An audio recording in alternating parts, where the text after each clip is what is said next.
Sometimes we delve too deep, trying to shine the light of understanding upon things unknowable by a sane mind.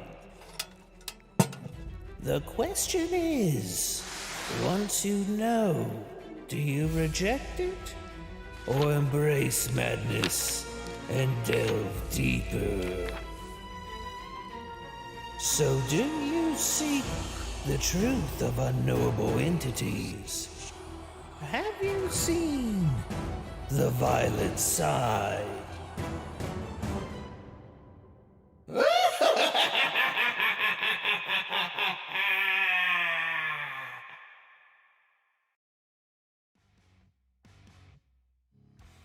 Whoops.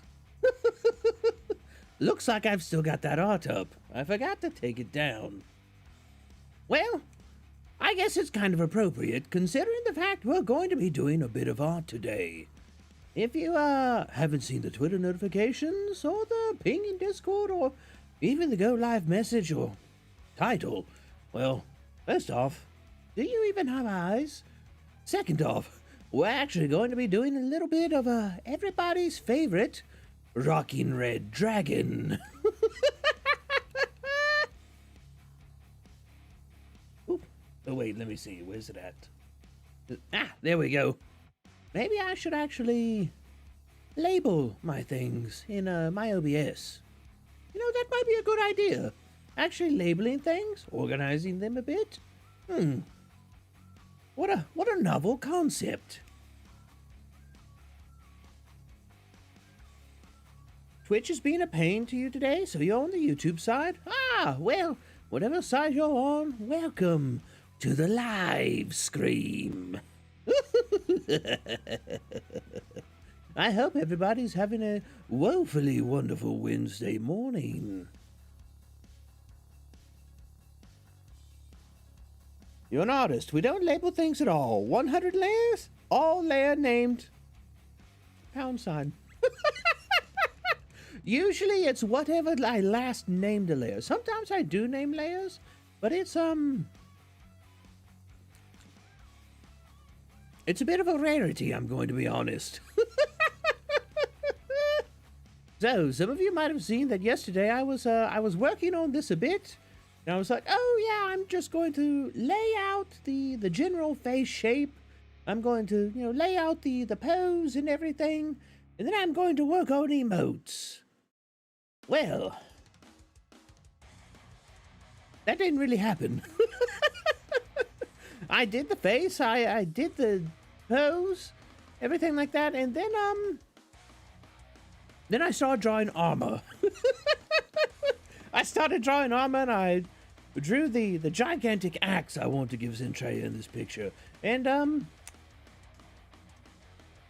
yeah, it all kind of went downhill from there. I then spent the next several hours just sketching armor pieces.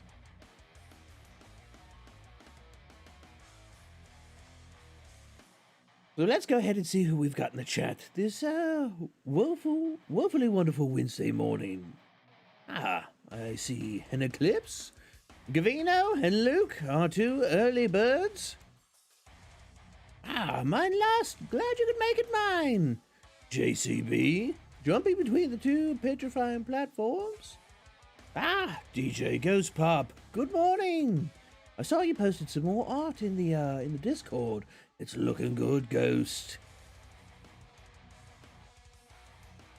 Mazera, hello. Glad you could make it out. I see JCB has got those tea emotes. Definitely a viewer of culture. Lost Soul, hello. Ophelia, I hope you're doing well. It's good to see you. Nothing is funny. It's good. Ah, I'm glad you enjoyed the intro. I hope one day to have it fully animated, but that's going to take some time and effort. So, for now, I'm glad that people enjoy it. It was fun to put together. Percy Body Pillow win. Ah, considering the fact that it's Percy is a character of NetEase, I'm fairly certain I couldn't sell a body pillow of Percy.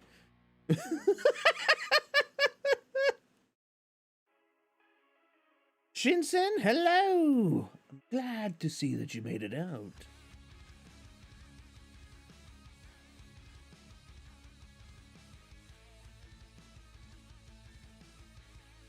Alright, tentacles aside, how tall is Cab? Canonically, 7'2", with a hunch. So, it's not often that I rear up to my full height. Considering the fact that I am in a cave system, and even though it is rather large, sometimes you can bang your noggin on things.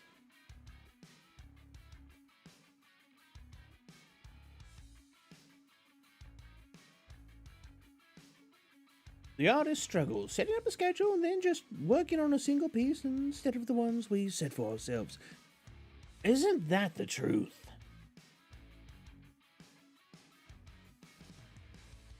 There is never enough darker. Hello, hello, I'm here to steal mortal bones.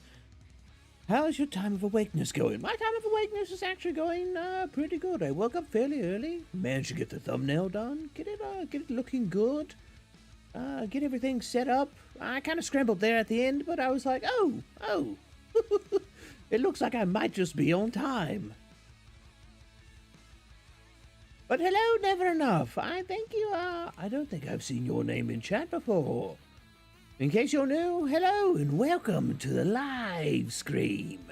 I hope you have a terrifyingly terrific time on this woefully wonderful Wednesday morning.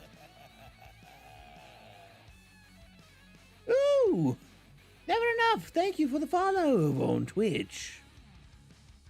Speaking of which, I need to set everything back up. There we go.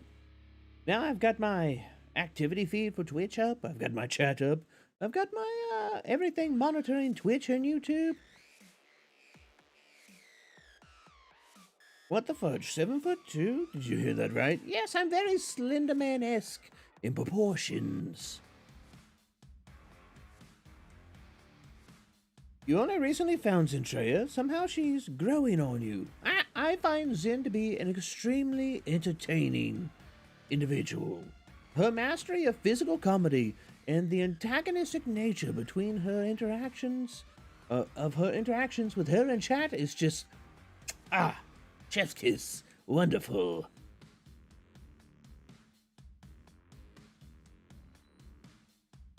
You hurt your leg at the gym, so you're happy to catch the stream? Ophelia! I know you've got to get the gains, but come on! You've got to take care of yourself, too. What the fudge? 7'2"? Did you hear that right? Indeed you did! Now that's with a hunch. I do hunch a bit. Keep good posture, Cab, or you will iron and starch my spine. Well, who says I've got a spine? If we've seen anything with the horror games, I am a bit of a coward.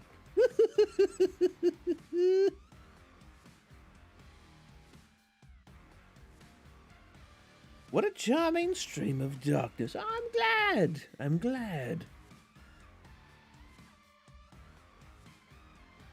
Naga's just fine, and most likely easier to say. Now to find the Warhammer fan in chat. Well, the Warhammer fan is the broadcaster. Though I'm a bit more of an AdMech fan myself. You know, it's an army and a cult. So, right up my dark alley.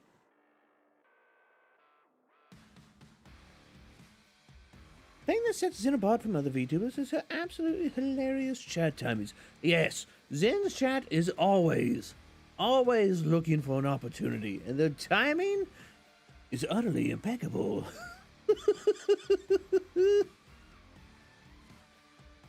Yeah, chef's kiss is the word for it. Wibbly wobbly darkness is what keeps him upright. Indeed! It's the darkness, it holds me up. Oh no, a Warhammer rant again. So, what I'm thinking of after this piece is actually sitting down and drawing my my Dark Heresy character that I'm currently playing. Speaking of which, I'm going to have my second session of Dark Heresy this Friday after stream. So that's going to be interesting. Last session was session 0, and well, for those of you who know Warhammer and know about Dark Heresy, well, several of the acolytes are already engaging in very, very heretical behavior. So we'll see how long they last under the interrogator's gaze. Whoop! I almost threw my stylus. Well, get strong and carry me away. Oh, man. By the way, game idea. Hell's Architect may be up your alley. Ooh, what's that? It sounds interesting. I don't have my keyboard in front of me, otherwise I would go and I'd search it. But, yeah. If you're more than willing to tell me what it is, I'm more than willing to take a look. You can even go and put it in the Gaming General in Discord and ping me for it. Ooh, Dark Heresy is always delightful. Let us know how it goes. So, right now I'm playing a AdMech background warrior from a Forge world. So definitely I'm set up to be a bit of a beast in melee. But I'm playing it as a combat medic. So I've got like a Medicae Mechadendrite. And I'm taking ranks in Medicae, so essentially I'm there to try and keep the party alive. But if anybody goes down the dark path, well, I am playing my character as a Skitari, so he's a bit of an AdMech zealot. So it's like, oh look, Chaos Stars. Well, I guess you don't get any medical attention. Hell's Architect, design your own hell. Ooh. Ooh, that sounds terrifically terrifying.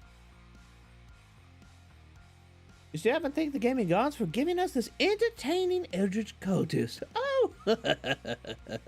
Well, you don't need to give them their thanks. Give them your thanks. Only your devotion. And maybe a few shards of sanity. You know, just the usual. Zozo, hello! How are you doing? I hope you're having not too hard of a day. So for those of you who don't know, Zozo is a very, very dear friend of mine who has some eerily exciting things in store for her stream. She's kept me on the know in them. And I've got to say, excited to see it. Zozo also does horror content, so if you're looking for somebody a little bit in the later hours of the NA time zones, Zozo might be your gal. Laughs and digger knobs. I haven't heard that in forever. What's even the name of the what name are digger knobs from? For those of you who don't know who digger knobs are in 40k universe. It's basically, there's a game that's kind of like Mad Max-ish, and digger knobs are basically humans who believe that they are orcs, hence, you know, knobs, which is what lower tier bosses call themselves. But the humans basically paint themselves green and cobble together Mad Max-esque vehicles. Morka Gorka. Well, was it Gorka Morka? But yes, it's a very, very exciting game. It's a lot of fun because you get to like build and customize your own vehicle with your own crew. Very interesting. And it's tabletop.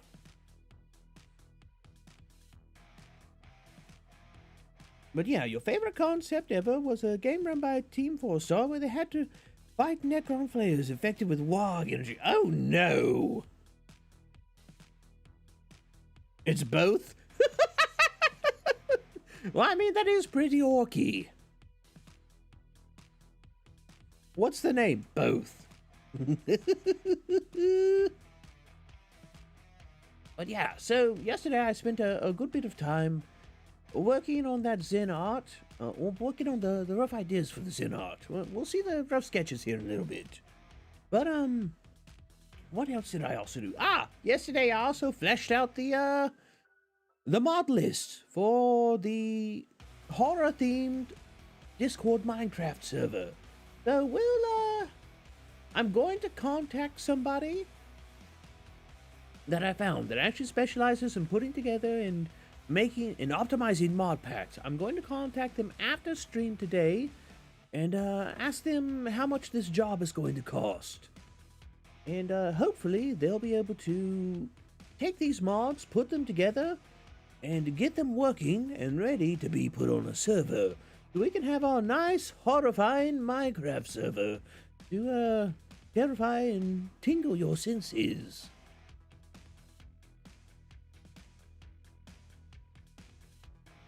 Well, hello there. Hello, Furnace. Glad to see you lurking in the shadows. It was fun hanging out with on T's stream yesterday. So for those of you who don't know, T is also a dear friend of mine who's recently made her return to Twitch. She's an extremely skilled artist, and she definitely brings out the degenerate in me. So, yeah. If she shows up today, I think she might still be asleep. But if she shows up today in chat, definitely we'll give her a shout out. And if you want to see some spicier versions of me, and you want to see some amazing art, definitely tune in and watch her. I watch her any chance that I get. You're making a hobbit hole in the ground when the Minecraft server is live? Well, that might be the best idea, because it's going to be basically a zombie-infested wasteland. Well, I won't say it'll be a zombie-infested wasteland. It will definitely be zombie-infested. And there won't be any of this zombies burning in the sunlight's madness. Oh, no. If we're going to have a horror-themed Minecraft server, it's going to be all zombies 24/7. And, you know what? Screw it. We'll let the skeletons be around too.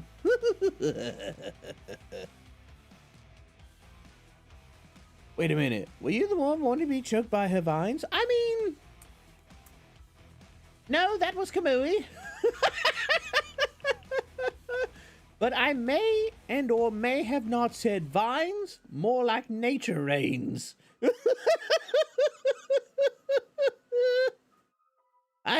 Like I said, T definitely brings out the degenerate in me. Our friendship is a very cultured one.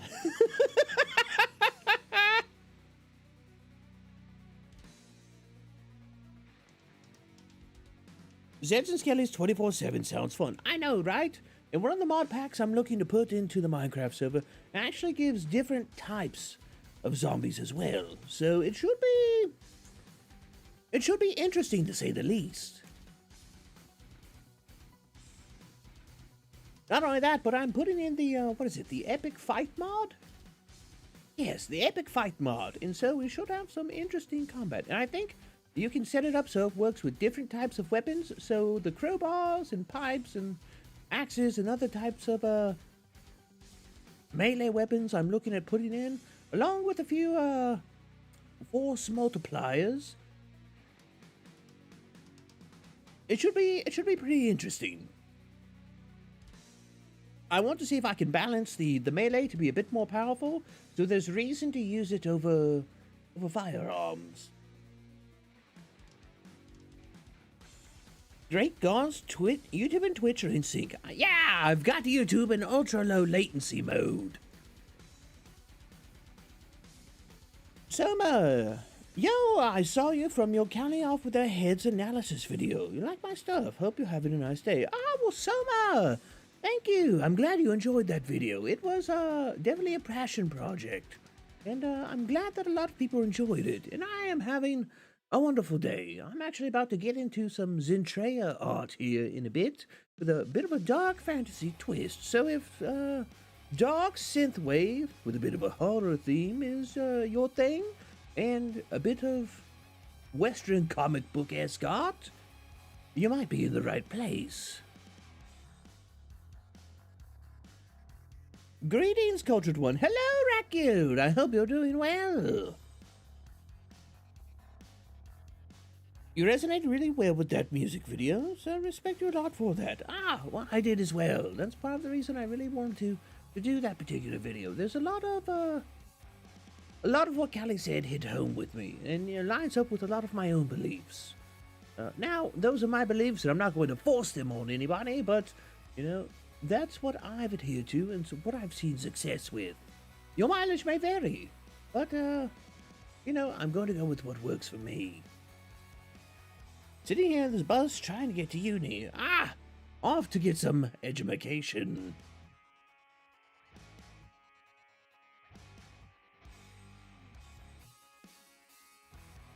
Hold on a second, let me have a sip of coffee.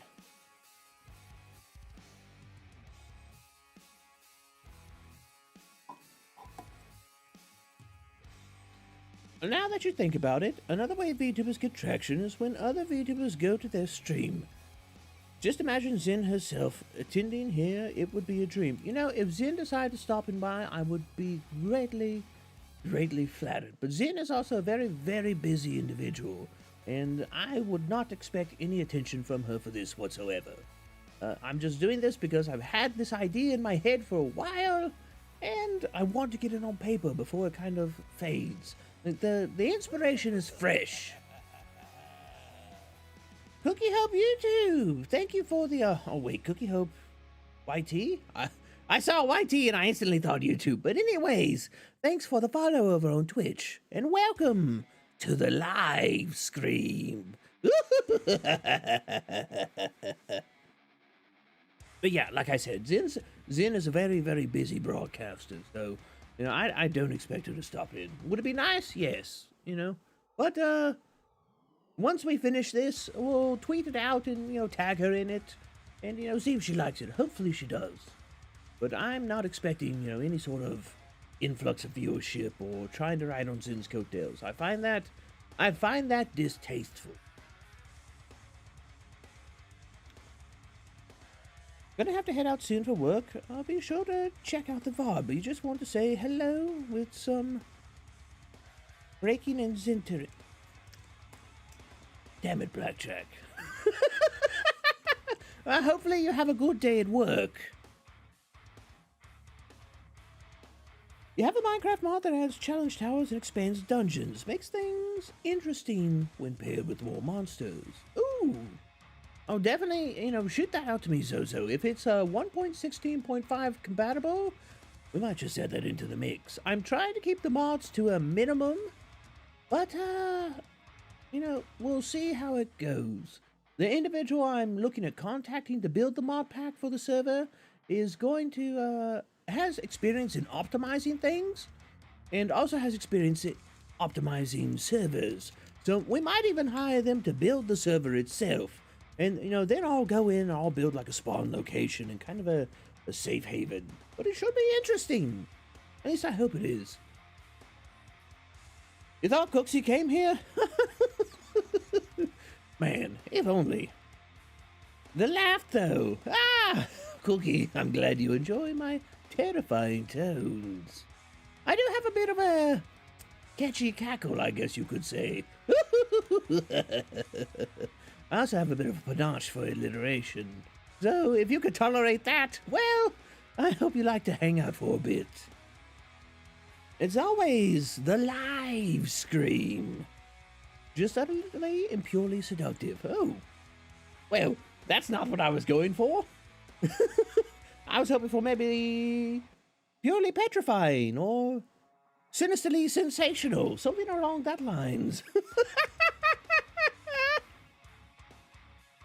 Anyway, see you later. Bye, Blackjack. Hope you have a good one. Cooksy being here will show that Cab's out here being a boss. I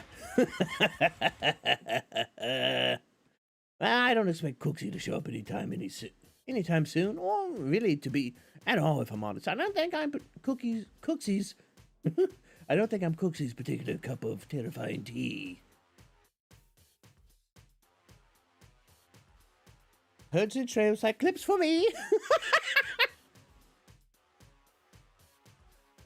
I'd be happy to run a non-modded server for those who can't run mods. You've done it before. I mean, by all means, if you want to ghost, that's, it's perfectly fine.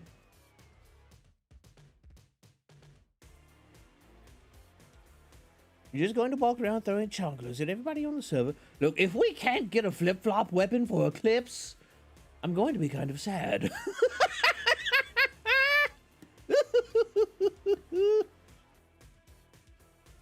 I know, Eclipse with the chunkler. My PTSD.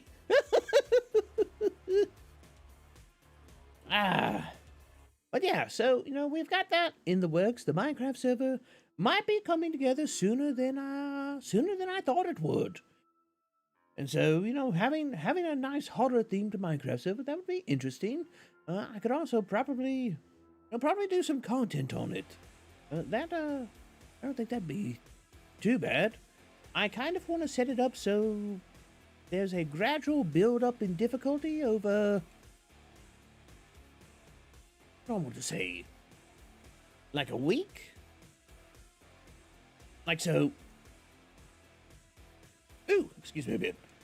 So the idea is setting it up so that, at the start of the week, everything's kind of, well, I wouldn't say easy, but it's easier. And as the week progresses, like a week in real time, things will get progressively harder and harder and harder until, like, Sunday night it resets. And, it starts over again. Something like that. I think that would be a cool feature of it. And I'll have to consult with the mod pack creator, because the mod is there to do it. But we'll have to set up the time span.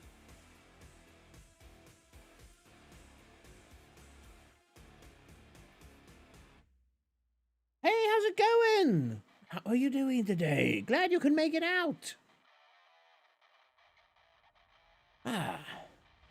So, yeah, that's coming together. I'm looking forward to Dead Space 2 on Friday. That's going to be interesting. As well as, this art today. I think it's going to be... I hope it turns out well. I think I've got the pose down. And, we'll just have to see how it goes.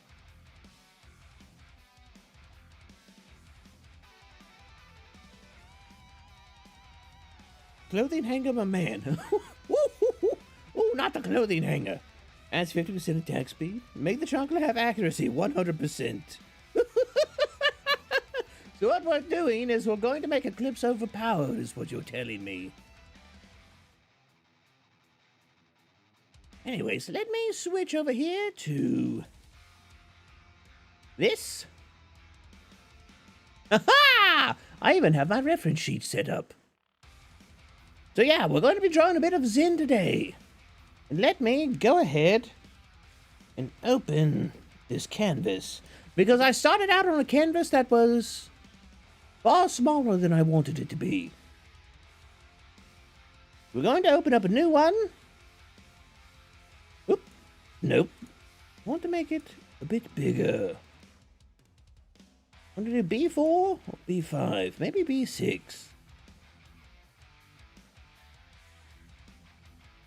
That's... You know what? Yeah, we'll go with that one. And this way I can get some nice detail on her. So we'll open up this one. And this is going to be the canvas we're going to be working on. Let me go ahead.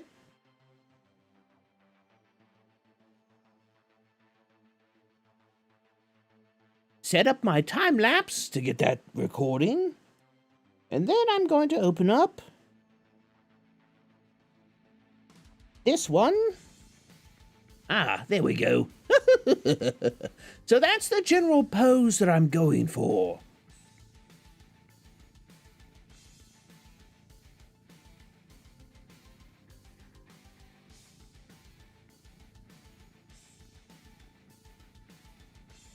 Oh, you found a hell of a deal on Huion GT156 tablet, so you're going to be attempting digital art soon. Oh, by all means. Definitely give it a whirl, Zozo. I think you might enjoy it. Yeah, this is the general pose that I'm going to go for with Zen. I like it. We may have to we may have to buff the bust. Looking at Zen's reference sheet. It looks like a power pose. It definitely does. And that's one of the things I really wanted for it. Was I wanted a very, you know, oh, so you want to be a dragon slayer, huh? You know, that's the overall feel that I wanted to give it. I wanted to make Zen feel really, how do I say this? Dangerous in this. So the idea is, whoop, how do I do this? The idea is, so here with her mouth, having smoke coming up out of it. Very, I guess you could say One Piece-esque. But I feel like, you know, that smile, or that, that cocky smile with like some smoke coming up out of it. Maybe on both sides, I'm not sure.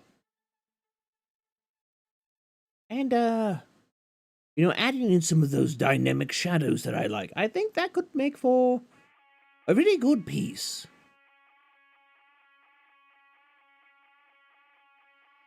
But anyways, so what I need to do is I need to merge these layers together. So I can then, whoops, I did that and realized a little bit too late that I have the opacity on this one turned down.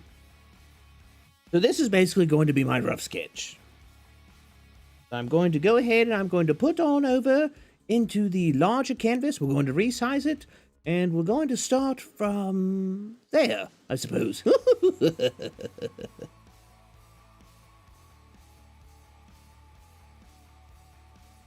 So how do I do this? Oh yeah, now I remember. So I have to merge. Oh, you know what I should probably do? I should probably go ahead and put on my playlist.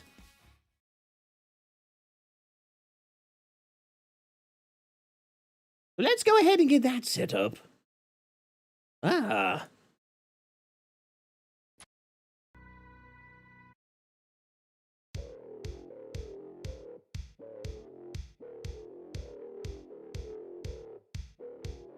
Now that's what I'm talking about. I might have to turn that down a little bit so I can turn it up in my headphones. Ooh. Now that's what I'm talking about.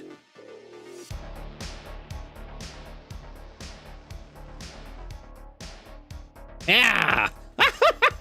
Nothing like a good bit of dark music for a good bit of dark art.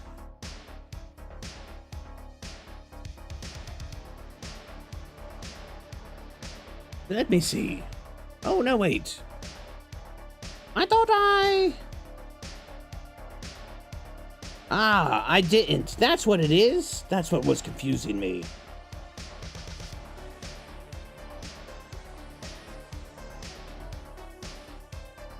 Ah, perfect. Here comes sleeping cap. I'm not sleeping. I'm focused.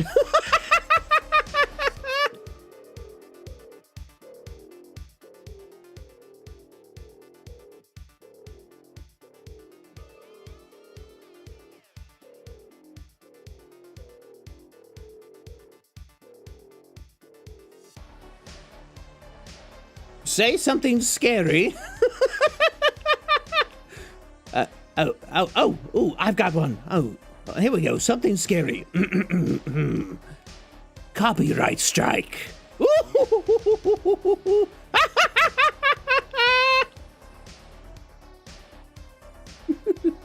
Utterly terrified.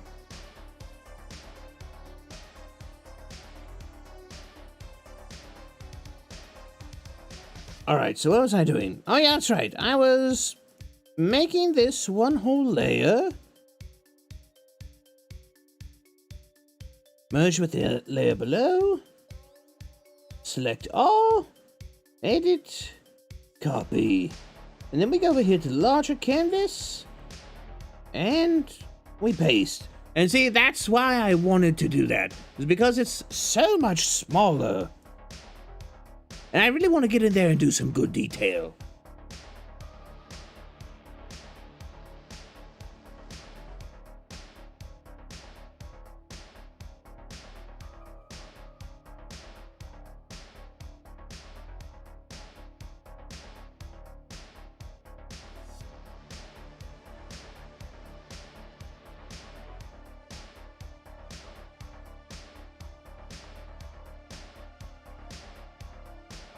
so we'll get in here and we'll resize this a bit.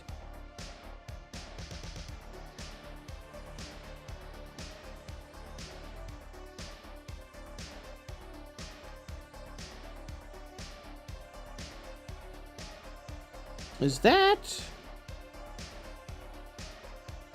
Now a little bit more.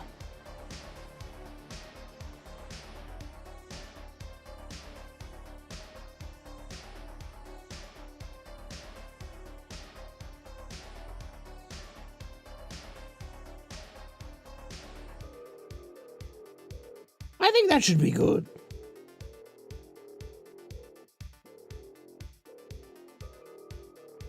So we put Zen kind of off center, so that way we have space over here for her axe. Because I'm going to draw her with a stupidly huge axe. Because I feel like, you know, that's, the feeling I want to give her is like she is this unrepentant engine of destruction. Is this GIMP or Photoshop, or are you just horribly confused? This is Clip Studio Paint. I like Clip Studio Paint. I find its systems to be very intuitive, and so, you know, I like to use it. And I'm learning it at the moment, also because I find Photoshop to be, for some reason, incredibly intimidating. So, yeah. She has all the strength of a dragon, still not a big enough axe. Well, speaking of axes, let me go ahead.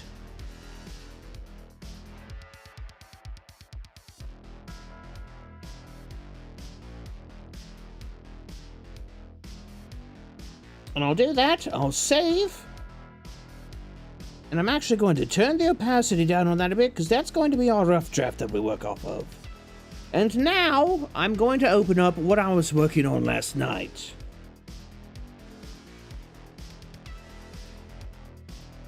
Speaking of working, is the music volume too loud? Is it overpowering me in any way, shape, or form? Or is it just good enough?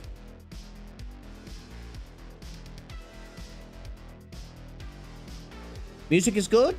Ah, okay.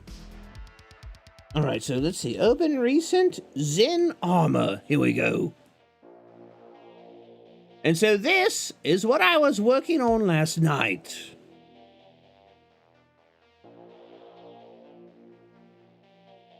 And so as you can see, I was really getting into it on a lot of things. I'm not quite sure on the blade of the axe. I might make it a bit more... I might make it a bit less angular, give it some more curves to it, but we'll see.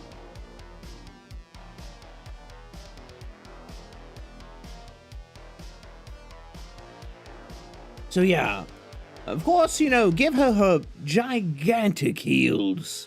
I feel like Zen could, you know, go up against Gene Simmons for most ostentatious boots. Kind of the side armor I want to give her. And kind of what I want to give her one pauldron. Because I intend to leave her upper arms bare, because I mean, look at this. You really want me to cover that up?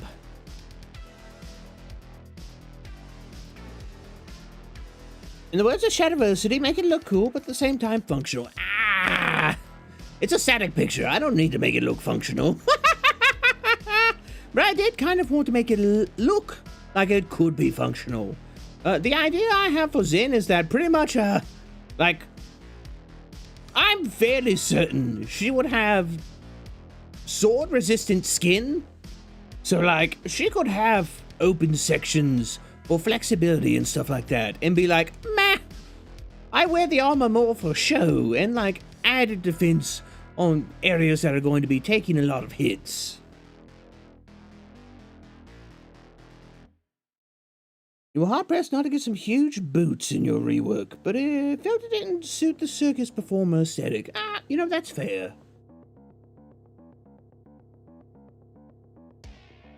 You've not seen any of my art streams so far? Looks awesome. Ah, I'm glad.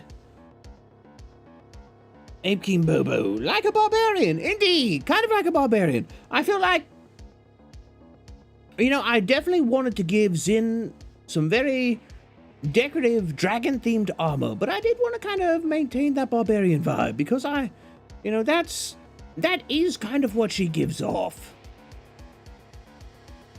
And Kyrie, hello! Sorry, I hadn't gotten to you yet. You mean scales? Armor? Who needs armor when you have scales? So that's the idea, is I want to kind of around here, on like the sides, and like maybe on this bear shoulder, I do want to do some scales. Like if Zin had gone a bit more bestial. The other Shad, however, Shad, no! It's so weird to come back to this stream.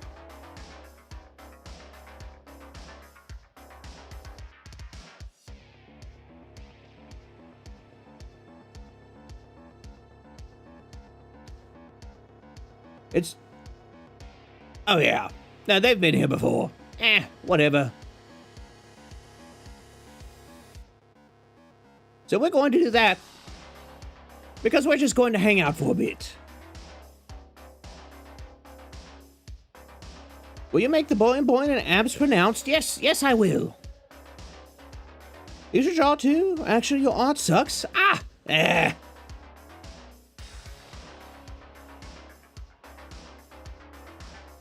You know, all you need to do for art is you need to just practice a little bit.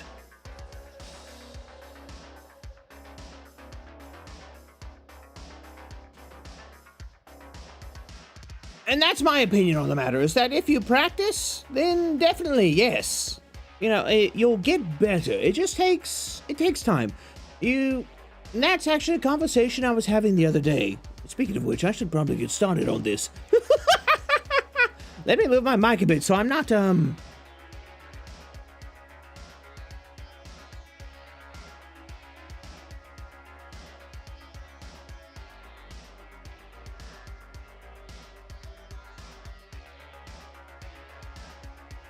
Takes 10k hours? I mean, I suppose you can.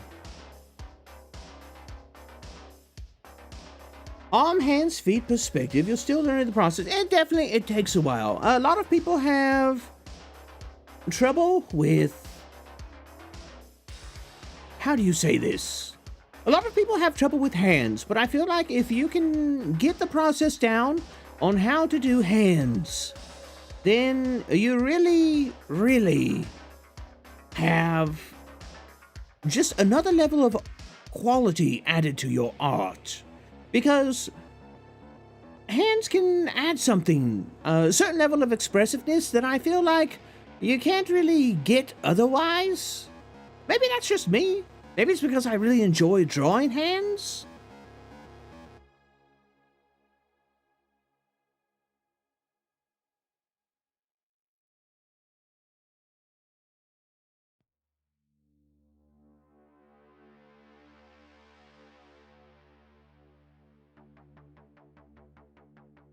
Or in your case, 40k. Well, you know, that's a pretty good number in and of itself.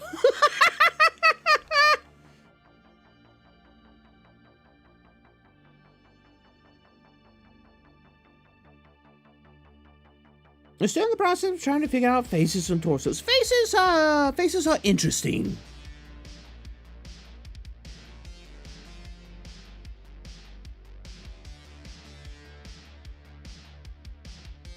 Also, a lot of people speak with their hands as much as with their words. So yeah, an extra level of experience. Exactly.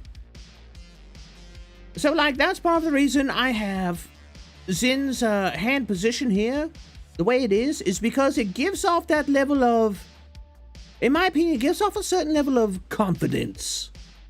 That particular pose of the arm in the hand. It's like, oh really? You're approaching me? I can go ahead, I can close this one.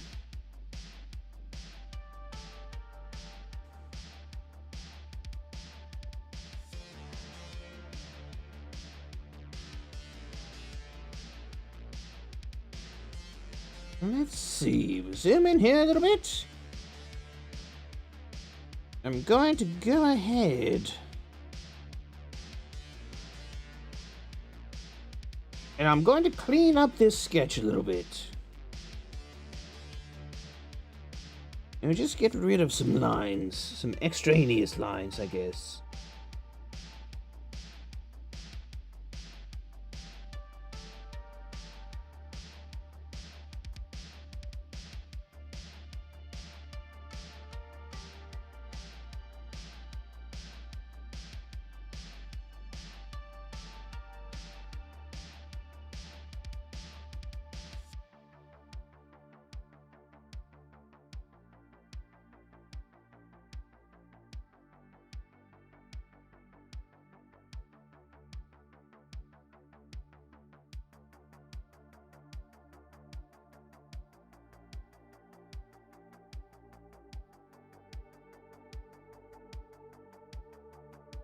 I do think, according to Zin's reference, we might have to buff the bust.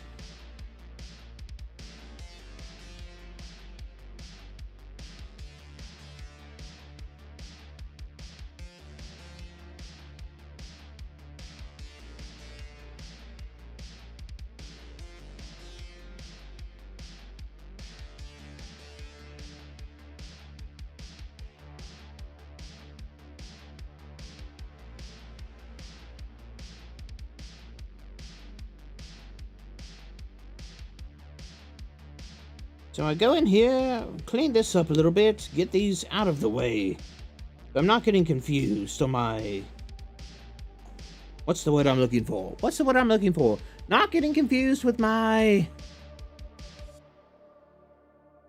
Not sure.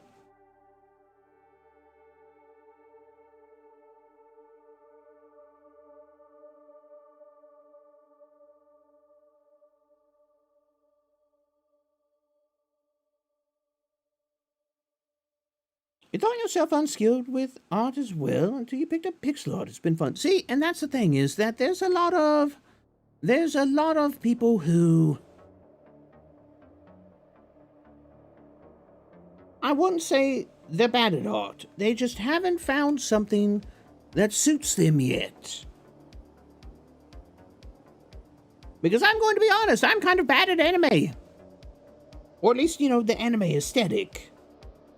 And, but I do, well, at least I like to think I do. I excel at the Western comics aesthetic.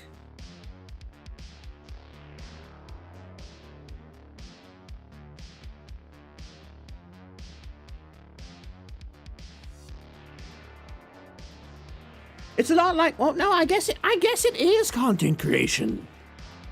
Yeah, it's like content creation. You have to find what works for you.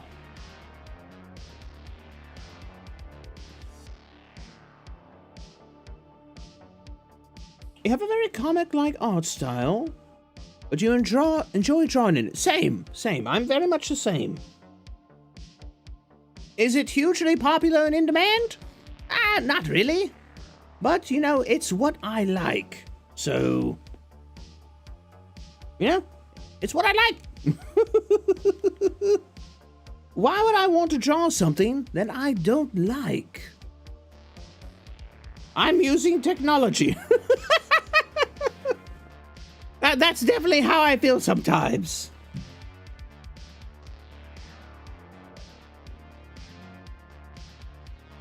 Whoop. All right, so what I'm going to do is I'm going to go in here and,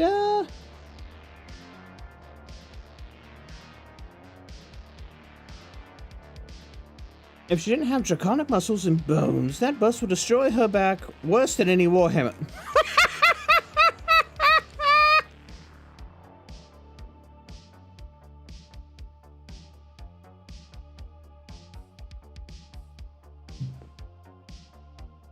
Because furries will pay through the nose for it? I mean, not just furries. There's a lot of individuals that will pay a lot of money for art. And, you know, if that's how you want to make your living, that's completely and utterly valid. I'm not going to shame anybody for it.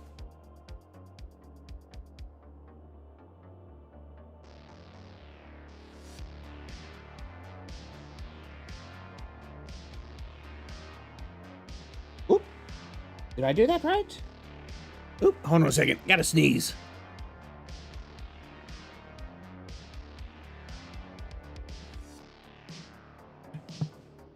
Ah, all right, now I'm back. Wait, why isn't...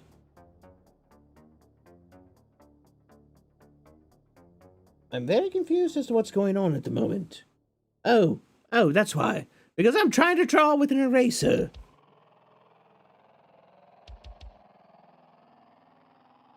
Would like to make a living out of anything other than what you're doing now. Yourself are being perpetually tired. Turn this fan a little bit. No, I can definitely... I can understand that. Thank you. Thank you.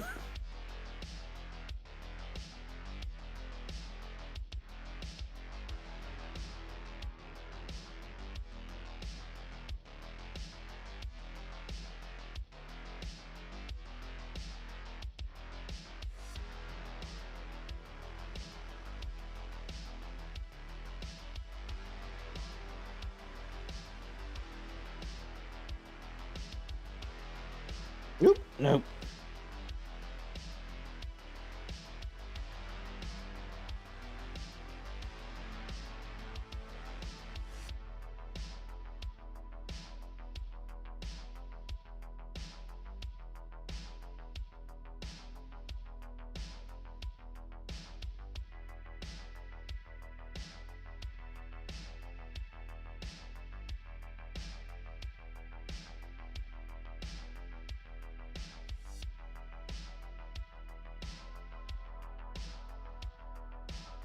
Let me see. How do I feel about those lines? I feel like they're alright. Maybe a bit thick, but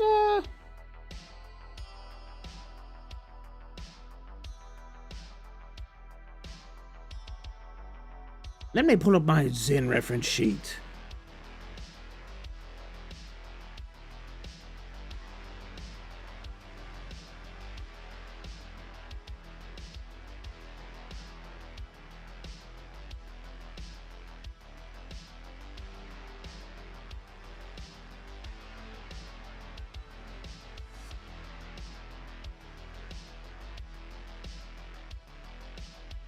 Ah, I see what I did.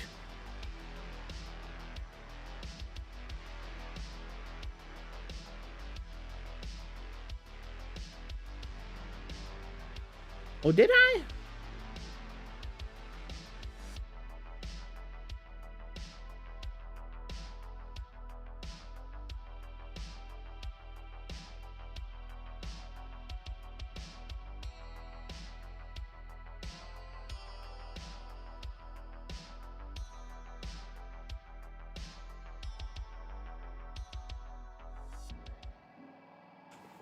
Let me see. See, this is one of the things that are kind of weird about drawing somebody else's character. You kind of have to refer back to it and, you know, come back to it and everything, and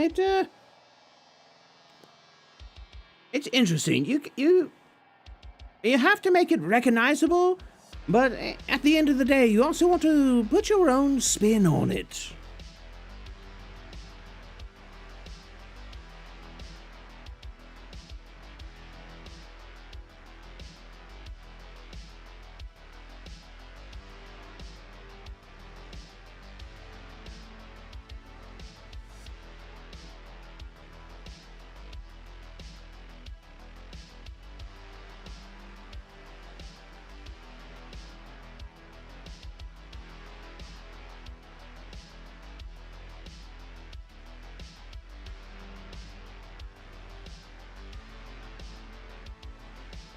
Wait a second. Did I? Yeah, I think that's fine. Sorry, muttering to myself because I'm trying to... It's like I said with Percy. I'm not particularly good at hair. I feel like I do struggle with it a bit. But... you know, it's, some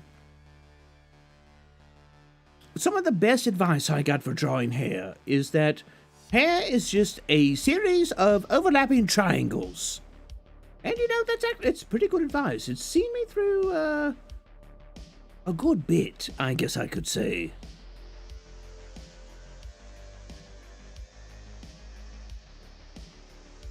Your art style reminds me a lot of Hellsing Ultimate. Ooh, well, that's definitely a way to flatter me.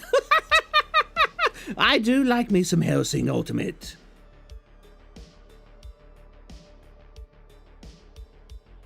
You're gonna go for an early lunch? Be back in a bit. All right, hey, enjoy your lunch. Nice paint? Why, thank you. Thank you very much.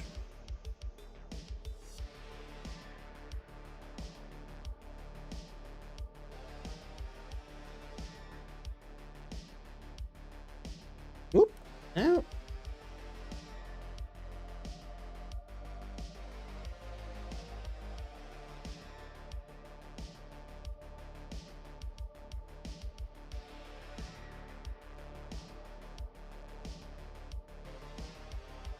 I feel like I like that a little bit better.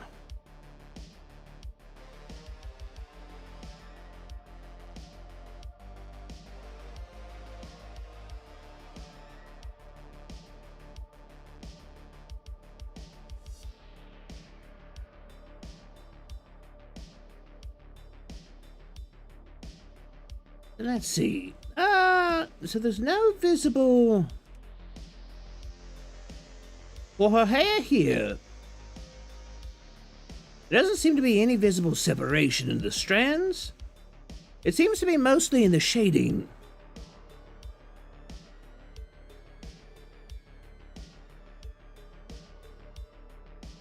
This would certainly attract viewers. I'm not too concerned about attracting viewers. I think people who are interested in my content are going to find their way here eventually. And to be completely honest, I don't think Zin's audience might like me that much, because I'm not much into the physical comedy, and I don't have the level of interaction available with my streams that I think they look for. So, you know, I just wanted to draw this because, well, I've had the idea for a while.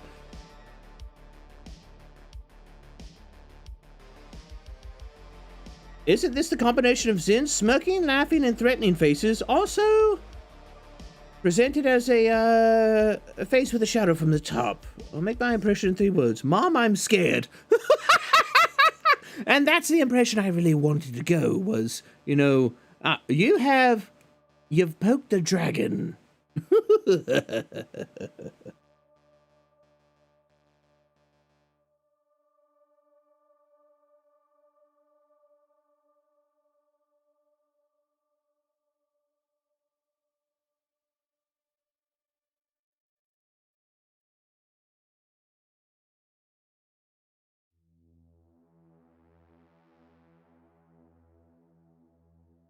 Okay, for this one, this does have a bit of... Is it feathering? I'm not sure if it's feathering. I guess you could call it feathering? Feathering?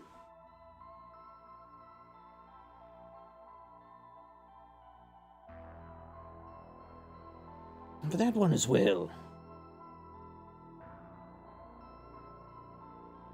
Nope, screwed that one up.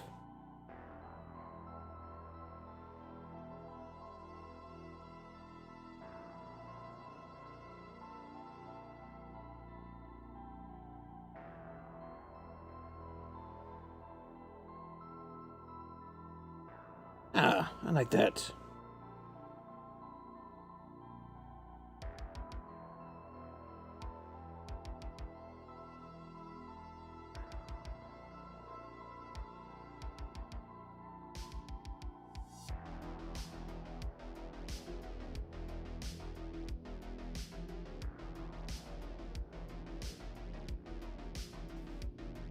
Oh, my eye. You would like to say a quote from a light novel called Are Furita regarding poking dragons, but you're not sure if you should. If it's spicy, it's probably best not to. It can be a pain, but you have a few art books on here. Ooh. I have yet to delve into the depths of the, I've yet to get my hands on the art book that you sent me, or that you posted in the Discord, Ghost. But, you know, I always enjoy a good bit of advice.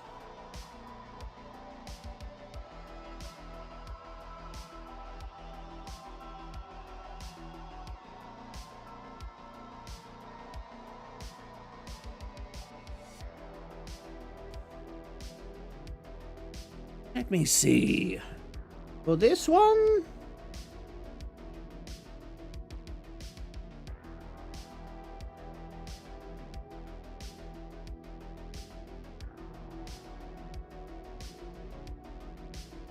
okay.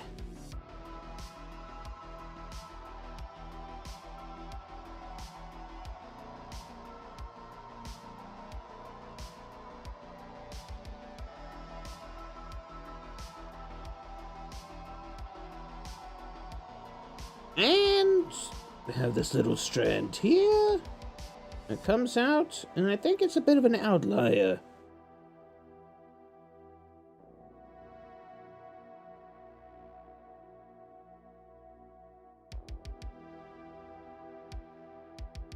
And then we've got that one.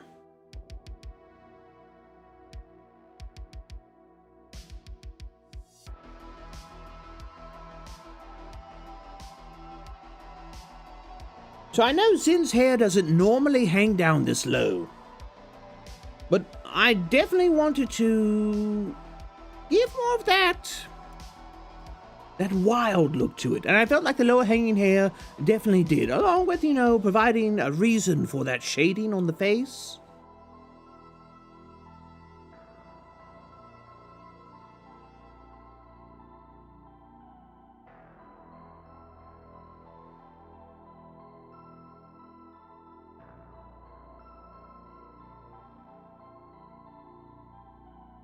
By the way, recently new Hollow Dragon debuted, Barney Coco.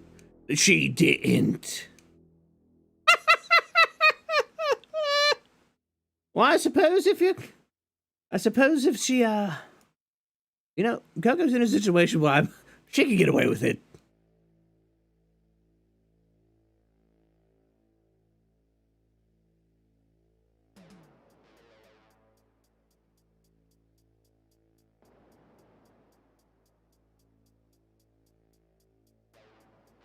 Let me see. Yeah, I think that would work. All right, so we'll go ahead and we'll finish the outline for this hair.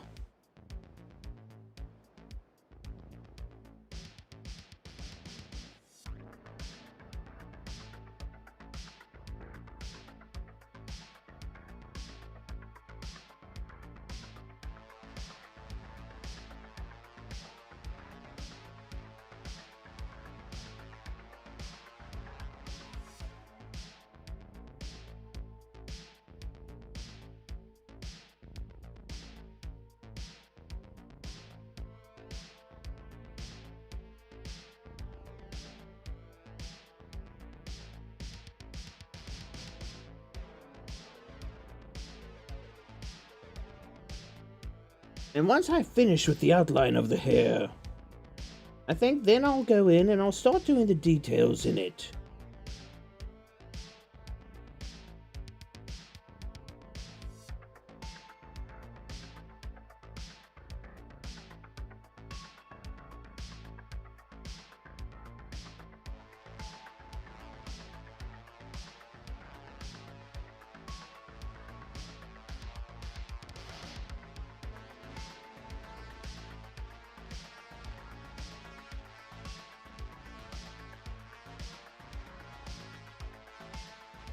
Ah, yeah, I like that.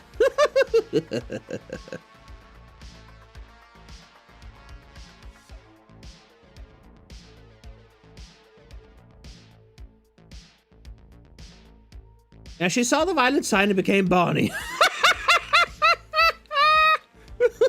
I mean, maybe.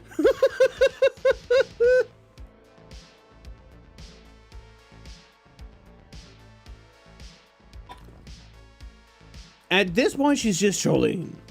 I'm sure her give-a-fucker meter is negative 273 right now. You know, definitely so. And I know that people are sad about Coco retiring, but the fact is that she still has her own channel, her own independent channel. And I'm fairly certain this is not the last we're going to see of her. Does it suck? Yes. Yes, it definitely sucks. And, you know, she might not do as well because she's losing that corporate backing, but the fact is that she's already built up once. And if there's anything that I've learned from content creation, it's that once you've done it, it's so much easier to come back.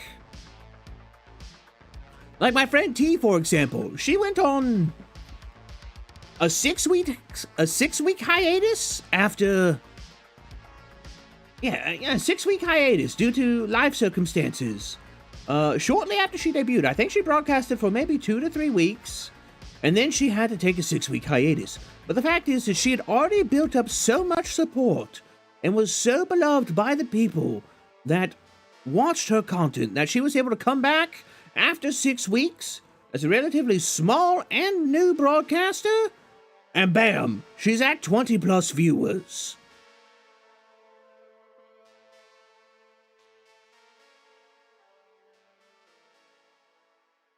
His avatar going from deep thought look to happy one and then sleepy look. How dare you call me cute? How dare you call me cute in my own chat, Ghost? I've never been so insulted in all of my eldritch existence.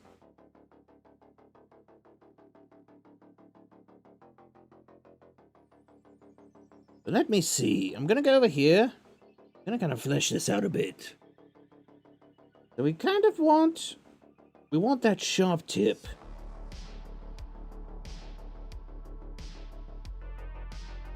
And we definitely want a bit of edge on Zen's horns. So it has a line that runs through it like this.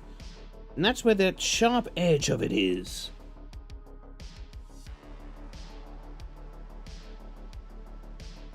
I don't think we're going to catch it on this side. Let me see. I think we might catch it more on this side, though.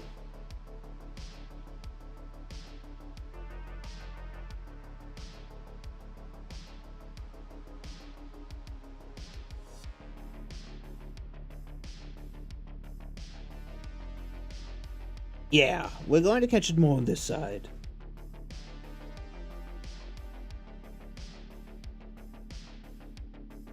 And so what we can start to do now is we can start to draw on the segments. I get like a very rough feeling of the segments. I want to add a little bit more angle onto them than what's normally there, because I feel like that sharpness is going to add to the dark fantasy vibe of it. Whereas normally this would be soft, we want to kind of come in and give it just a bit more edge to it.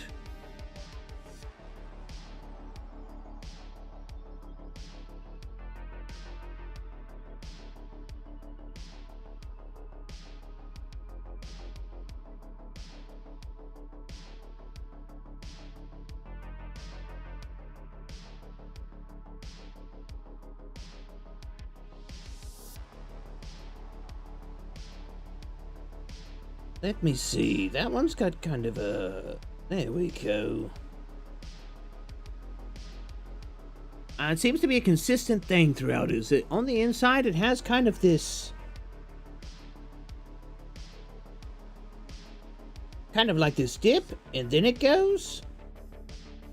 That's a nifty little feature. Let me see, how many segments does she have? Above the hairline, it's 1, 2, 3, 4, 5, 6, 7. So 1, 2, 3,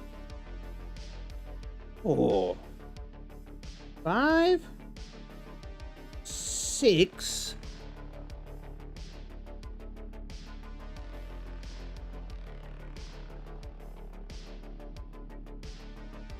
And that should be around 7 right there.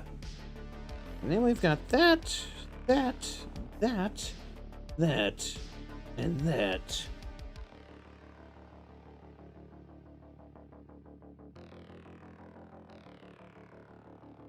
Yeah, insta-sub to a main channel after learning. We also know how Ghoul'd fans followed her to Hololive. Exactly, and I do believe that Coco's community will follow her wherever she goes. That sounded a bit stalkerish. But I guess fans can kind of be like that sometimes. But, yeah, I think this isn't the last we'll see of Coco. I think she's going to continue to prosper, but now she'll be able to do truly what she wants. She won't have the corporate leash holding her back. Now, that may be good, that may be bad. It remains to be seen. But I believe that she's experienced enough of a broadcaster that it's not really going to affect her. Hello, Ion! Glad that you could make it.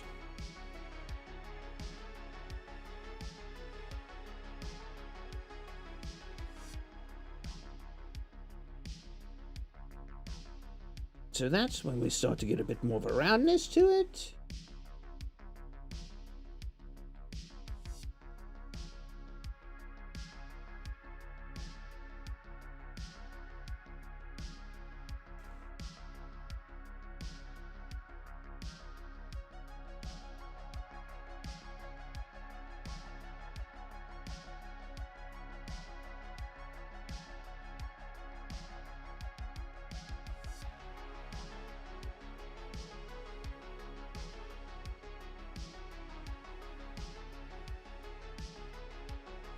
A friend prawn, perhaps? Definitely, if you're shrimping in your chair right now, you know, take a bit, you know, sit back.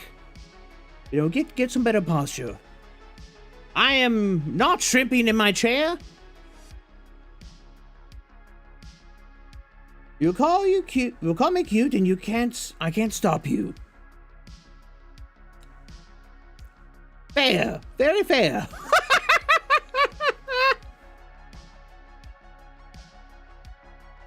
It must be nice that 1 year gig paid off her 9K bed. A 9K bed? Good gods. I mean, that's a nice bed, though. At least I hope it is. Sounds like it'd be really comfortable.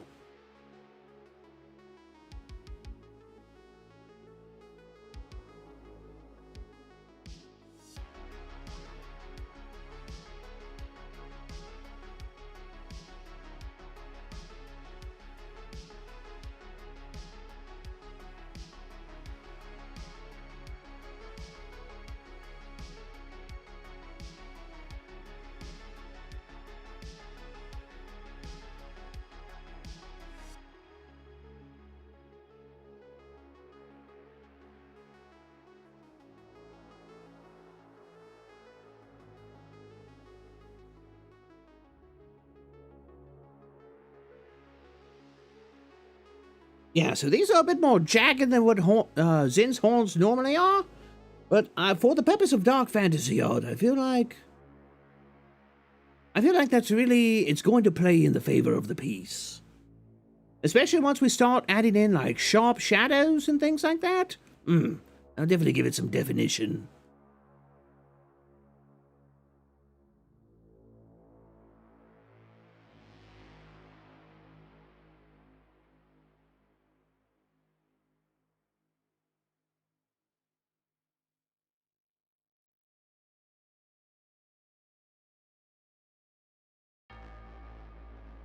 And now, I just have to worry about this side.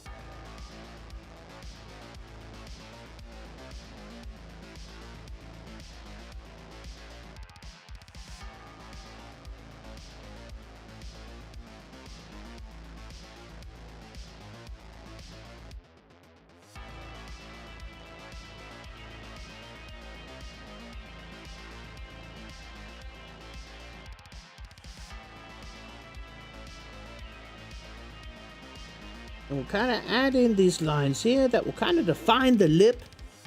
The lip? The lip? The edge? Lip? Edge? I don't know. Whatever. It'll define this part of the horns a bit more.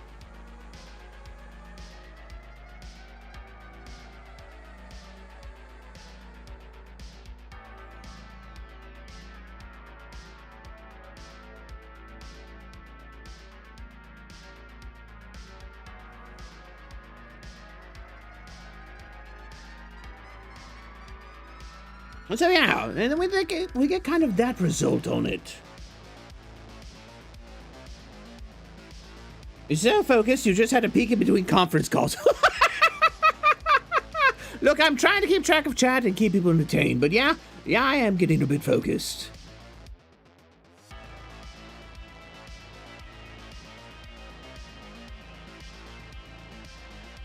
Does it make for particularly entertaining content? Probably not. Is BGM hitting a bit different? So this is White Bat audio. It is a royalty safe, no copyright music that is available on YouTube through the kindness of the White Bat audio team's heart. If you want to hear it yourself, I'll actually go ahead and I'll put it in chat.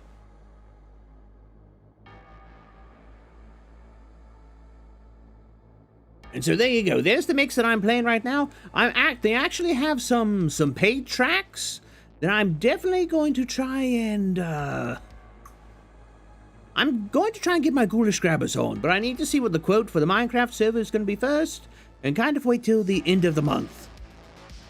Doing art and vibing, definitely, and that's the whole point to it.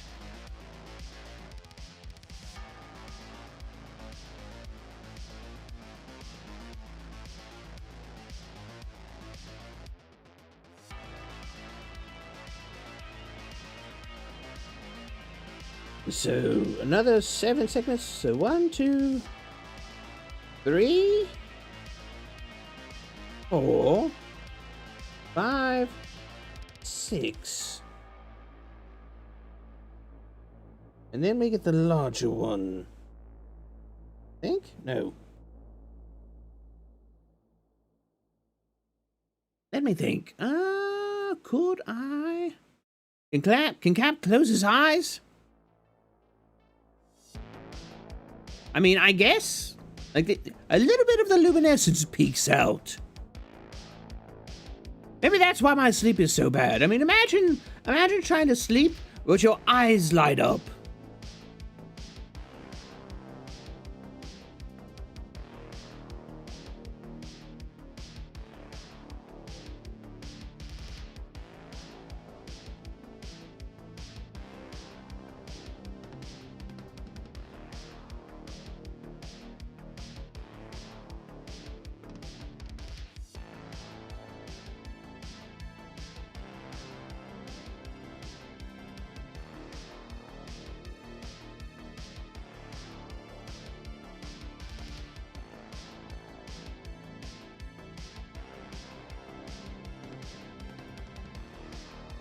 And we get in here with just that little bit of... There we go.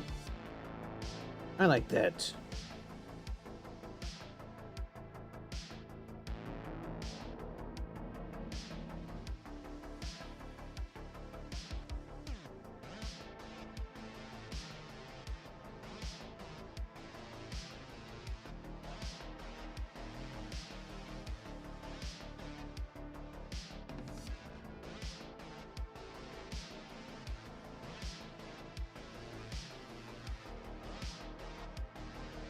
No, I screwed that up, didn't I?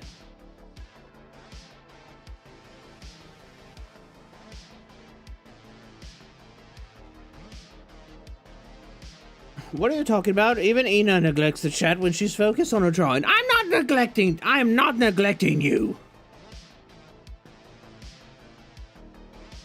We are sitting here, we're vibing, we're having a good time.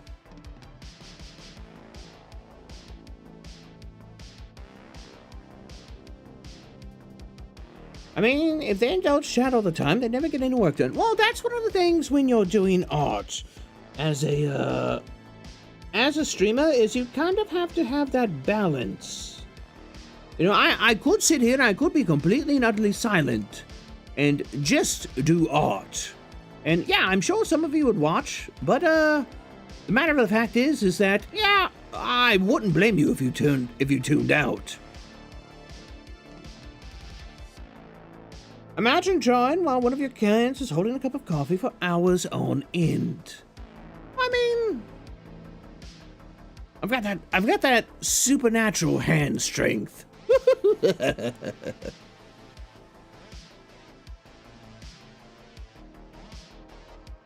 Speaking of which,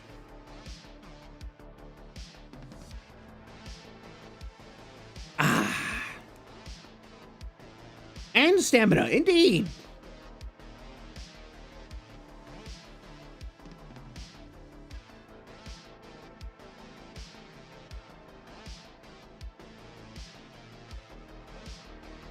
Actually, you know, I can go ahead and I can do this. This would be a lot easier.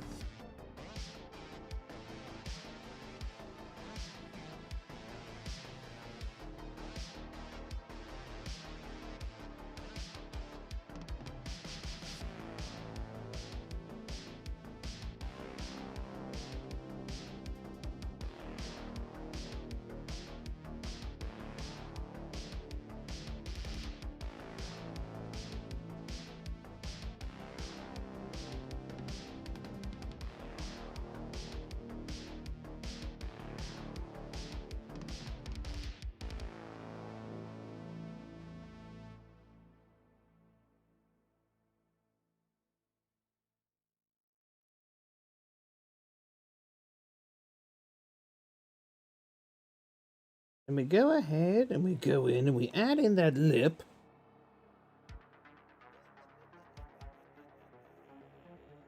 Oh, Raccoon! Thanks for the follow over on Twitch. I greatly appreciate your petrifying patronage. And thanks for tuning in to the live stream.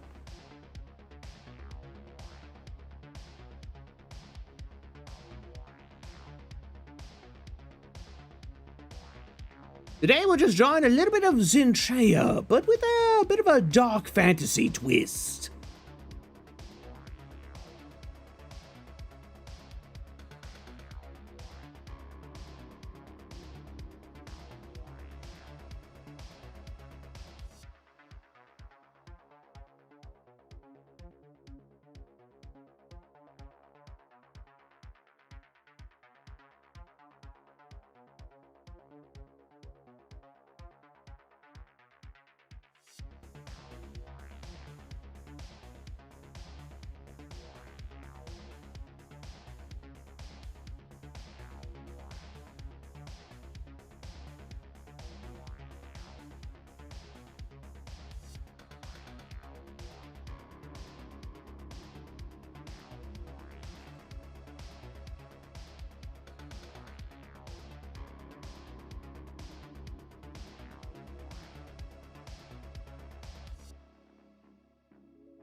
You gotta be 100% honest with you. If it was just you drawing in silence, you would get bored and you'd leave.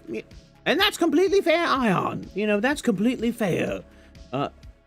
I think the amount of people that would genuinely be interested in me just sitting here in silence drawing is very minimal. And I can't blame anybody for that. You know, I'm trying to get better about taking my time to look up, acknowledge all of you, interact with you, you know, really give the community feel that I try and give to the rest of my streams.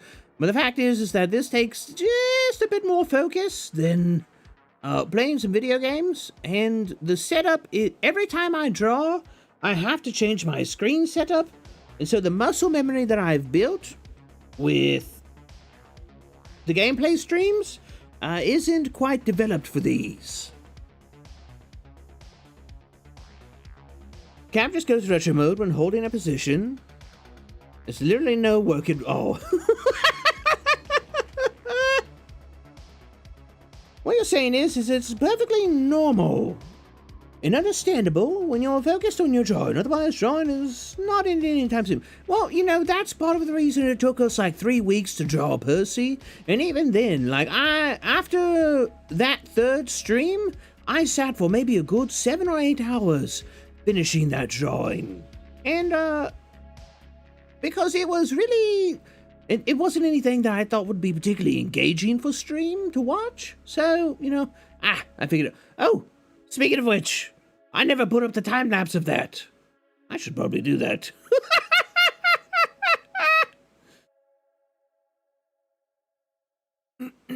Excuse me. Nice. Well, thank you, Grape Sky. I greatly appreciate it. I hope you're enjoying yourself. You like how you're streaming on both YouTube and Twitch? Is there a program you have to set the chat to merge? Yes. So I actually stream with a service called Restream.io. And that's the website as well. Restream.io. Anonymous Weeb! Thanks for the subscription over on YouTube. I greatly appreciate your petrifying patronage. But, yes, as part of Restream services, they have what's called the Restream chatbot. And basically what you do is you put it in your OBS, or I guess Streamlab OBS as a browser source, and it pops up just like this above me. Now, what you might have to do is add in a bit of CCS to get the outline and everything that I have on mine.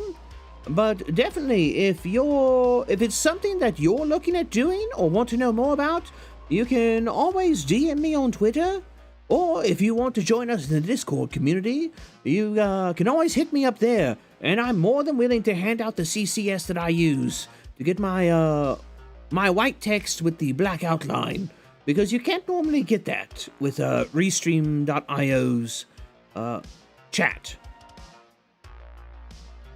Don't forget to save as well. I have an automatic save set up. I've already experienced that once. No time is enough for perfect. Awesome, you greatly appreciate it. Yeah, no problem at all. I'm not just a horror VTuber. I don't just deal in horror, I also deal in the subjects of content creation. So any content creation questions that anybody ever has, I'm more than willing to lend my experience to try and answering them. I'm by no means an expert. I've only been a content creator for a year, and I've only been streaming for 2 months as of tomorrow. But, if my experience can save anybody any pitfalls or help them get the results that they want on their stream or in their content, I'm more than happy to help with that.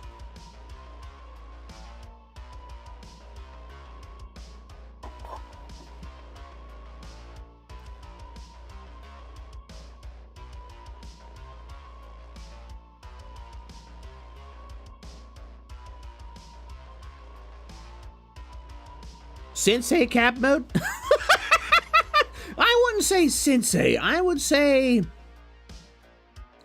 maybe menacing mentor. But yes, I've said it before, and for those of you who are kind of new or just tuning in, one of the things I wanted to do as a content creator was I didn't just want to build a viewership. I wanted to build a community, and I wanted to build a community for a very specific reason. And that's because I see there's a lot of content creators, even in my 1 year's time, there's a lot of content creators that started with me, before me, or even after me, and they've already hung it up. And some of them have been extremely excellent content creators. They just weren't able to get any traction because, let's be honest, the algorithm is brutal. I was very fortunate that the video that I put a lot of passion into, that county video, blew up like it did, and it brought in an influx of new Kabhaalytes who have taken interest in what I have to offer. Now, if I can continue to build that community, build that base, that I can hopefully in the future mobilize to help these other excellent content creators that are struggling get the exposure that they need for their audience to find them. Well, that's one of my goals. And if that also means, giving them advice and kind of showing them the ropes so they can avoid some of the struggles that I've had to deal with, then by all means, I'm more than happy to do that. Will I be able to do it for everyone? No. I have to, unfortunately, pick and choose, and my advice may not be applicable for everybody, and everybody may not take the same attitude to content creation that I take. So, I'm going to try and do what I can, where I can, when I can. PvPower, hello! How you doing? Welcome back! It's Ghoul'd to see you. I hope you're having a woefully wonderful Wednesday morning. Remember, it's hard to fight to the mountaintop, but it doesn't always have to be a lonely one. Yes, and I fully believe that the amount of individuals that can make the climb completely and utterly by themselves is a very, very rare breed. Like, that's a very, very small amount of individuals. I am not part of that clique. I am very fortunate to have a good bit of creator friends that I've made along the way that have been insanely supportive and have kept me going, even through times where I've kind of thought of hanging it up. And, I even have, individuals in the community who provide that support for me as well. Eclipse is one of those, and that's why she's my administrator of both the community and, my moderators on the channels, is because she is incredibly supportive. And she's also given me a kick in the rear a lot of the times when I need it. You came here from recommendation by someone in YouTube comments, and it seems like just the fine place so you subscribed. Well, Retech, I'm glad you're enjoying yourself. Art is kind of... I do try to keep a bit of a horror bent to it, but I realize it's not, it's a bit harder, to, I guess, call horror content. But this is also kind of a... How do I put this? A time for me to build myself as a creator and build myself as an artist, while also providing, maybe something for people to chill to during the midweek slump, and maybe inspire them to be a little bit creative as well. You're watching Coco's outfit reveal. You noticed clip option at left side of share, so YouTube allows us to clip with a one click from live streams now. Can you see the imminent danger, Kabhaal? Ah! Honestly, clips are extremely helpful. I feel like clips will be... They're good on Twitch. Because you can see clips and be like, oh, these are highlights. And you get to see the best of a person generally through clips. On YouTube, I feel like these clips will be something that's... They'll be something that's a bit more, I don't want to say prolific. People will be able to find them easier. They'll be able to find content creators that they enjoy through them, probably easier than the clips on Twitch. Alright, you're alright. Your Wednesday's almost over, though. Oh, well, hopefully you have a good Thursday as well. Well, hopefully you have a good rest of your week. I mean, clippers and translators are the reason so many people have fallen into the HoloLive rabbit hole. Exactly. Clippers are an amazing asset to a creator. So, okay. Here's one of the things I'm thinking of doing for the community. And this isn't something I'm going to implement anytime soon. But probably around August, when we decide if we're going to stick to restreaming with HQ, or with HQ being YouTube. I mean, home is always going to be YouTube regardless. We have a stronger following on YouTube than we do on Twitch. But if I decide to make the jump to Twitch primarily for live streaming, which is, in that case, that would mean most of my live streams are going to be on Twitch. I would accept a contract. I would no longer restream to Twitch and YouTube. I would have YouTube exclusive and Twitch exclusive streams. If that does come to pass, what I'm going to do is I'm going to implement a clipper role on the Discord. And basically what that will mean is that I will have the subscriber and member only channels like we have right now in the YouTube. So we have exclusive channels for YouTube members, paying patrons of the channel. And those are eventually going to be channels where I interact with the community the most. That's where I'm going to drop, sneak peeks, things like that aren't ready, but I really, really want to share. Give people a reason besides just emotes and sub badges, to support. That's probably also where I'll ask for a lot of feedback on things, because as the community is going to grow, it's going to be really hard to comb through all the feedback that comes through general channels and things like that. And that's unfortunately just something that happens as you grow as a content creator. But one of the things I'm thinking of implementing is, as the community grows, implementing that clipper role. And there will be 3 spots in it. And the 3 individuals with the top performing clips of that month, if they're part of the Discord community, will get those clipper roles, and they'll get access to those channels for an entire month. They'll get access to those exclusive channels for an entire month for absolutely no cost. So it incentivizes clipping. You get something out of it, potentially. If you clip really good moments, I think it's a cool system. I'm very happy that latency is not happening here on YouTube. That's because I set it to ultra low latency mode.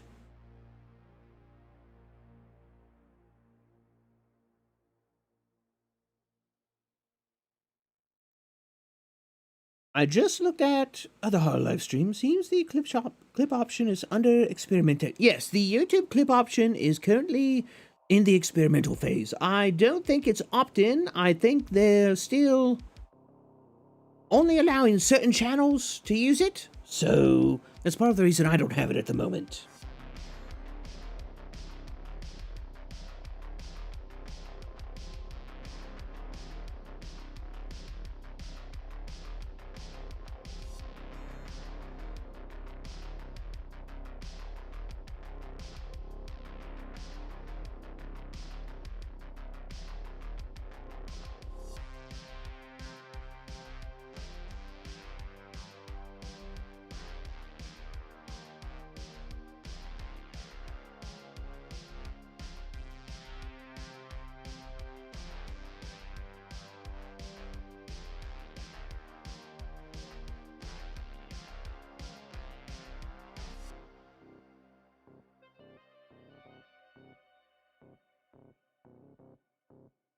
Since your content is garbage, you might become a clipper. Ion, your content isn't garbage. Maybe... Don't call it garbage. Call it unpolished.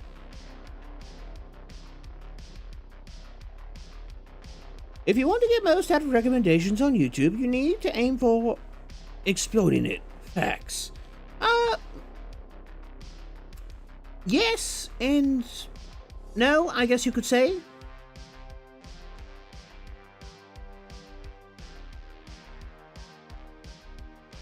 So I feel like if you want to get the best out of recommendations for YouTube, what you need to do is, well, first off, you need to make something that people are searching for.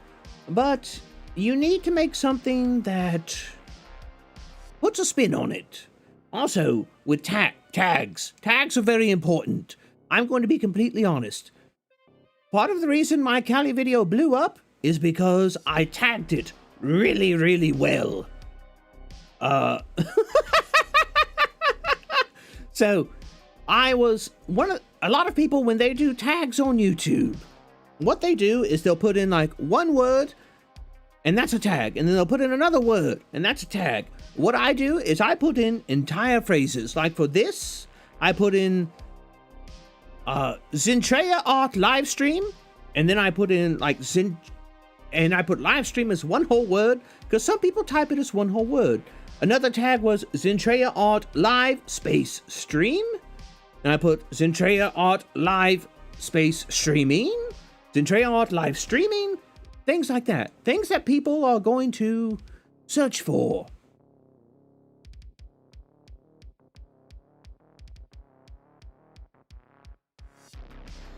Fires up OBS, records directly from browser. Here's how I clip. I mean, before I figured out how to clip on Twitch, I would do the same thing to my friends. And I would send them the clips and they're like, oh no, I had clips turned off. And I was like, yes, you did. You've been enjoying doing art when I'm doing art streams? Well, I'm exceptionally glad for that, Ghost. I was hoping that there would be individuals who would find just a little bit of inspiration from these streams. Remember back in the days of YouTube, you could see all the tags of the video. I mean, you could go and search. There are still ways to find the tags for videos. And I'm going to be honest, I've done that before. I've gone and I've looked at something, I'm like, oh, I'm going to be doing similar content. How did this person tag their videos? How did this other person tag their videos? I look at generally the top 5 videos and see how they've tagged their videos, and I pick and choose the ones that I think are going to be applicable to my video. Dope, hello! Glad you could make it out to the live stream. I hope you're doing well.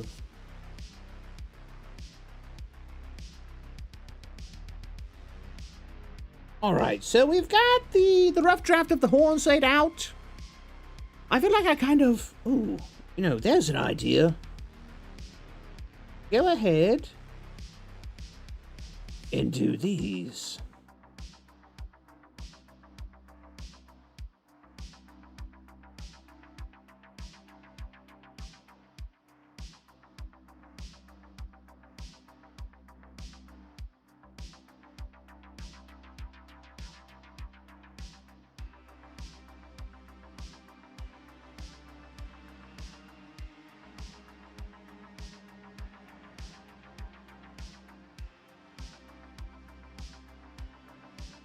And then we get this center one.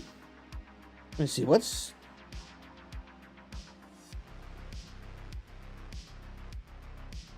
We want that at kind of an angle.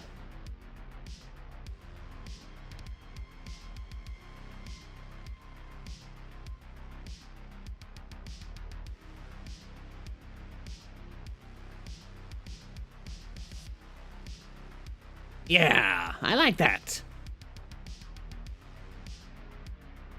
You clip my laugh for your latest vid. Hope you don't mind. No, not at all. Clip away, by all means.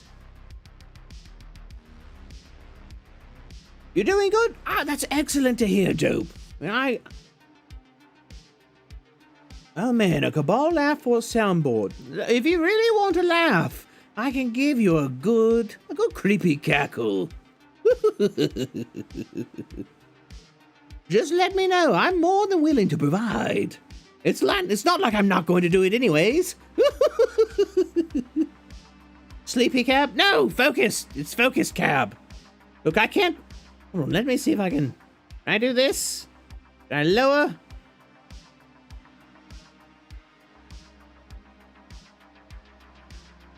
I think that might be better.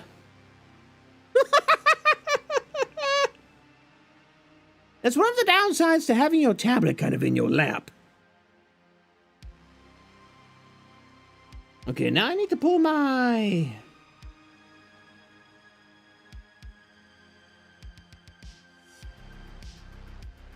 reference sheet back up. Here we go.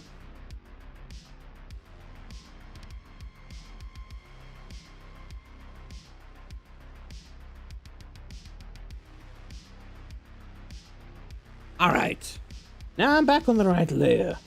Now I can start to finish up this hair a bit.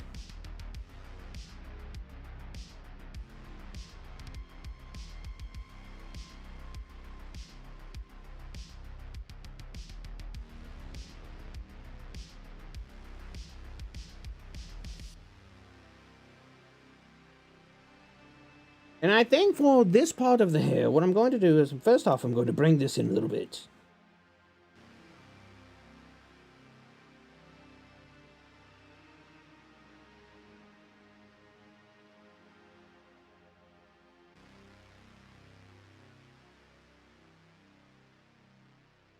Nope, that was kind of a bad angle for that.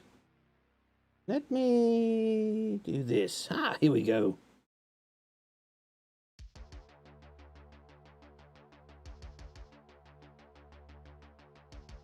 And now... Oop.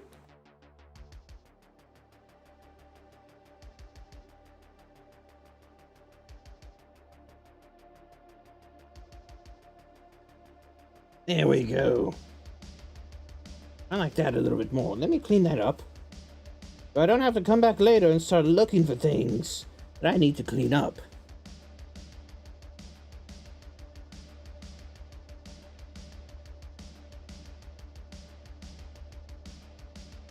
And now, I think I can go in. I can go ahead and do this nose. So I'm going to be honest, when I was doing the nose yesterday, this was giving me no end of trouble. And then I finally was able to get it like this, and I was like, it's good enough. Because one of the things I have trouble with is noses. I don't know why. I just have trouble with noses, especially if it's an upturned nose. Like in this, how Zentreya is looking down. How she's looking down at you. And you can see the underside of the nose. I have trouble with that. And it's something I've been actively working on.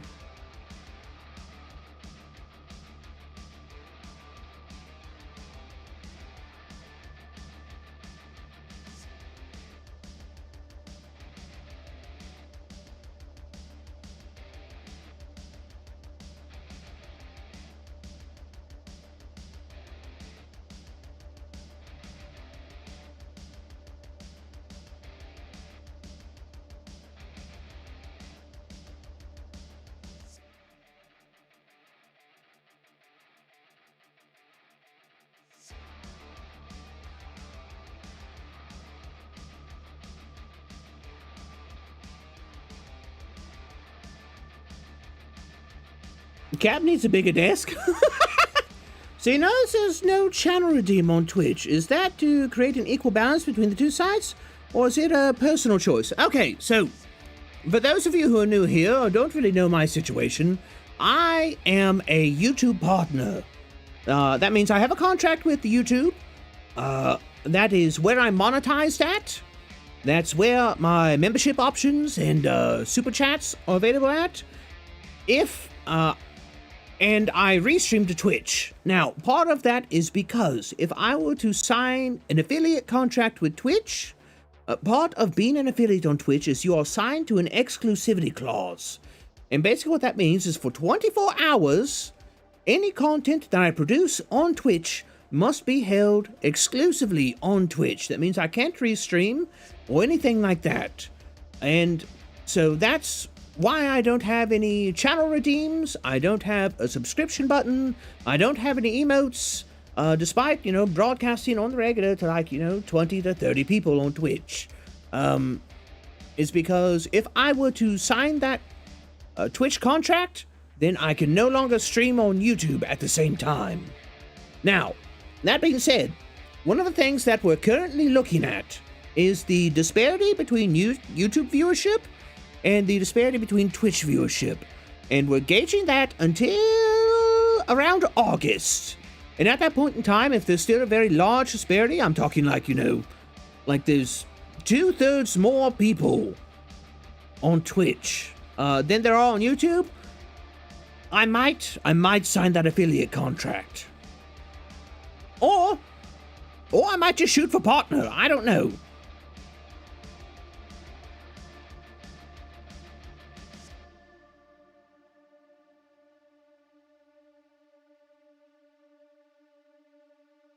How come every VTuber seems to be able to draw and sing? I mean, I feel like VTubing inherently draws individuals who are artistically inclined. Now, whether that's musically or, visually, I I think that's just the type of person that it draws. Pun intended.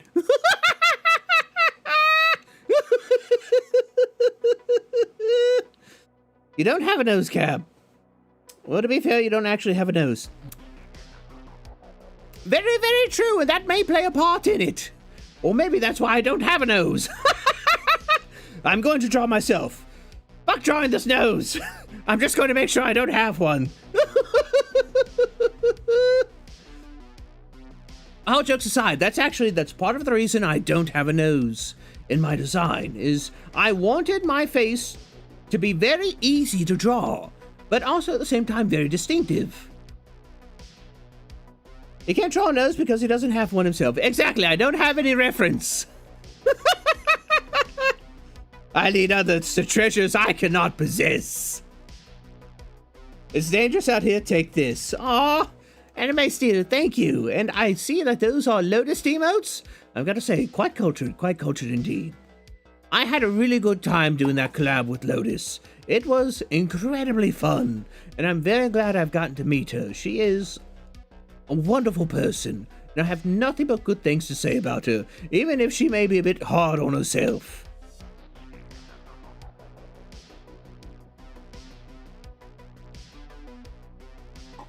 A little bit of coffee to keep the old vocal cords wetted. Now let's see how this looks without the. It could stand to be smoothed out a little bit.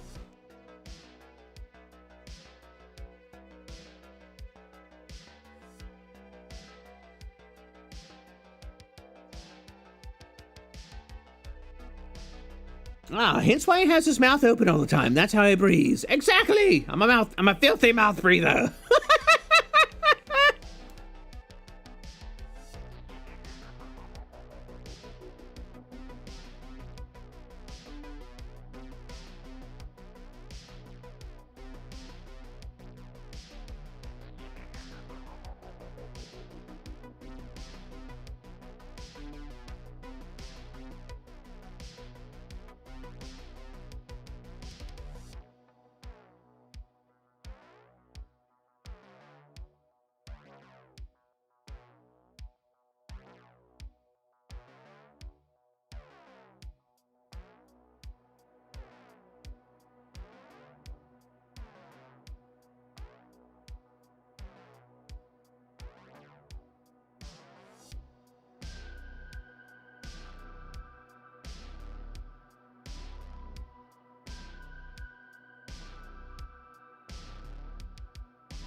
At least he doesn't breathe on his mic. I have my mic set off. One of the best things I ever learned about mic setup is what you want to do is basically you want to extend out your thumb and your pinky.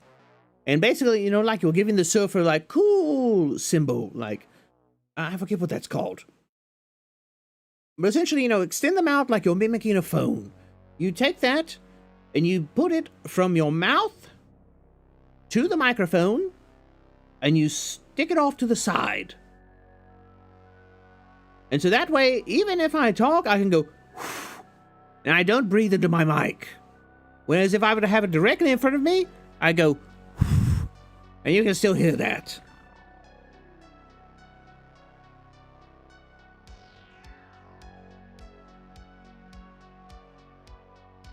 I'm a filthy mouth breather. That was an interesting time to come in. Morning to you too.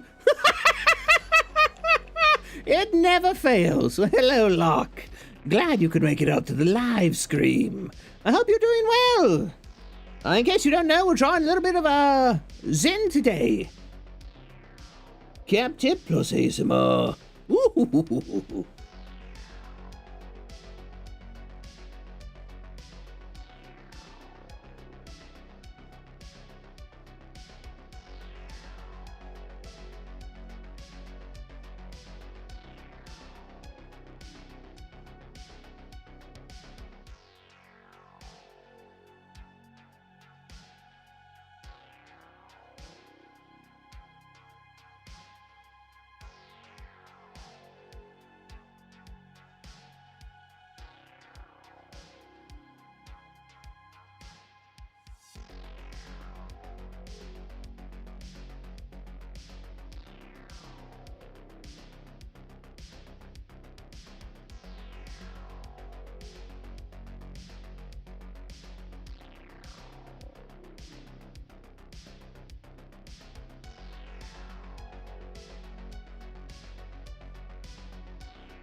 Nope. I think I messed that up a little bit.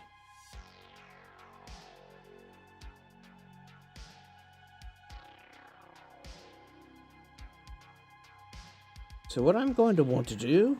here we go.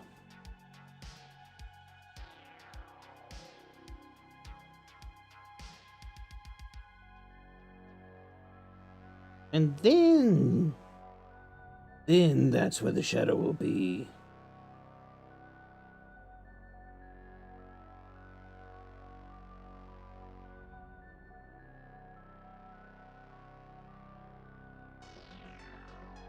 So I know there's easier ways to color in shadows like this, and...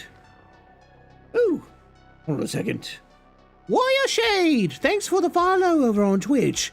I greatly appreciate your petrifying patronage. It's important to draw wisdom from different places. If you take it from only one place, it becomes rigid and stale. Indeed, it definitely does. A well-rounded education, I find, is best. Yes, pun refueled.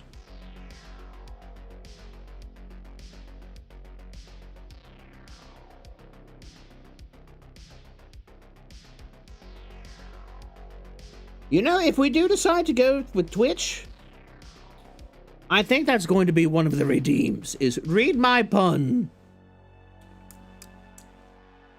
And I feel like I'm going to regret that.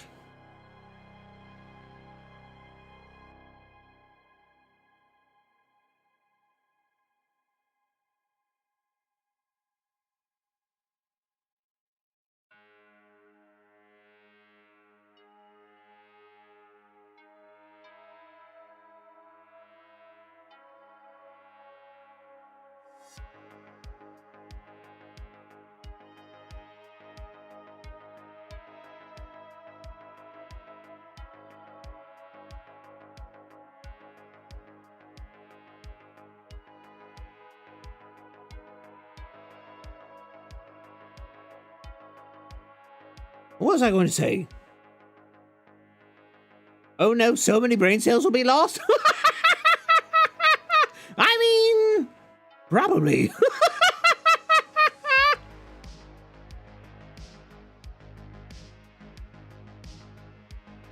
So you want to punish yourself? Oh gods, it's already started. Well, I mean, I've always said suffering is content.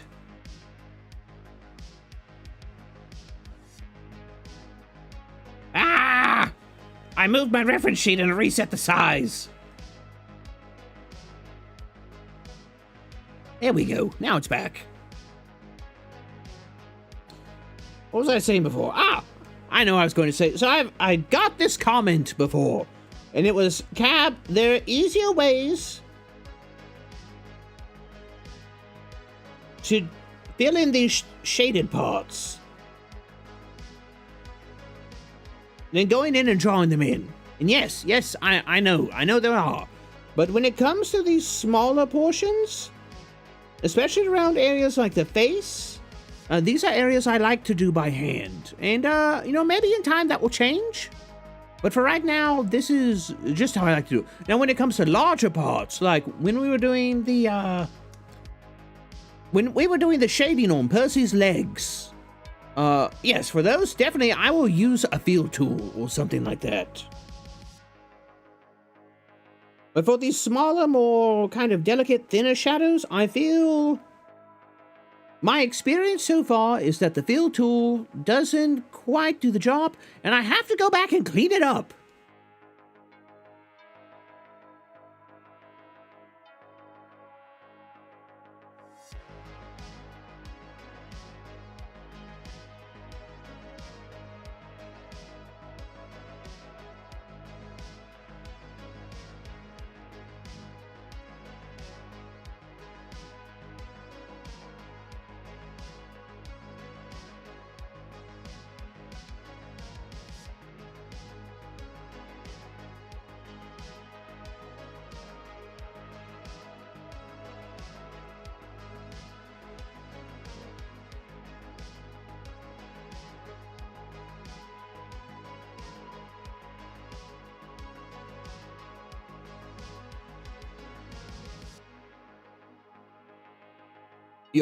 You heard old lady cab there for a second. What? What do you mean, old lady?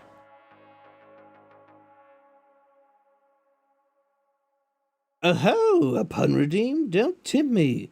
You have military-grade dad jokes, so puns are easy pickings. Get it? Easy picklocks? Can we ban Locke? Like, is anybody going to be salty if we ban Locke? Nah, I'm kidding. If Bjorn hasn't been banned yet, you're totally fine, Locke.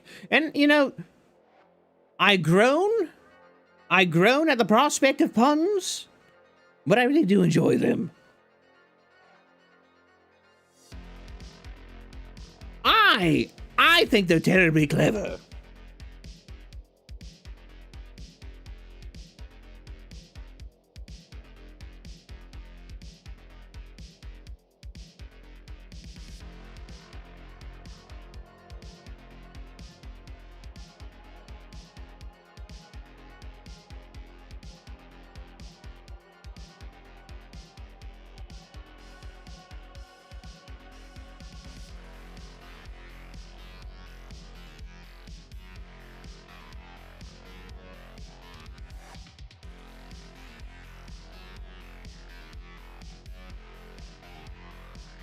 Okay, and I'll switch back over to my G-pin.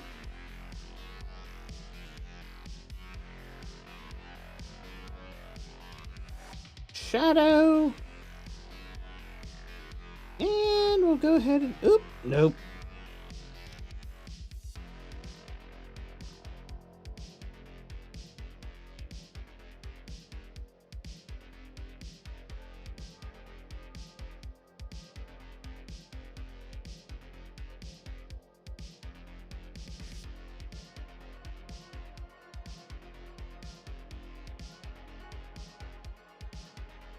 There we go.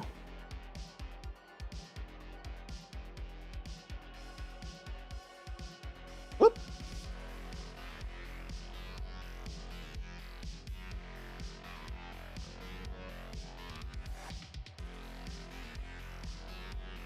Ah.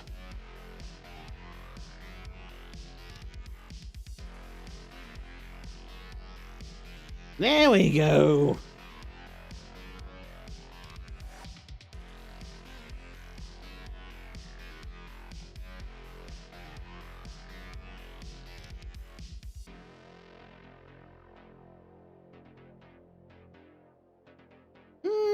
I'm not quite sure how I feel about that. Like, I kind of liked it at first, but I might just do this instead.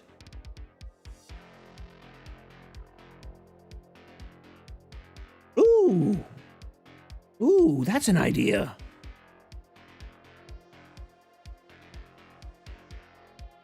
What about if I do...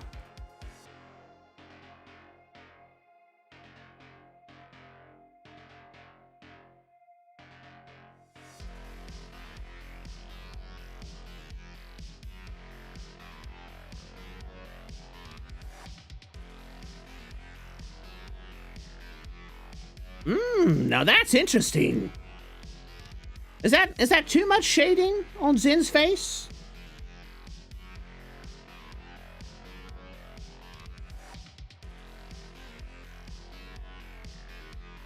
Hey, managed to catch one of your jaw streams. Well, hello, Plague. Welcome back. I'm glad you're tuning in.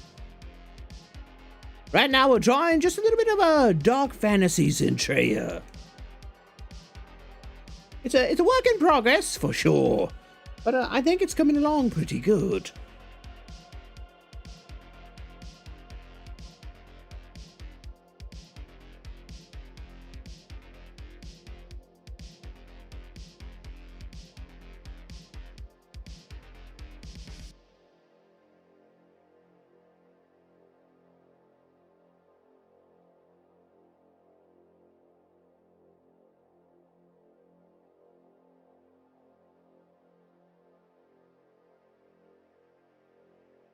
Intimidating warrior mom.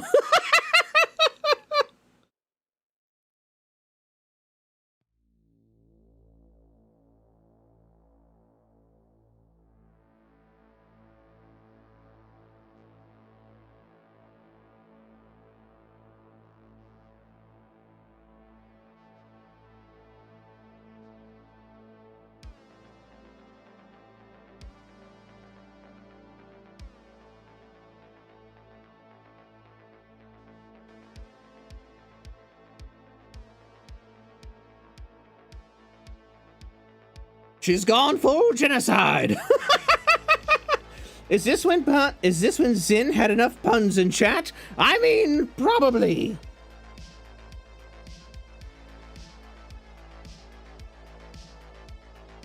So the idea is to, draw her in very much this barbarian kind of pose. But then we've also got all of this that goes on her. So it's going to be interesting to see how it turns out. I'm looking forward to it, to be honest.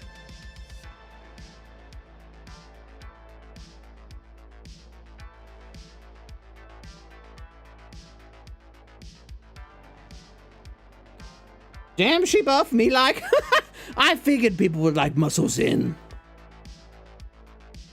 I'm going to be honest, I feel like the Vshojo girls don't get enough cool art, I guess you could say. They get a lot of cute, they get a lot of sexy, they get a lot of lewd art. But I feel like they don't get enough cool art. And so, one of my mini mantras is be the change that you want to see. So first off, I'm going to do Zin as kind of this dark fantasy, I guess you could say, barbarian dragon knight. Next up is going to be a full lich mode fruit. And then I kind of want to do like a shadow run, like dark cyber melody. I feel like that would be pretty fun. And then I'll probably, continue to, work on the rest of the team. And I hope to eventually put all of those together in a single collage.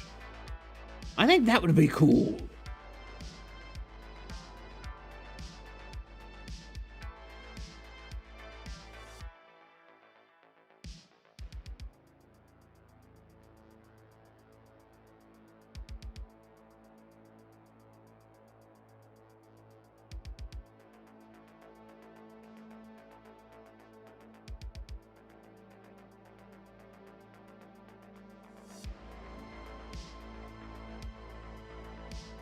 You like my idea, Dark Shadowy Man?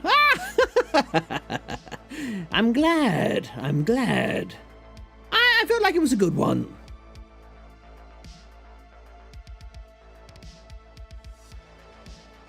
And I've got to be honest, Vshojo has provided no small amount of inspiration for me.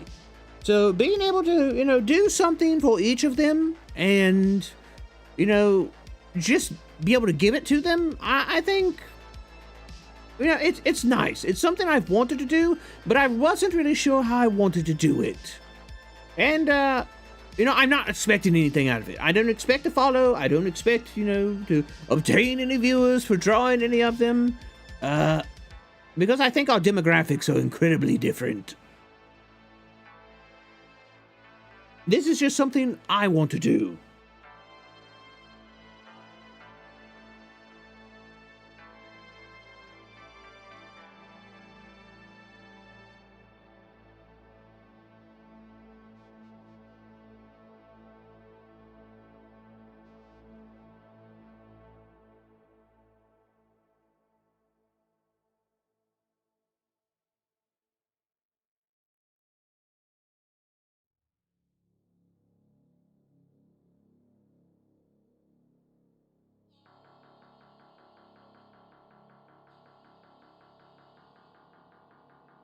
It's a cool idea. Good luck with bringing it to life.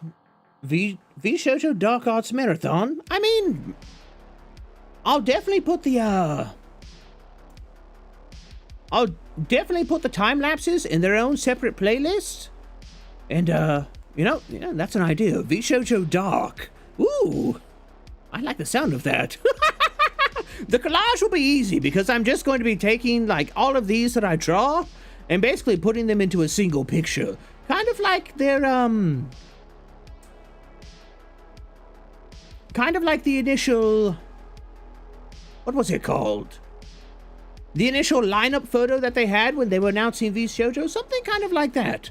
But I kind of want to make it look like it's an RPG party. Like, if you had a multi-genre RPG, like this would all be like them as characters in that. A multi-genre dark RPG. Stuck in the car with a 7 and 8-year-old. Ooh, Jay. Ooh, you are a strong individual. I wish you the best. What about Iron Mouse? Too cute? Yeah, no, Mousy. Okay, so Mousy holds a particularly petrifying place in my heart because she is the individual that not only sent me down the VTuber rabbit hole, because she was the first VTuber I ever watched. When I was trying to figure out a way to do a animated avatar for streaming instead of face cam, I was looking it up, and then I found out about VTubers, and I was like, oh, what the hell is a VTuber? And it was like, boom, Iron Mouse. And I'm like, holy crap. And then I found out that she's also a fellow disabled content creator and the extent of her disability. And I was like, oh, well, I have no excuse then. And so she has been a great deal of inspiration to me. And when I do a dark fantasy version of Mouse, I really want to do her justice. And so with Mel, Fruit, and Zen, the ideas kind of just were there. With Mouse, the idea is there, but I feel like I want to flesh it out more, because her and Bebe are both demons, and I want them to both be very distinct in the way that I portray them if I'm going to do them in a dark fantasy art style. Howdy, doing Zentrawines, I see. Indeed, we're doing a dark fantasy version of Zentreya. Plain old background or scenic one? For this one, it's probably going to be a plainer background. So the idea I had initially was to do, in the background, was to do a very, very dark background, but have a very monstrous looking, like talking like Thing of Your Nightmares version of Snome in the background that you could barely make out. I thought that would be cool, but I'll have to see how it goes. Normally, I only do the plain backgrounds like I did with the Percy art. Like, let me see if I can pull it up real quick.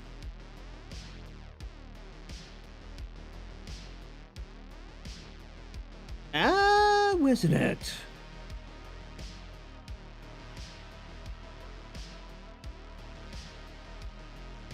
Where are you at? My petrifying Perseid. Ah, here we go. Ah, that is still utterly huge.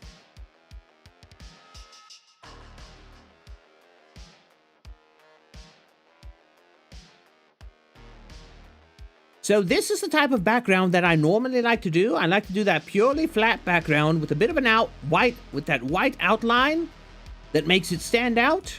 And I like to do a singular color.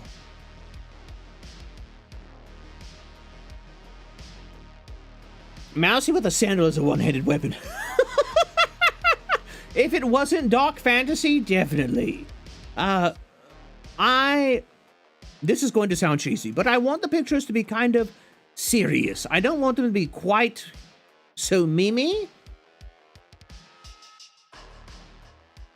Yeah, here comes Daddy Percy. But this is generally the type of background that I like to do. One of the things... Hold on a second. Well, boys, I'm gonna hang out with the homies. Probably gonna stream Dead by Daylight later. I don't know. All right, Ion, take care. But, yeah, this is the type of background I like to normally do. I thought with Zen of doing, like, a really gruesome and scary version of snow in the background and, like, having it barely visible in the dark. But I don't know. I'll have to see. Oh, no, the buffering ruined the sync. Uh-oh.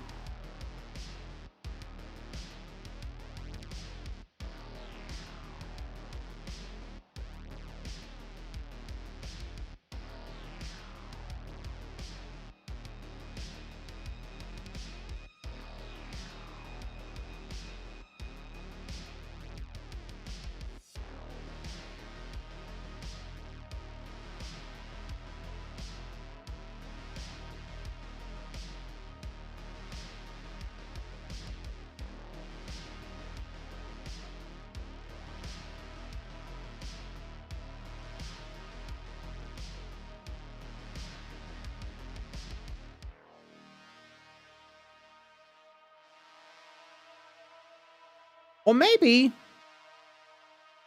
what I could do, having her gecko form in the just a monstrous troll-like gecko form. But no, actually, what I just thought of just now was maybe in the background, instead of doing that monstrous-looking snow, is actually doing a really like dark, monstrous looking, like full on dragon version.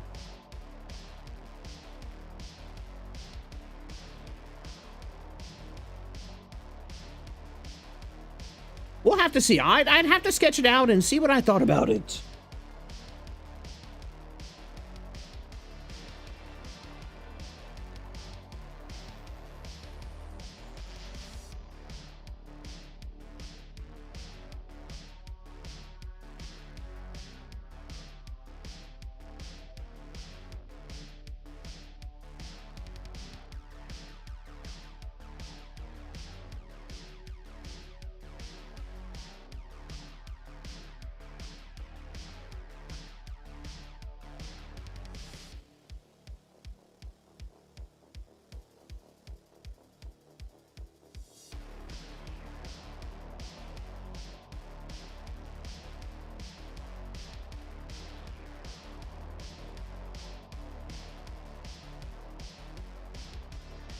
Either gecko sit in the background or a sort of a minion.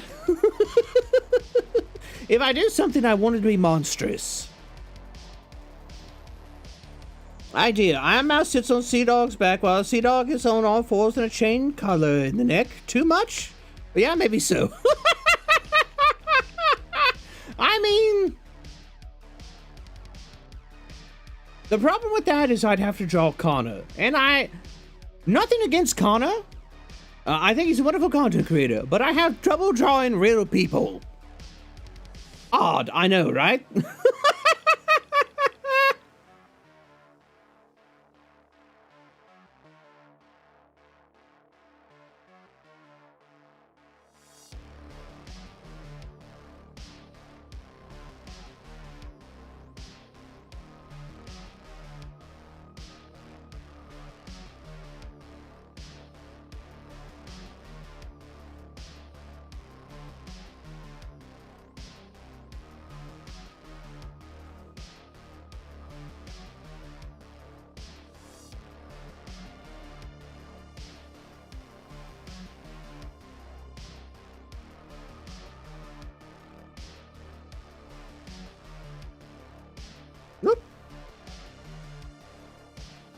Let me see. The shadow for this one.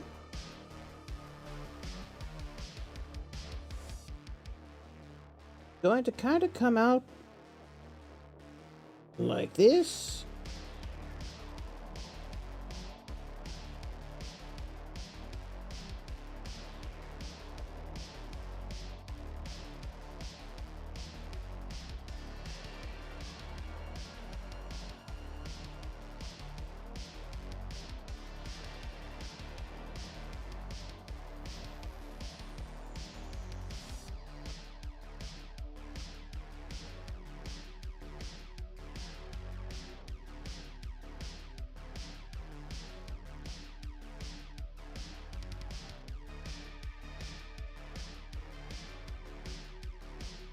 Actually, Connor has an anime profile. You can reference it. Oh, does he really? That might be on the table then. Because I feel like Mouse would get a kick out of that. Or she might be like, oh, monkey in the drawing. Who knows?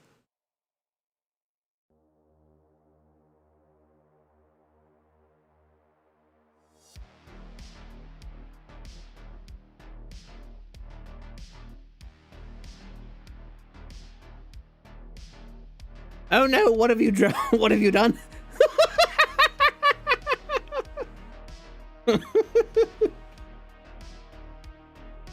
King Kong Connor with mouse in his hands. That's an idea. So you could have like Demon Queen Mouse, and then like this large, very Connor-esque ape in the background with like this chain collar around its neck that she's holding on to. Ooh! Ooh! That's an idea!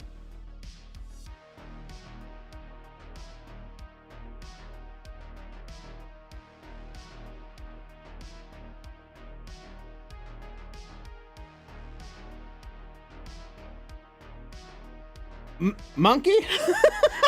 So we were talking about the dark fantasy version of Mouse. I was trying to come up with an idea because both her and Vebe are demons, right? So when I do a dark fantasy version of Mouse and when I do a dark version fantasy of Vebe, I want them to both be very distinctive.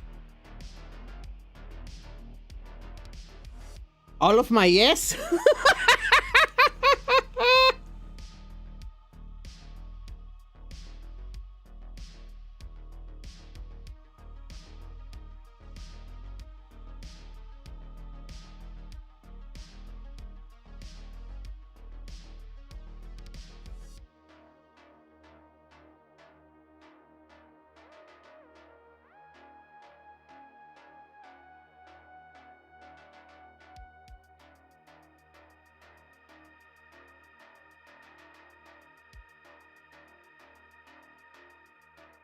You like Trophy's take on Iron Mouse? Giant metal mouse helmet?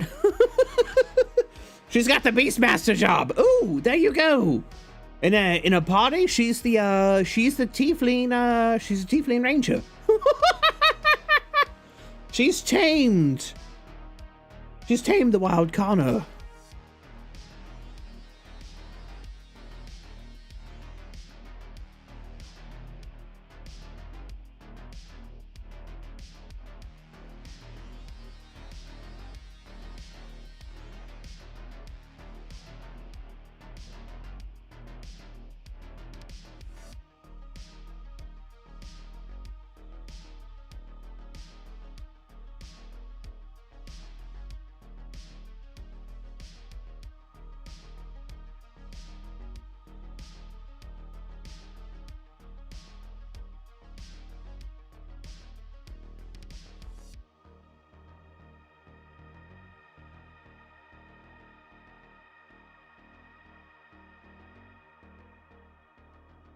How does that look?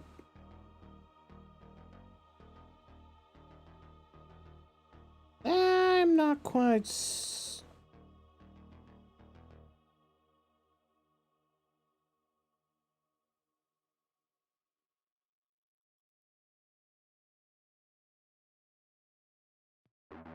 I think I like that a little bit better.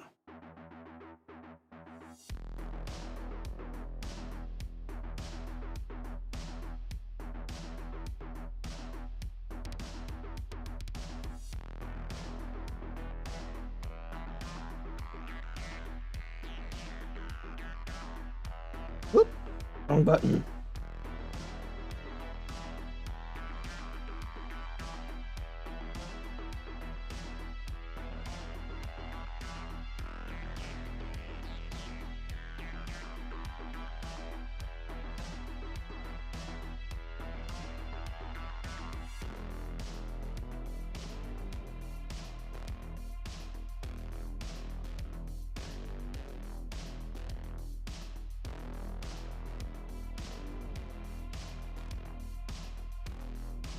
And we'll turn this just a little bit like this.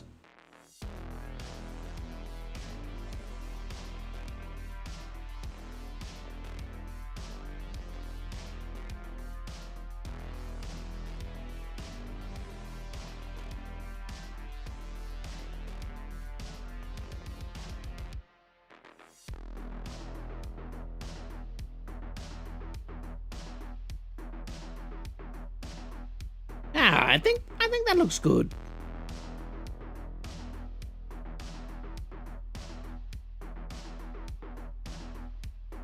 Warzone Terrors, Monkey and Mousy. Ooh. Cabin Trophy as a guest. I don't think I draw fast enough to be a guest on Trophy.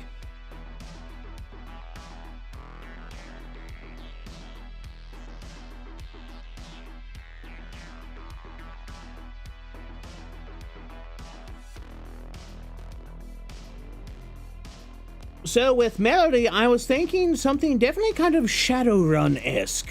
Very, you know, heavy cyber elements to it. Obviously robotic parts. Some kind of, you know, what it seems like holographic elements. I don't know how I'd do those, but I think it would be interesting. Like full-on, like cyborg warrior Mel. I think that'd be cool.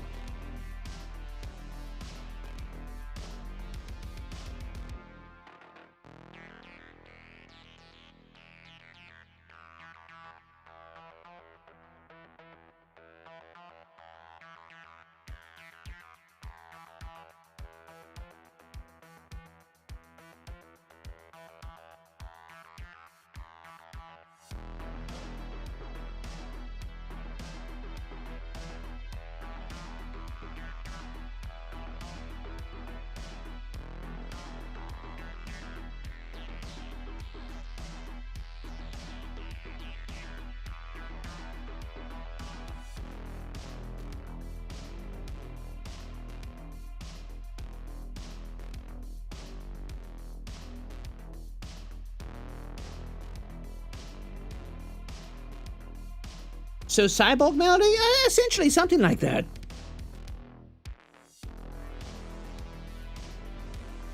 The way you use accent colors would fit a cyberpunk design. See, that's what I think as well. Hello, what the hell is happening? Michaela, we're drawing a bit of dark fantasy Zentreya art. And we're also discussing the ideas of drawing the rest of Vshojo in a similar, dark, either fantasy or sci-fi aesthetic.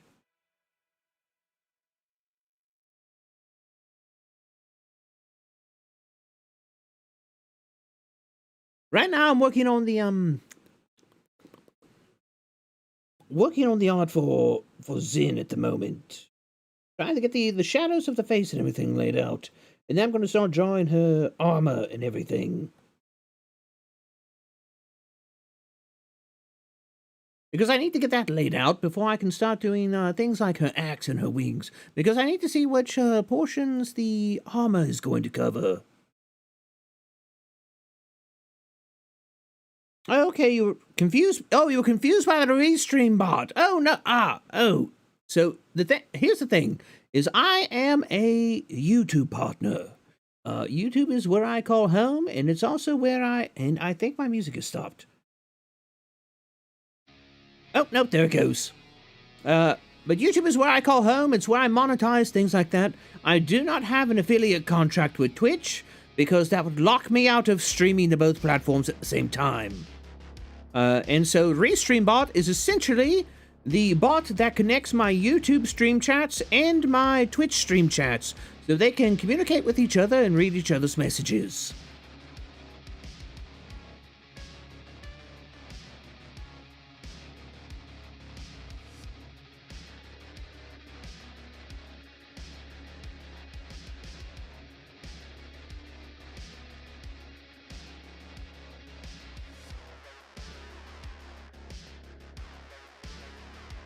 I think that, yeah, I like the way that's turning out.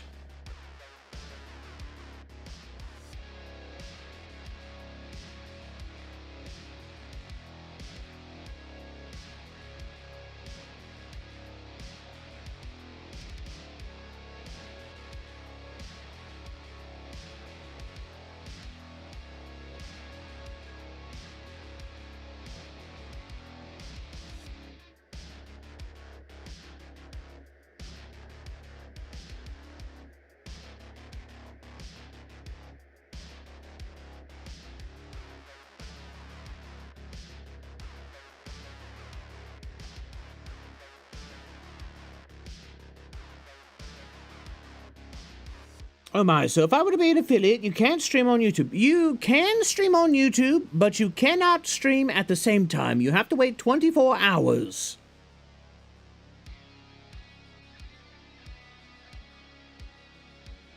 Because part of the affiliate contract for Twitch is exclusivity clause. So any content you produce on YouTube, or not, no, that you produce on Twitch, has to be exclusive to that platform for 24 hours.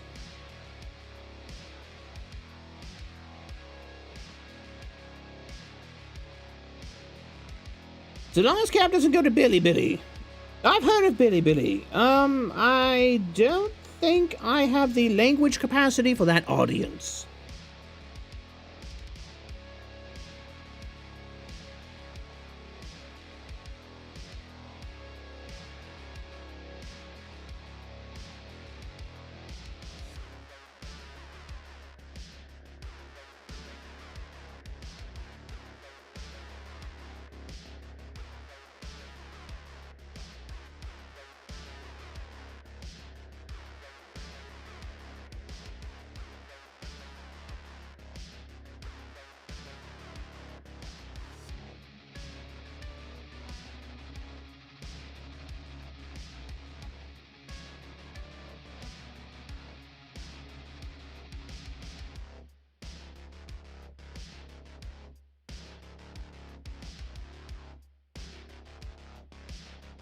Now, let me think. Do I want to...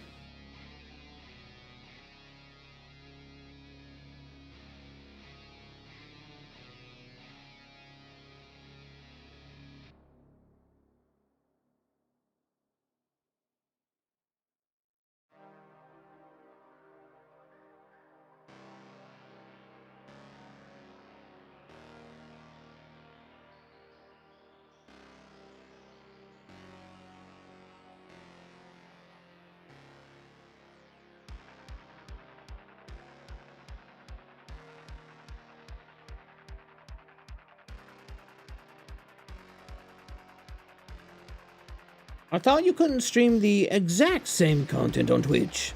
If you played Mario Kart on Twitch, you could immediately switch over to YouTube and stream Monster Hunter. I'm not sure. Honestly, it's too much trouble for me to deal with.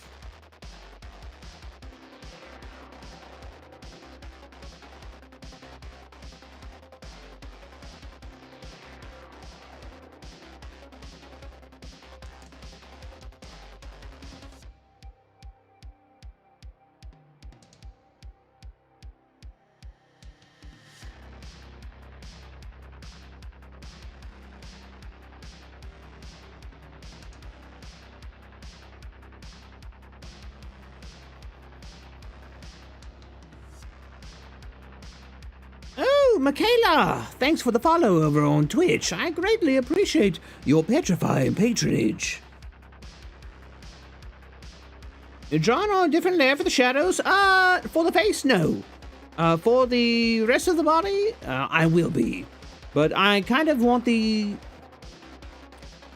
shadows on the face set.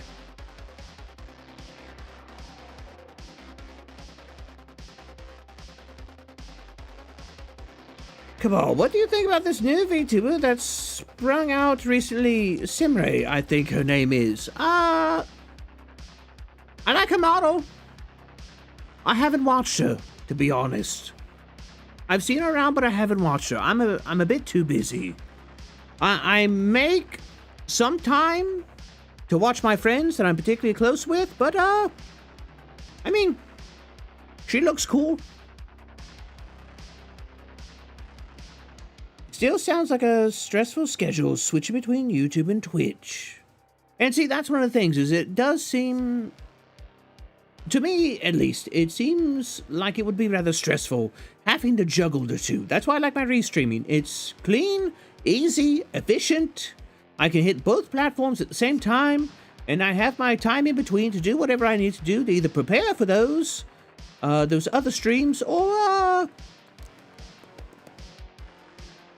do other things I need to do, like, working on videos or finishing up art or things like that.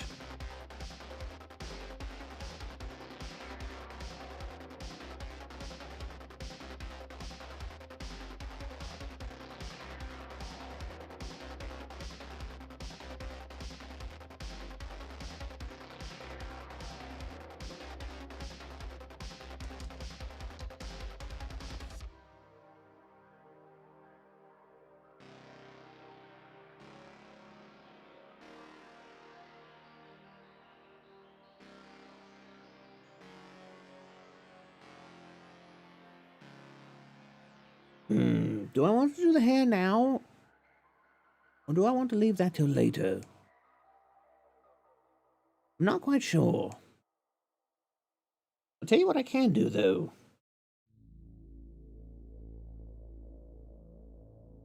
I can go ahead and get this taken care of.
Is it just me, or is anybody else on the YouTube and Twitch side and have Twitch muted and YouTube side on?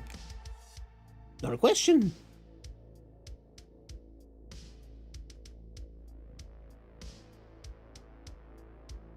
Oh, not a question. Well, I mean, I do have both on, but I don't have sound playing on both of them.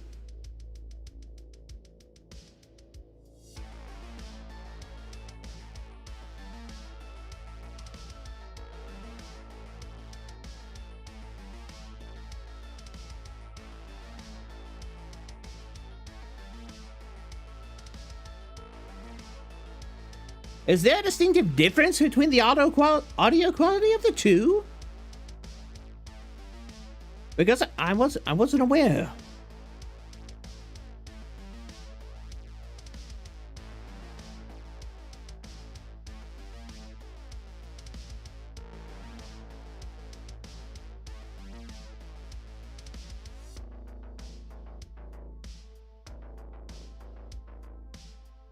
Let me see. How do I want to do this? Something like this? Yeah, I think that'll work.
Oh, okay, that's what it was. I was like, wait, why is this outline?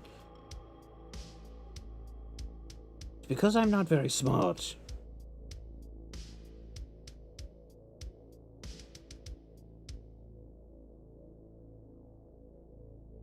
And drop some of your famous pieces of art that you commissioned from a friend who is an illustration artist by career. You know, I get to see her once a year, though. Woo!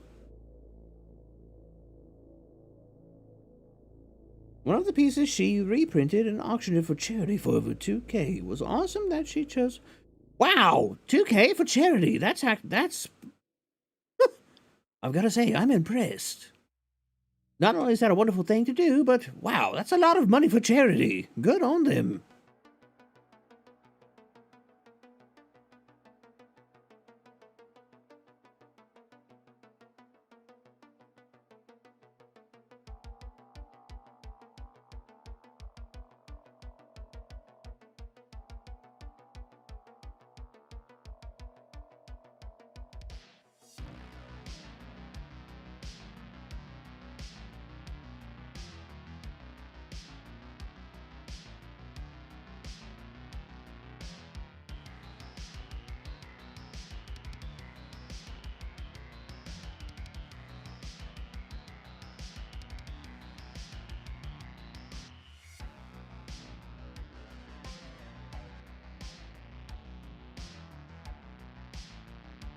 It's a pain in the Wi-Fi only has megabytes for YouTube. I mean... Wait, was it you, Shady? That was...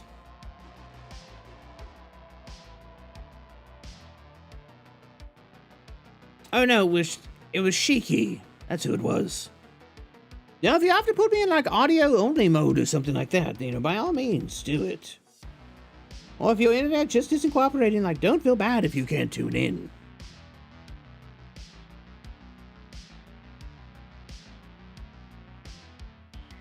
I feel like that's pretty good on the shading for that.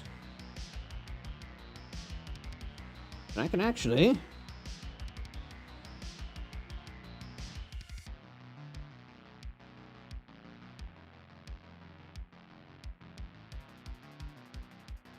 add in a little bit of scratches here and there. You know, make it look like, even the headband's been in a bit of battle.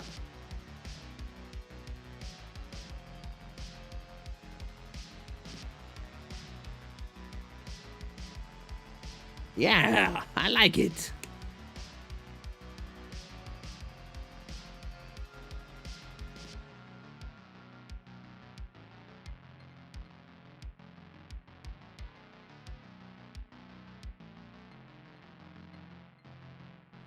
Maybe I want to move that eye over a little bit.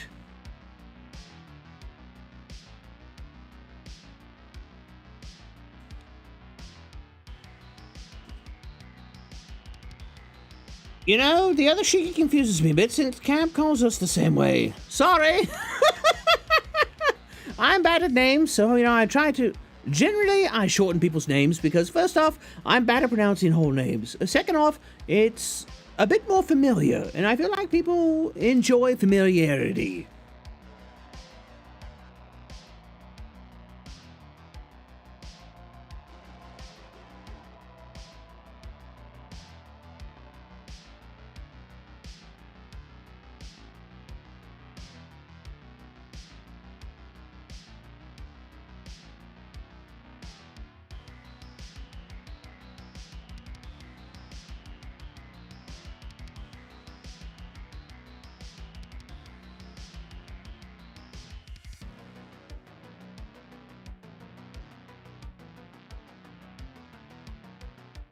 Not gonna lie, don't mind being called JCB, even though I prefer to be called JC. Well, by all means, if you have something that you prefer to be called, let me know. I have no problem with it.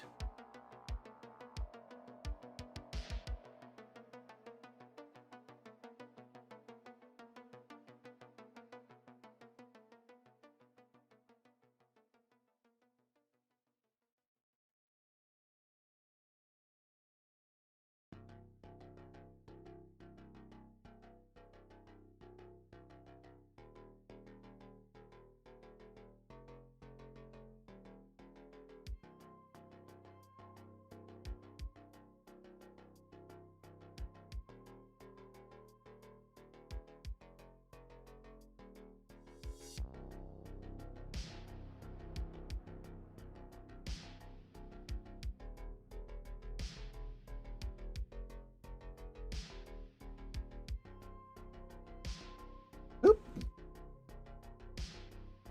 Everything froze for a second. I was like, oh, what's going on? Saving.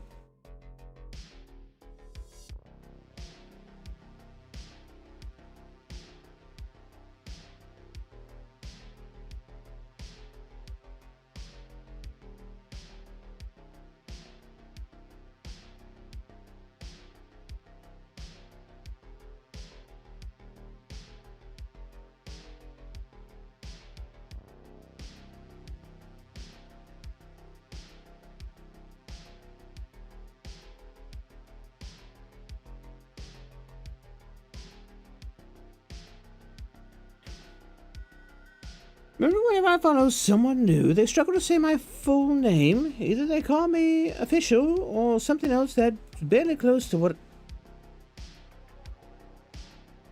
I want to call them. Then I say, just call me JCB. Ah, well, I'm glad I was kind of close. You're gonna go heading to bed. Good luck on the art, sir. And it's pronounced Lawin, just in case. Ah, well, have a good night, Lawin. Thanks for stopping by. I greatly appreciate it.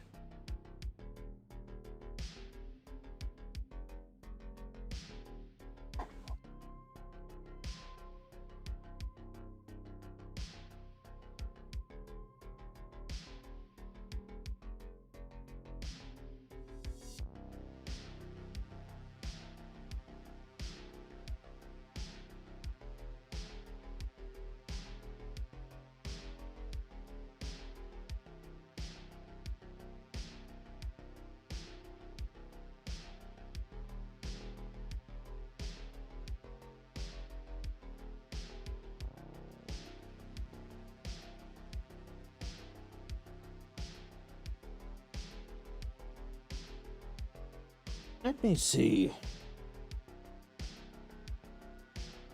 Yeah, I like how those are turning out. It's got that nice bold line that's pretty distinctive and, you know, definitely part of my style. But definitely gives the feel of that segmented horn. I like it.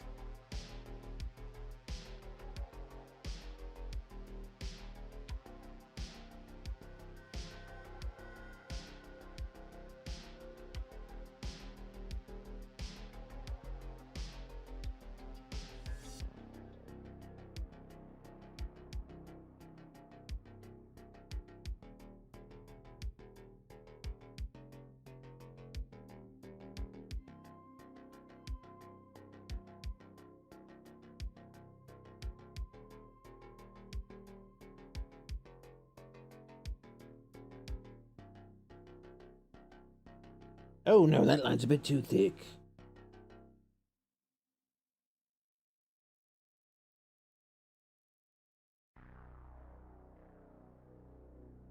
Ah.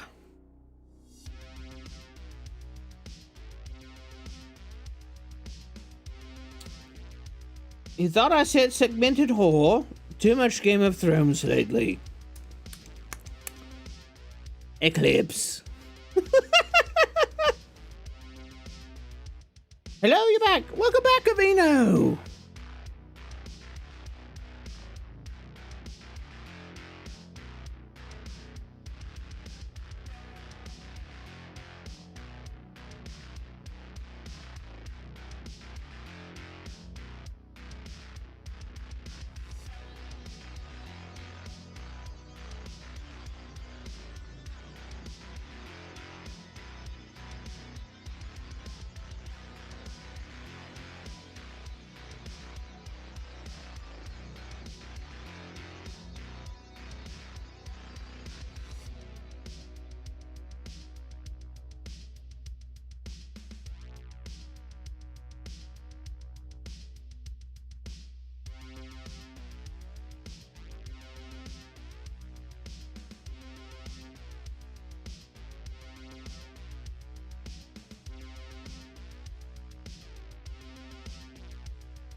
Let me see. When I get smarter like this, it's a bit harder to add in that bold detail. But I think I can get it working. Kind of like that. I think that looks good. Thick lines. Extra thick. The drop in the buckets couldn't help but check. Seems like everybody's chatting in the Discord. Ooh.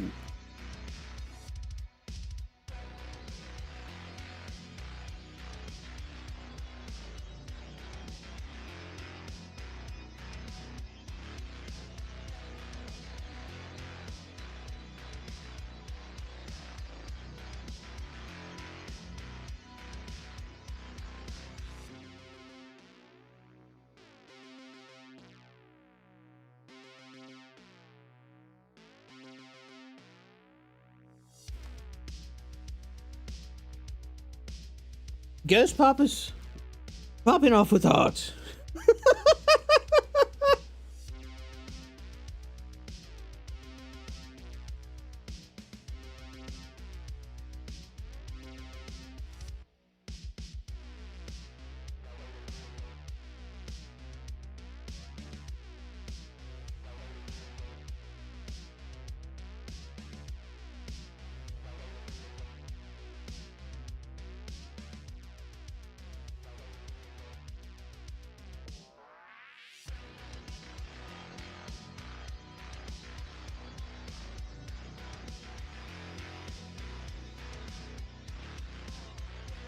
Nope, nope, screw that one up.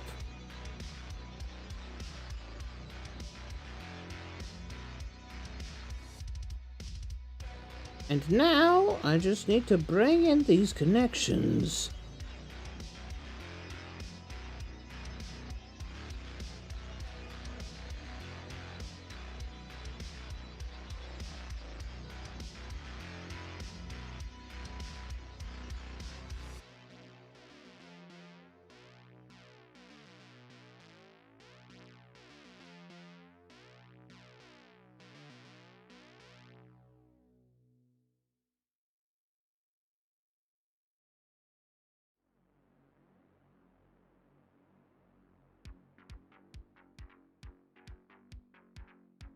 Put in these lines to denote that there is a bit of an edge there.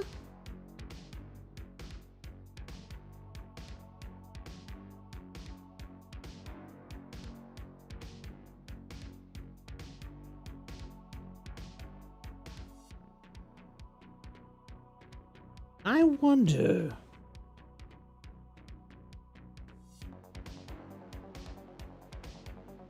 How would the shading on these look? looks something kind of like this.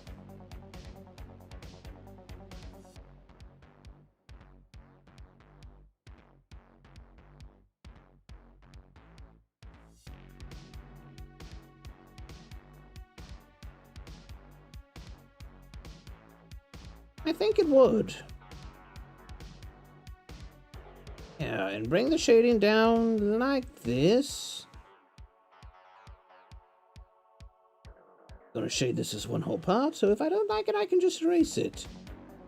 It should be easy enough.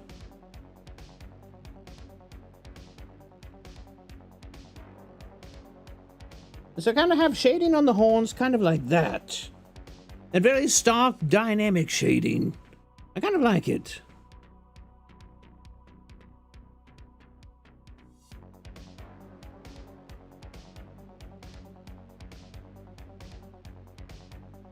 Hello, Boing. Good to see you again. Finally, something spicy. Well, I don't know if it's particularly spicy, but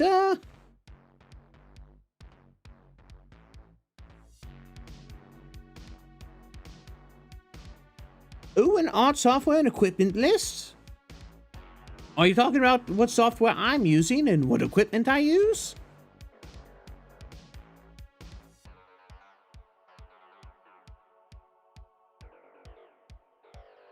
But yeah, I don't think this is particularly spicy, Boing, but I mean, I guess it could be. It's very much muscles in, so if that's your thing, it might be just the right amount of spice for you. You wanna know what drawing tablet our Spoopy Boy uses?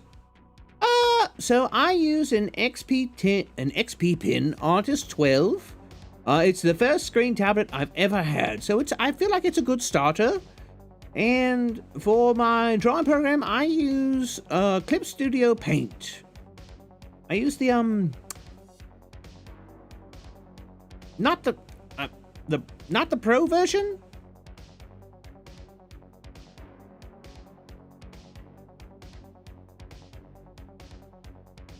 Muscular girl should be worshipped. Well, I mean, we've definitely got Zen as very muscular in this, so.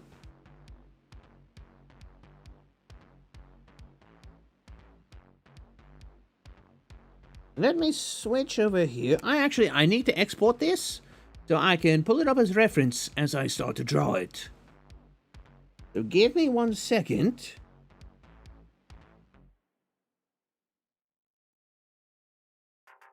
Yes, Clip Studio Paint EX.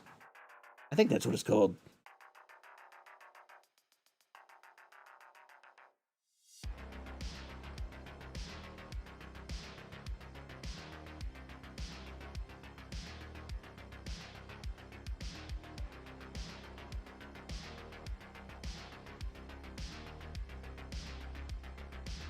And so what I now need to do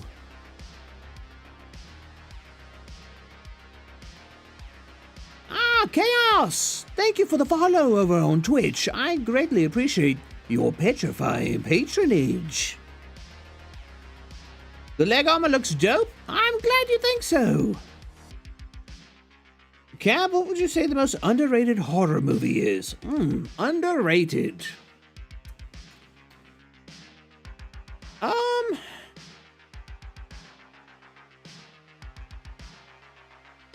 I'm going to have to think about that. I feel like... So I deal mainly in like classic slasher flicks. That's my preferred genre. I feel like... Well, no, I wouldn't say it's underrated.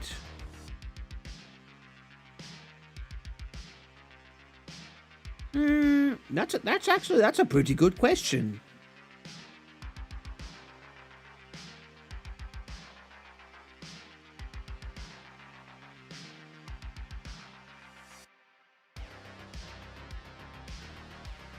You know, you've kind of stunned me on that one. I'll have to get back to you.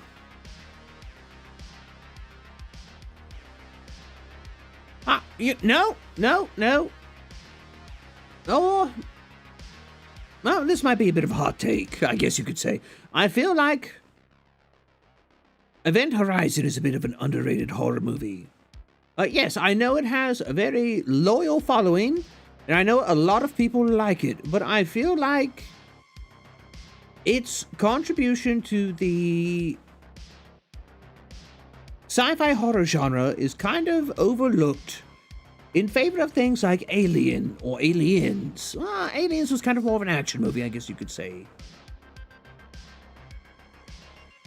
But I do feel like Event Horizon isn't outside of horror fan circles, isn't really given a lot of credit, I guess you could say.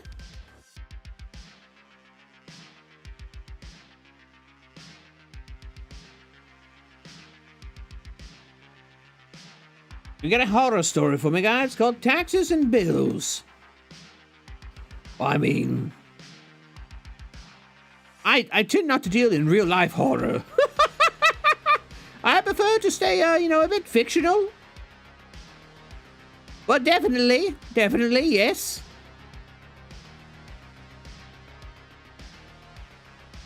Alright, now I've got my reference to this setup.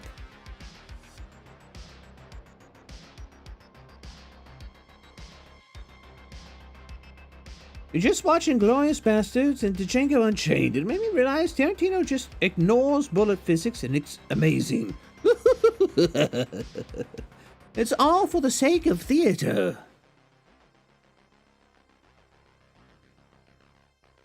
Taxes and Bills, that is more that permanent undercurrent of existential dread. Yes, and it's things like that which I think is why horror has become such a prolific genre in this day and age. Because, you think about it. Back in the day when our fear responses first developed, what did we have to worry about? We had to worry about things like being eaten, or being struck by lightning, or caught in a forest fire, or, being horribly maimed by wild animals. We don't have to deal with things like that anymore. Those are actual, tangible threats that you can work around and kind of avoid, and, then you're not quite scared of it anymore. But today, in this day and age, we worry about taxes, bills, global occurrences, the things that are far, far beyond our control or our ability to stave off. And that's where horror comes into play. Horror is where you can experience that rush of fear, that pump of adrenaline, that for a moment, just a slight moment, gives you that release from that dread. It fulfills that need for fear and then escaping it. And for that slight moment, you find that moment of peace.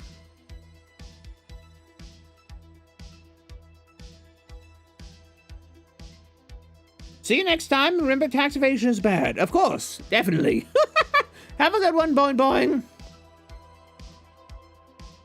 Alright, so now we get back onto Zen. And I'm going to pop into a different layer to start to draw armor. Because I need to roughly sketch it out first. There we go. So, where is my... There we go.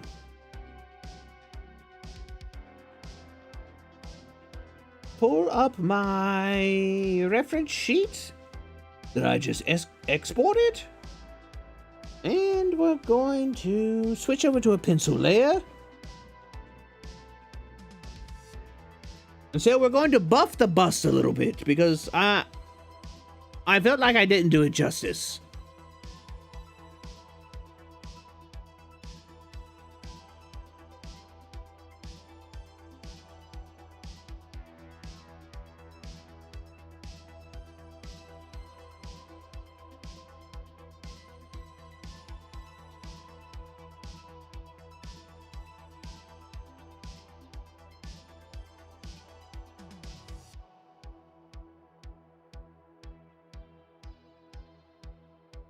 So we'll go over here.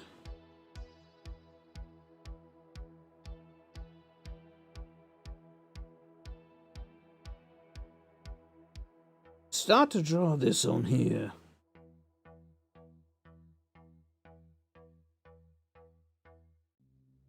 So this way I can get kind of a feel for where the collar of her armor, because I'm going to give her a raised collar, a lot like how she has it in her regular outfit, that raised collar. I also want to do that same thing with her armor.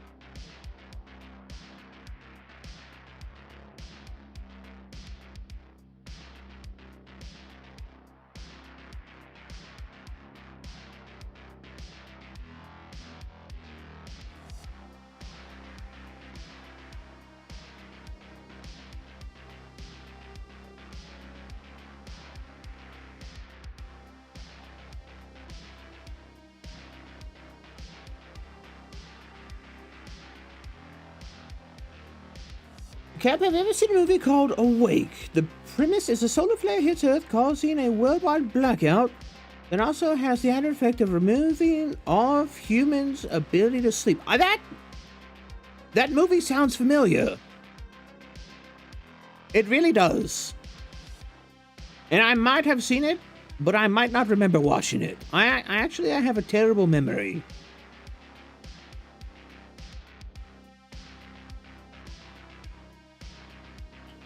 The booba could be a bit bigger in my opinion, since she has them big. Yeah, we're going to buff the bust. Don't worry about it.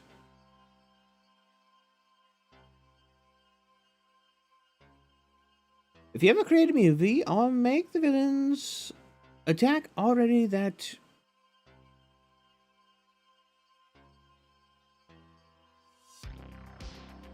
Okay, I can't read that, Shady. I have no idea what you're trying to say. Neck armor.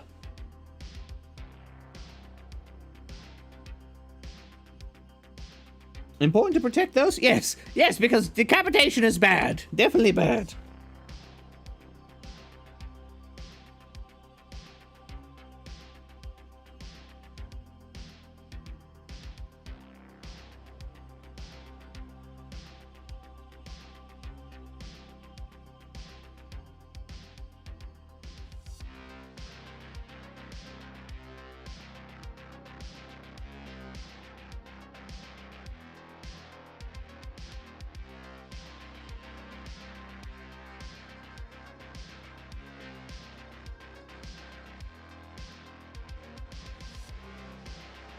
And let me see.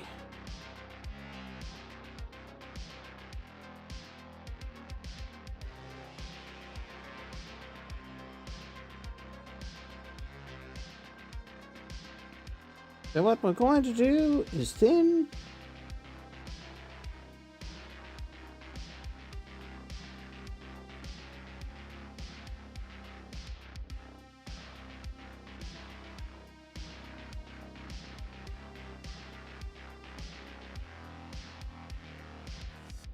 I feel like that's slightly more acceptable for Zin.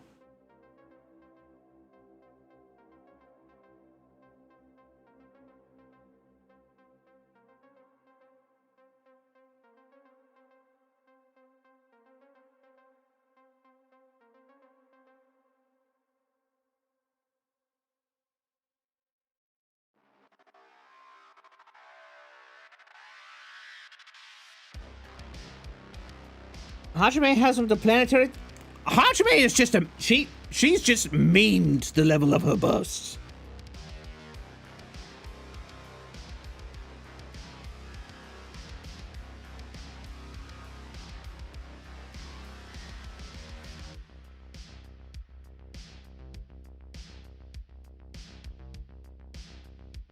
I feel like she was just like, oh,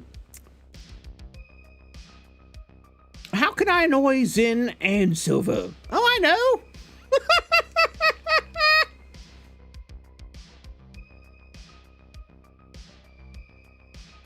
So let's see. I did that.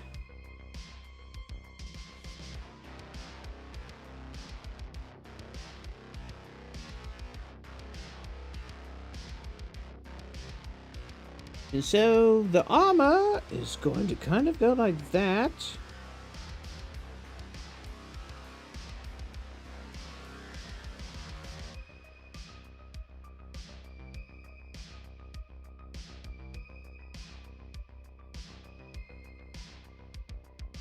We'll have that there. It kind of comes up like this.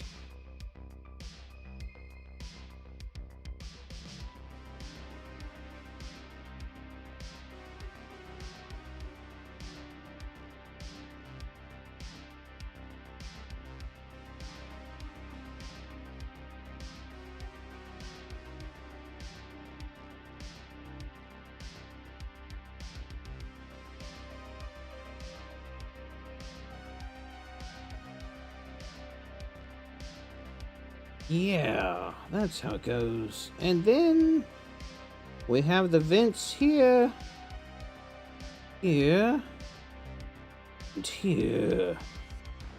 And we do them on this side as well.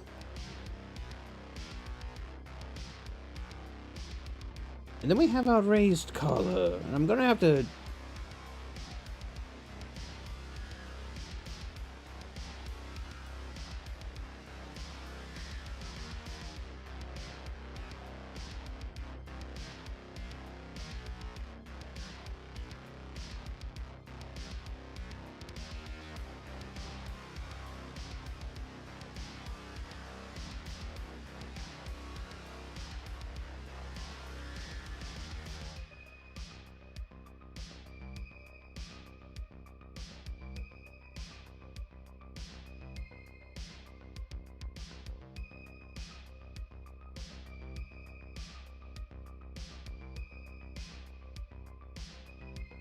So we'll have Zen with her regular color as well.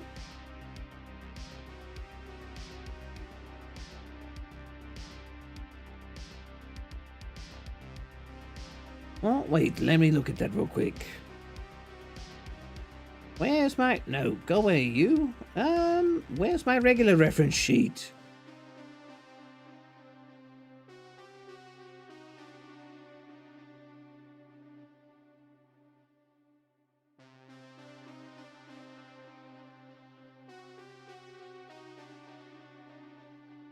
Where's it at? Where's it? Ah, here it is.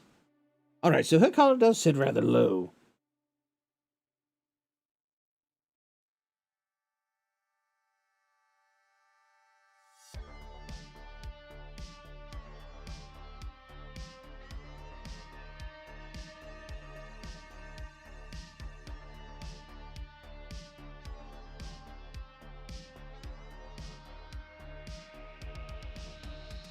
Whoop!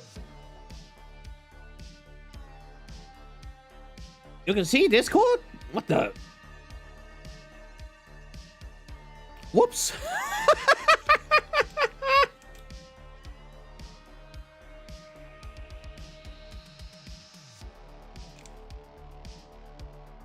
You don't know how to describe the kind of horror you're into, but it's situations you would give anything not to be in. Like Revenant in Apex, being made into a simulacrum, robot with a human side. I feel like that is... I don't know what that particular genre of horror would be called. But I know what you're talking about.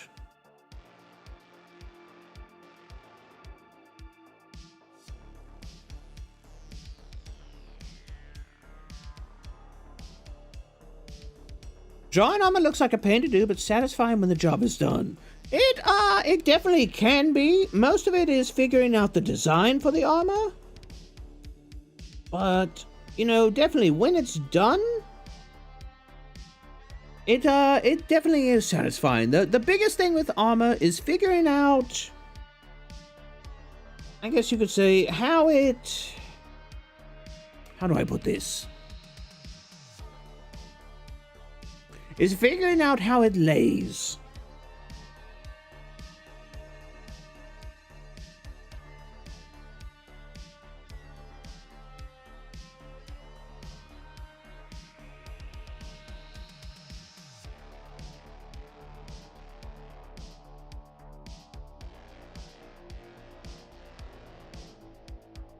Because like you see here, I'm having to figure out the dimensions, like how it wraps around, if there would be enough room to move around in it, things like that. That's probably the worst part about drawing armor, especially if you want to draw something that's a bit realistic. I tend to more towards the impractical fantasy side of things, so that makes it a bit easier on me.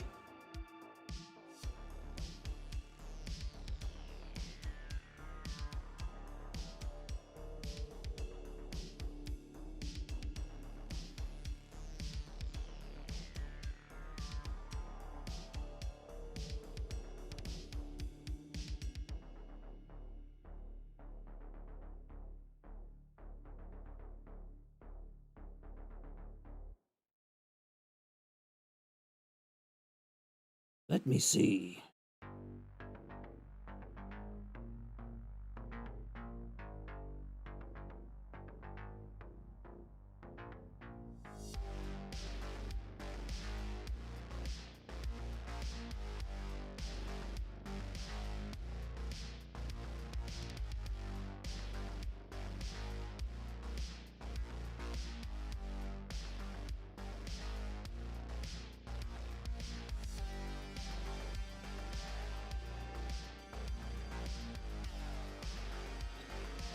You'd say the most underrated horror movie is either Annihilation or The Crazies. Annihilation was the second horror movie with a majority female cast, the first one being the original Black Christmas. And The Crazies was an old George Romero film. It never caught on, but was remade in the 2010s. I remember the original Crazies, and I remember the remake. I don't feel like it was underrated. I felt like it fell victim to the fact that horror isn't promoted by the mainstream. Now, that doesn't mean the mainstream audience. I mean by, like, actual, like, studios and things like that. Horror is kind of looked down on, and it's always been looked down on as kind of an illegitimate medium. I feel like it ran afoul of that, but I feel like the Crazies, both the original and the remake, were both beloved by a lot of people who do enjoy horror or see horror as a legitimate medium. Annihilation, on the other hand, I feel like they could have done better with Annihilation. I wasn't a huge fan of it. I enjoyed the concept, and I liked the implications of the ending of it. But I feel like in some places it kind of fell flat.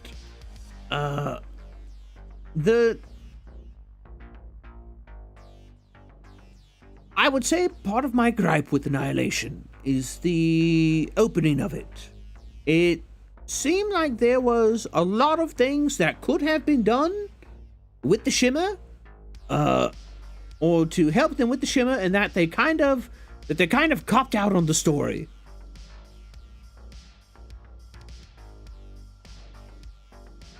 You have 0% skill on art, so you have no damn idea about this.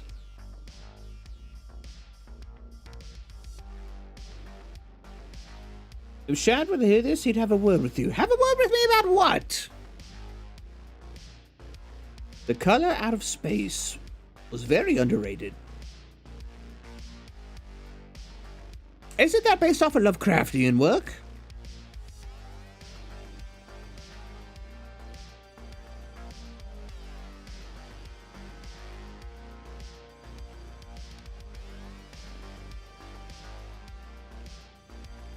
It is based off of Lovecraftian work. So, part of my gripes about Lovecraftian works in cinema is that I feel like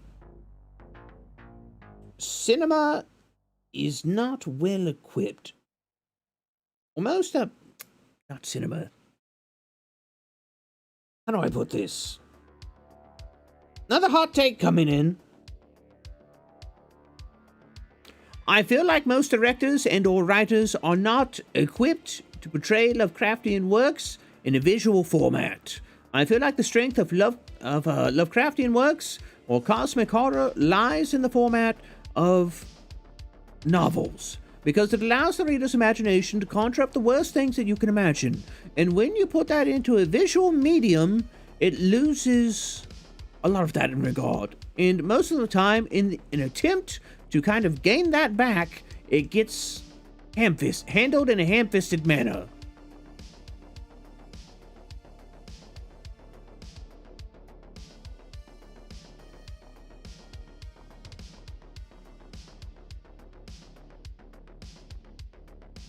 Yes, starring Nicolas Cage. Well,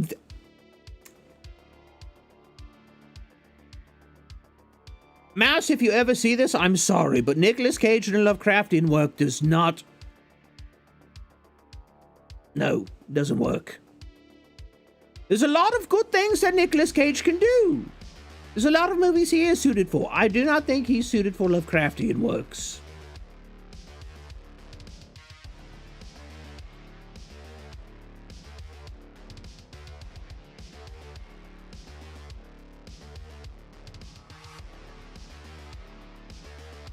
You said I said I'd buff the bust. I did.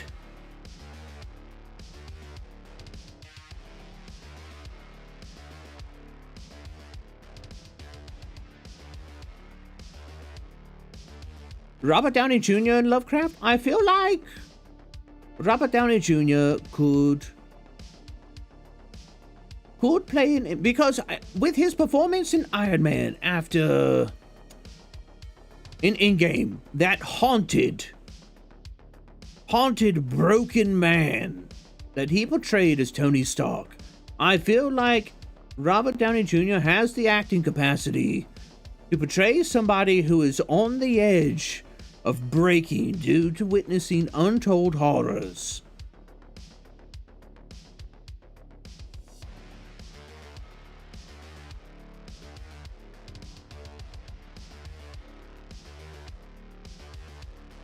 Skarsgård in a Lovecraft movie? I mean, if you think about it, it kind of is a Lovecraft movie.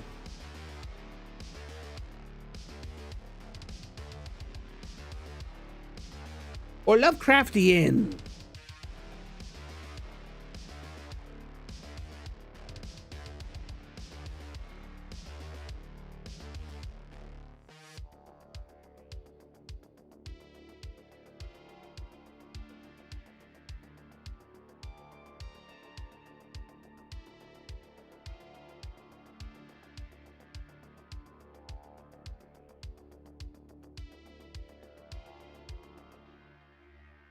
"13 Ghosts." Oh, God. So, fun fact, right after, like they actually vied for first place, right after Event Horizon, 13 Ghosts.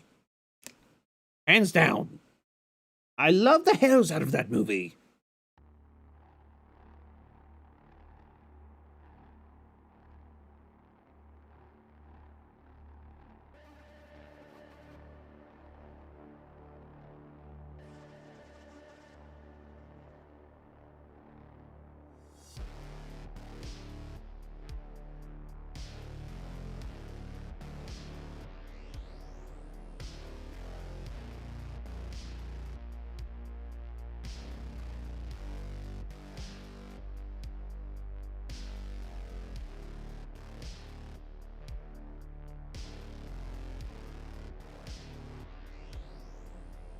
Where did I put this example for this? Ah, there it is.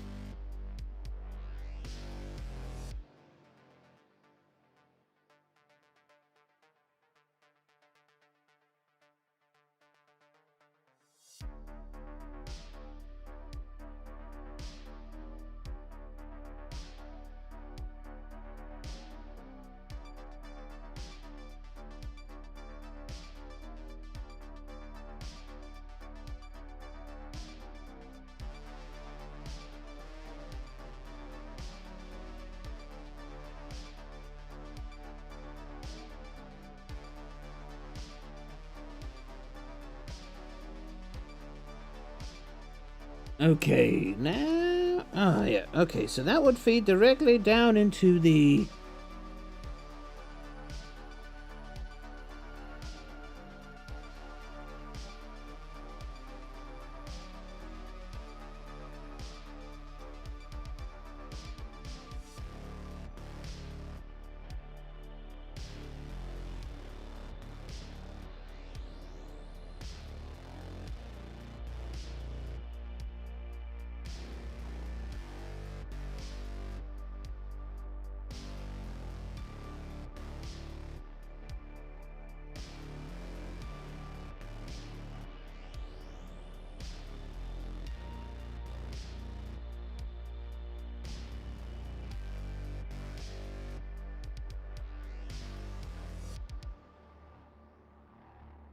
No, that needs to... Alright.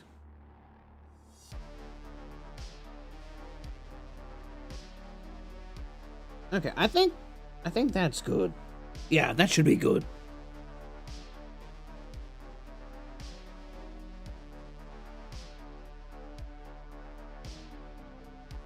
You know what horror movie?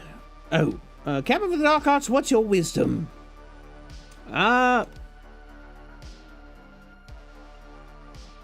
World is very scary. Horror movies nice and comforting. Have I watched Handjob Cabin? No, I haven't, and with a name like that, I'm kind of hesitant to look it up.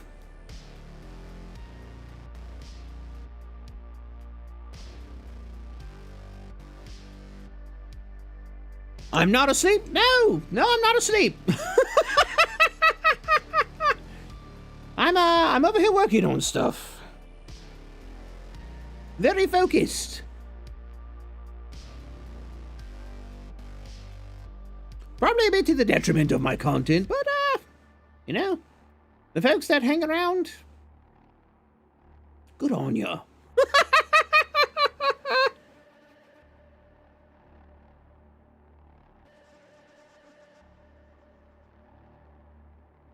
Let's see. I had that come out like that. They have a bit of a diamond shape. That comes out.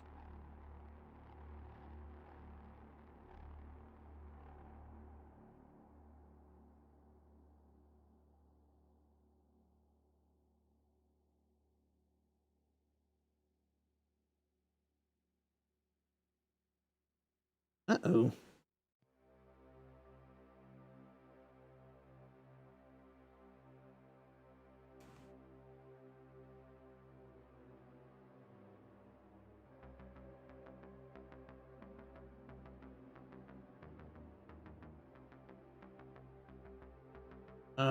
Okay.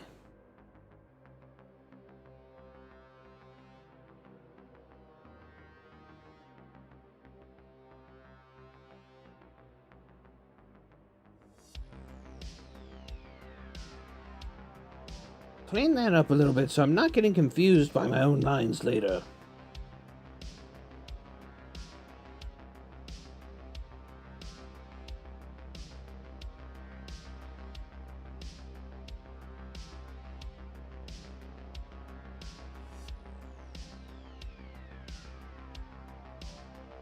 Yeah. There we go. And what did I want to do next? Oh yeah, I want to add in the claws. The same that she's got on her top. I think I'm going to include those claws into the bust of this armor as well, because I think it's a pretty distinctive feature.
Reality can't handle the power of Sin's bust.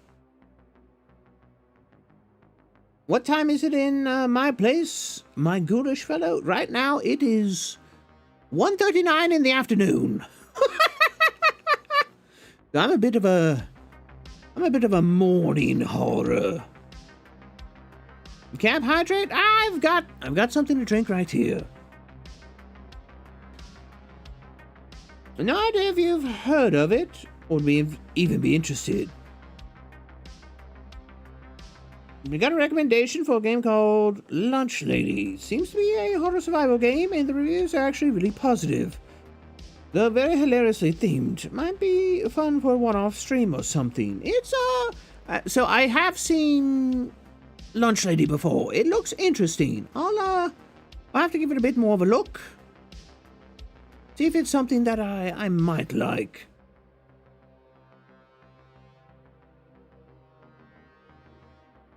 We'll switch that to AM and it's my time. Oh no, it is... Oh, switch that to AM. You saw that being played? It's anxiety on a screen. Ooh.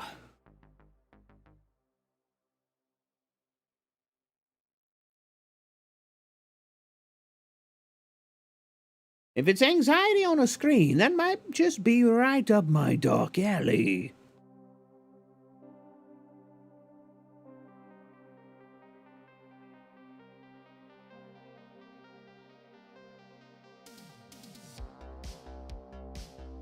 Oh, did the soundtrack change?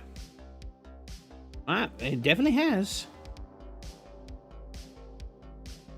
Instead of that one, how about we go with a different one?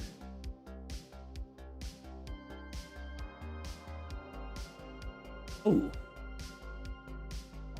That one might be good.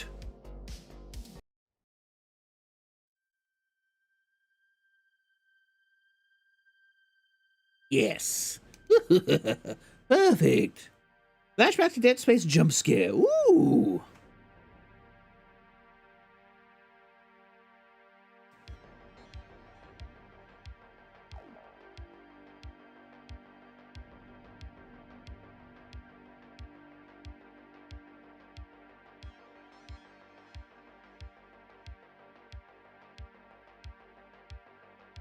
Let me see. Oh, no, where did my...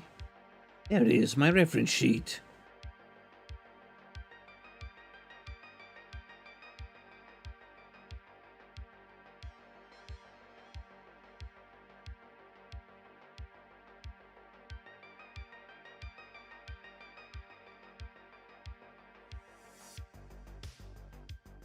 Let me go ahead and clean this up as well.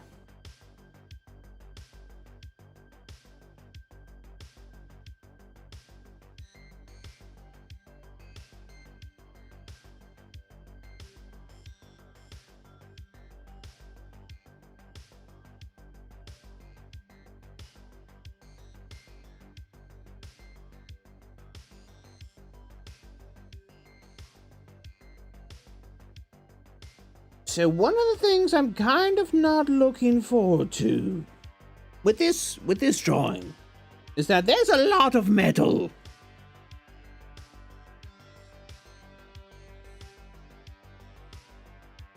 Which I knew when I started drawing it that there would be a lot of metal, but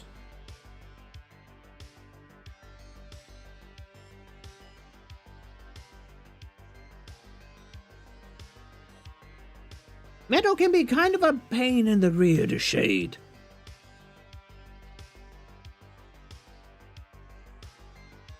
My YouTube recommendation are filled with Cooksies clips. Is Phasmophobia in your list? I feel so right now.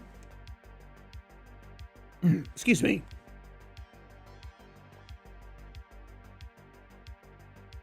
If you're worried about shading metal, just splash it with blood. Well, then I have to shade the blood.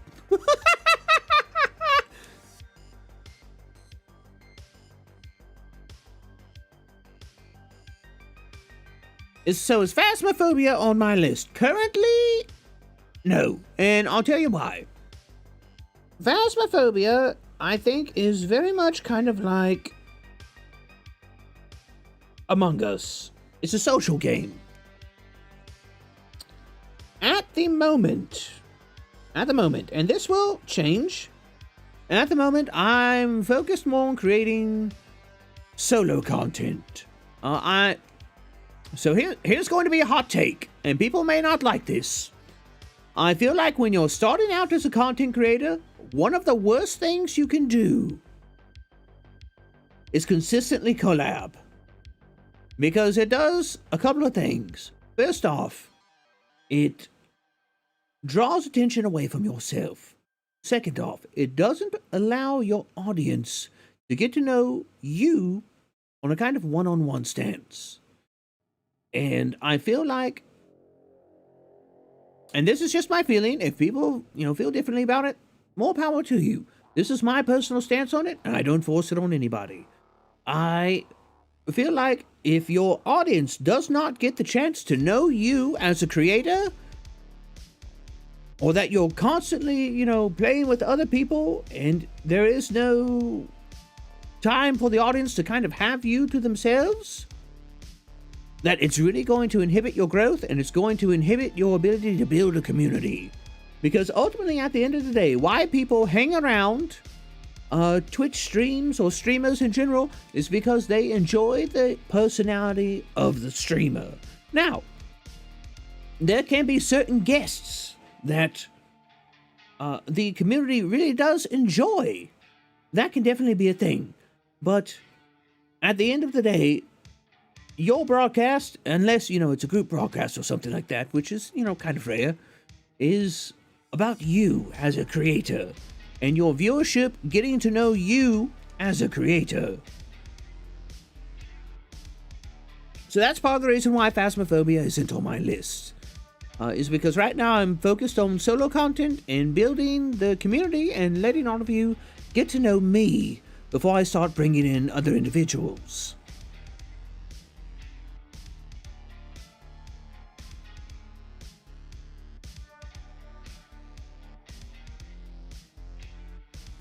And if that comes back to bite me in the ass, well, I stand by it.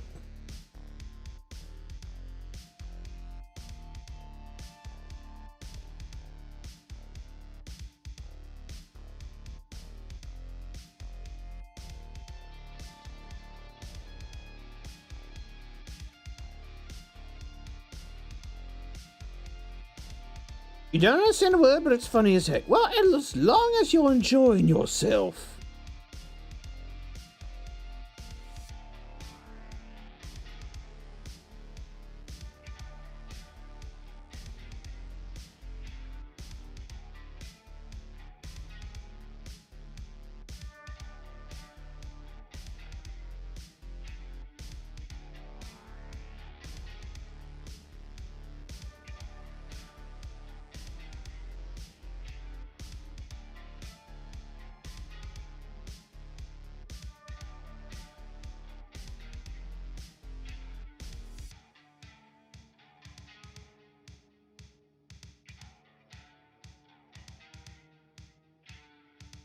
You heard it here first. Cam stands by his own ass. Well, I mean, it is pretty glorious.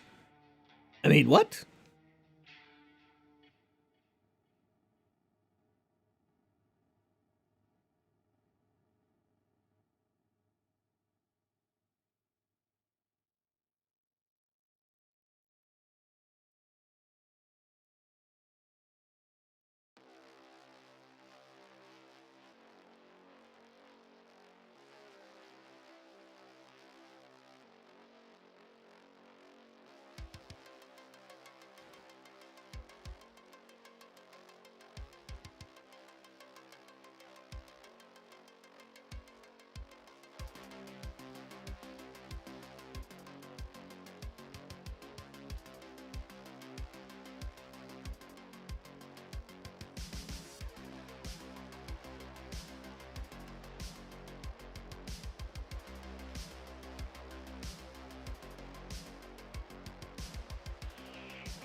Okay, and then I can sort of kind of sketch this out.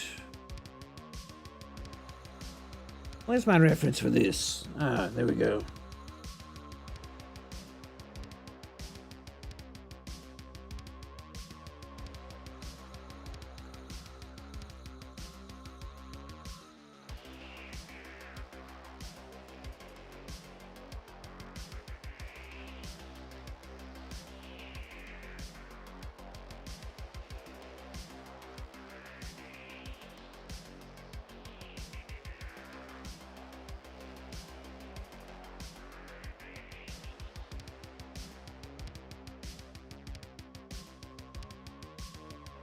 It's coming together since you were last here. Ah, I'm glad. It's, I'm trying to figure some things out. But I do think it's turning out rather nice.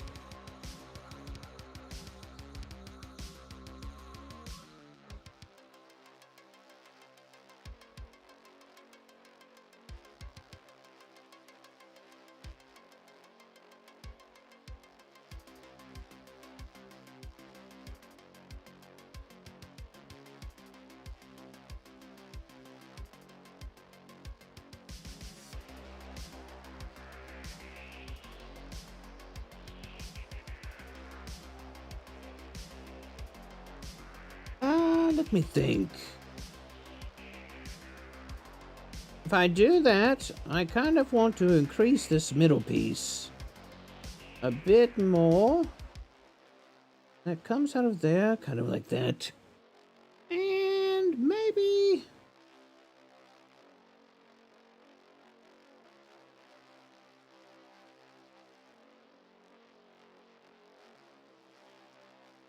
Okay, yeah, I kind of like that.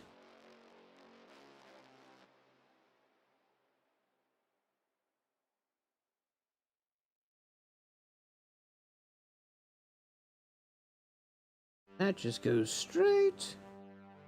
That goes straight.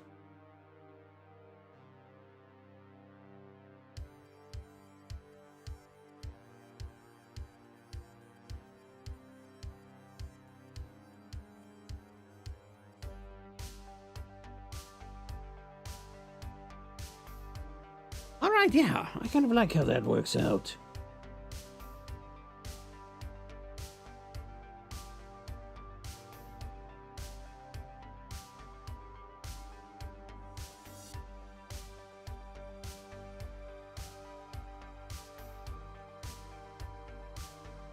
And then have that coming out of here.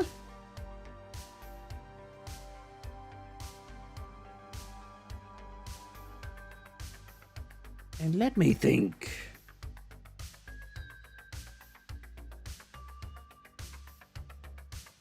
I think what I want to do is here on this collar. So Zen has this belt that goes over her bust in the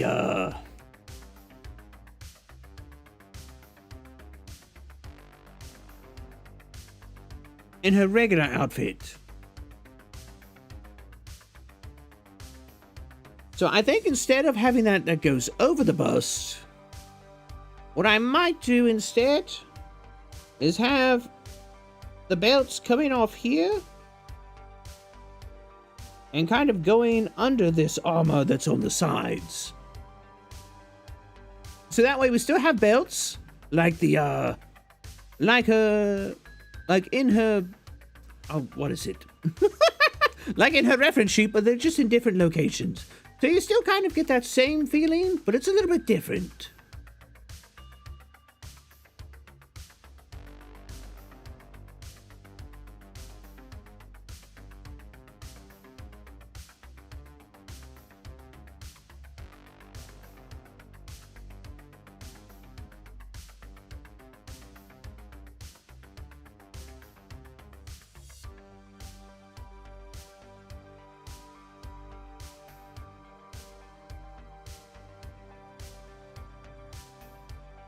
And then we'll have like segmented armor around here.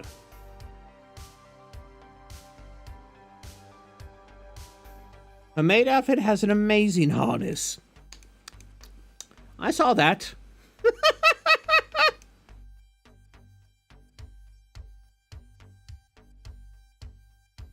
So yeah, that's kind of the top of her armor. Yes, it is not as super busty as some people might want, but I gotta be honest, I'm not a fan of drawing super busty. I do feel like it's sufficient for what it is.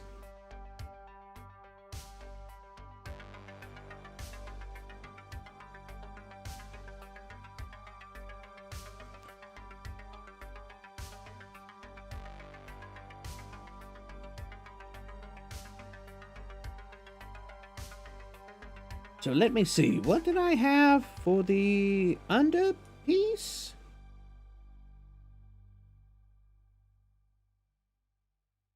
Now I remember.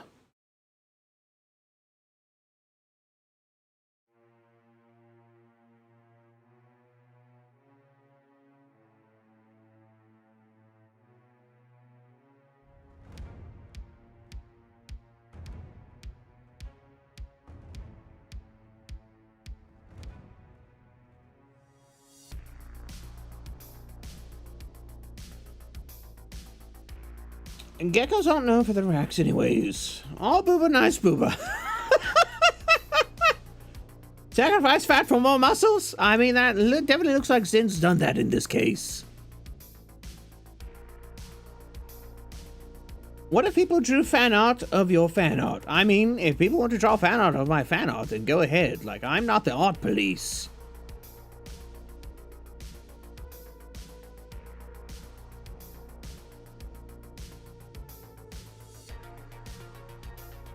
Now, if somebody says to me, it's just like, your drawing is wrong, so I fix it. I'm like, cool.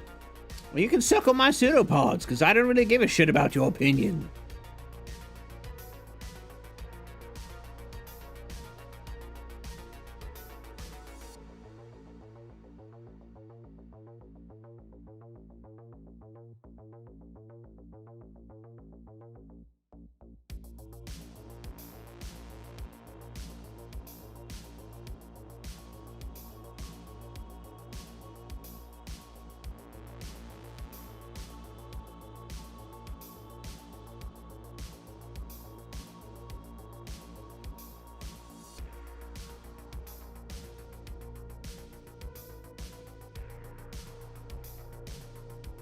Oh, look, it comes across as harsh, but, like, people like that, they're insufferable twats.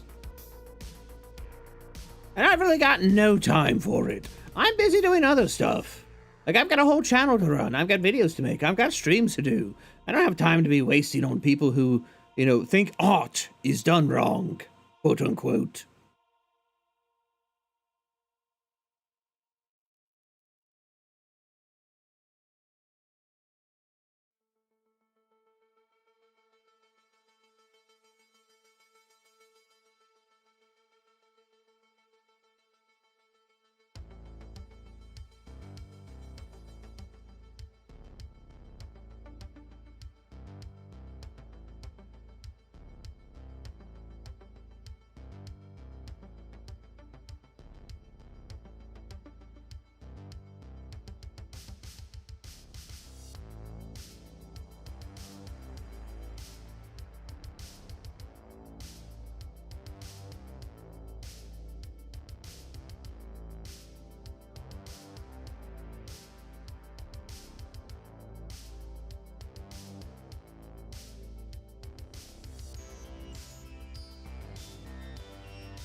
Cap, have you been a dungeon master? Yes, I've been a dungeon master before. I actually ran a full-on evil Pathfinder campaign for a period of about 2 years.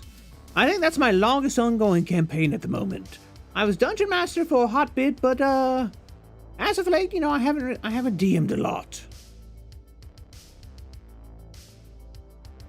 Just a roasted Twitter artist who say, "Don't you worry, guys, I'll fix it." I mean, people like that, they just get a block. I don't care about it. Because all they're looking for is their 15 minutes of fame. It's the same as trolls that pop up here and want to, like, spam racist shit. They're looking for attention because they're very sad people that want it and don't get enough from what they don't get enough that they feel that they should. So, you know, it's whatever. Oh, you've had your 15 minutes of fame. Oh, great. I will never ever interact with you ever again.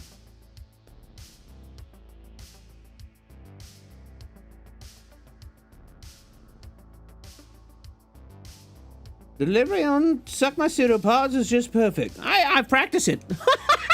Because I'm going to need to say it to somebody eventually. Go bad for the Genshin's artists at the moment? I mean, when you're that popular of a game, it's, you're going to wind up catching flack. It's the same as anybody who's a broadcaster. Once you get to a certain size, you're going to get people that hate you just because you exist.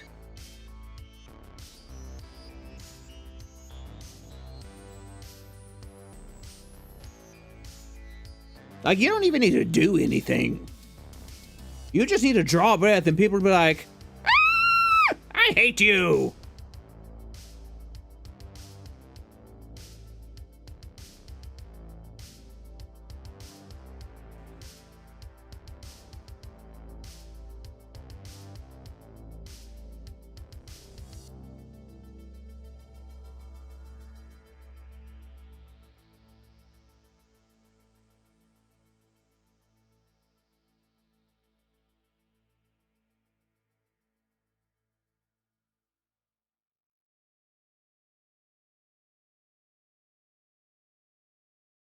Cap with the burns? Nah, it's not a burn. It's just my stance on it.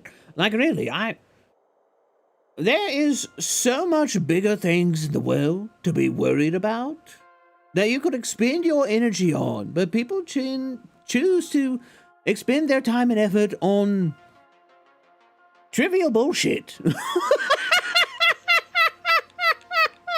Because essentially that's what it is. And, like, I just don't have time for it. I find it sad at most.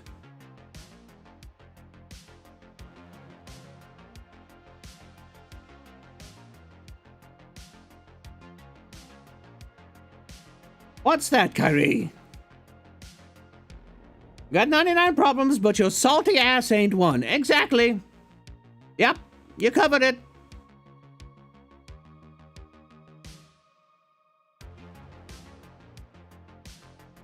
Am I kinda with black magic?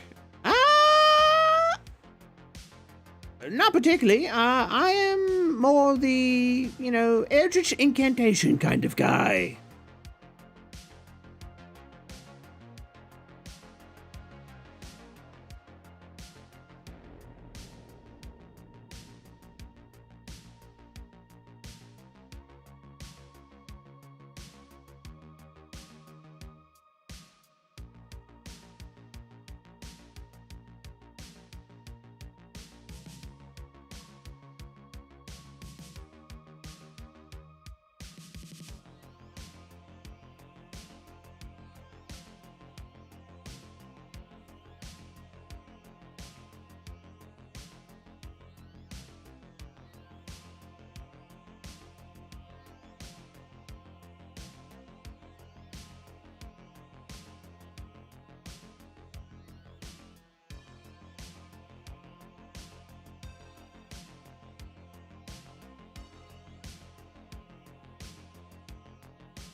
Sorry, I got involved. Let me catch up on chat.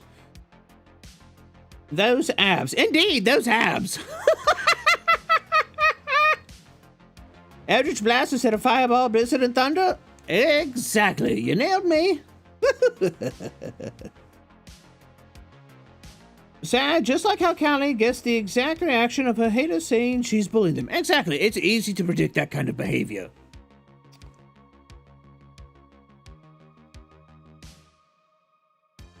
Quick question, how did I practice anatomy, or did you pick it up really quick? So, fun fact, when I was a younger cultist, I actually had a book of anatomy, and it wasn't your regular, I guess, drawing anatomy book. It was a book of anatomy that was for, I think it was like massage therapy or something like that. But it had a lot of really good in-depth diagrams that broke down muscle groups and things like that. Now, I do a comic book style, so I tend to exaggerate muscles and, kind of go my own way with it. But sitting down and looking at that and kind of, doing practice, drawing out those muscles and doing, I guess you could say musculature studies, I feel it helped with my anatomy. Now, I haven't studied anatomy in a long time, so most people who are versed in anatomy would look at my drawings and be like, wow, this anatomy is so wrong. But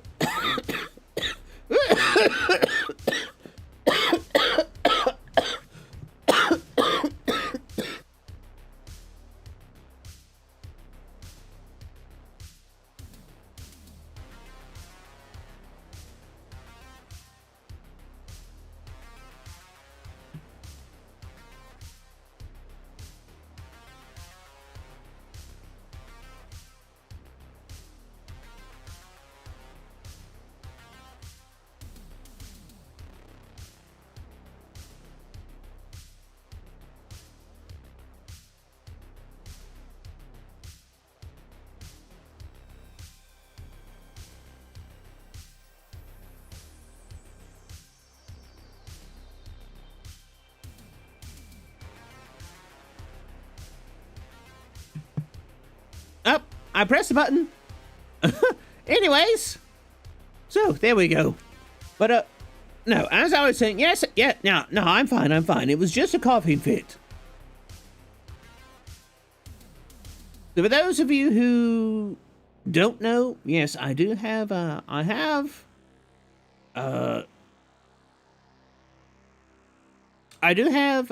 case of asthma that is exacerbated by lung damage. So, sometimes I do go into coughing fits. That's also part of the reason I tend to get tired very easily, is because I do have respiratory issues. So, yeah, sometimes I have coughing fits. I'm completely fine. It's under control. It is a stable condition. It just, it affects my daily life, on top of, other disabilities. So, yeah, totally fine. Well, what am I saying? Yes. So, I spent a long time looking at that anatomy book and, studying it, drawing different poses and kind of trying to get the anatomy in those to work. And that played a big part in, the anatomy that I draw today. Now, I haven't studied it in a long time. I haven't studied in a long time, and I do tend to exaggerate for effect. So most people would look at my art and be like, oh my god, that anatomy is horrible. But, like I said before, yeah,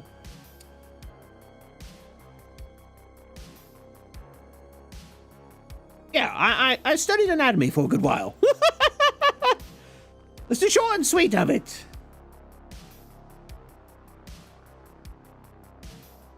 You have asthma, made me quit badminton and made me discover chess.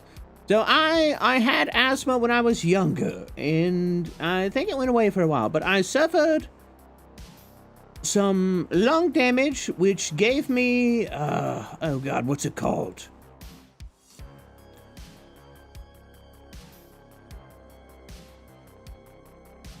I forget what it's called, but due to that lung damage and that condition, my asthma came back. And that's probably a reason as to why I experienced the lung damage in the first place, is because I already had asthma as an underlying condition.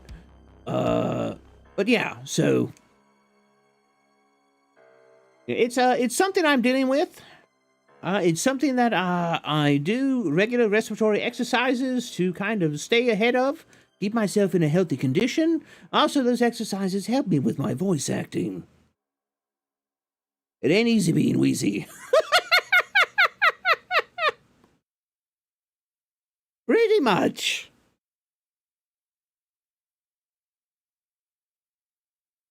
But yeah, that's part of the reason I'll never do endurance streams. You'll probably never catch me on a 24-hour stream. And, I will almost more than likely never have a 12-hour stream. I get to about 6 hours, and while I'm getting better at voice acting, and I can, stick out the 6 hours with voice acting, it's, at that point in time, it starts to take its toll on me. And I start to get very drained, I start to get very groggy, I start to kind of get confused, and so that's generally why, 6 hours is my maximum. I thought for the longest time that 3 hours would be about as far as I could go, but turns out I was able to get in the swing of things a lot faster than I thought I would.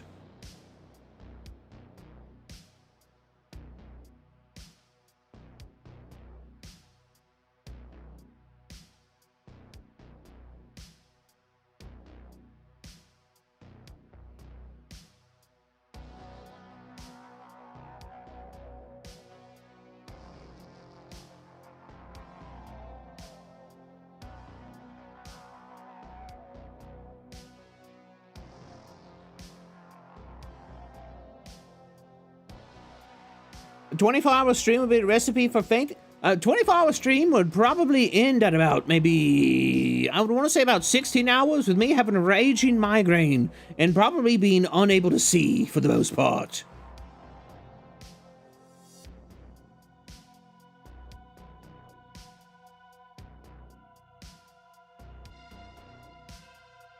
You were in a car accident a little over 10 years ago that broke both your femurs and shattered a kneecap. You're told you would need knee replacement surgery before you turn 30, which is tomorrow.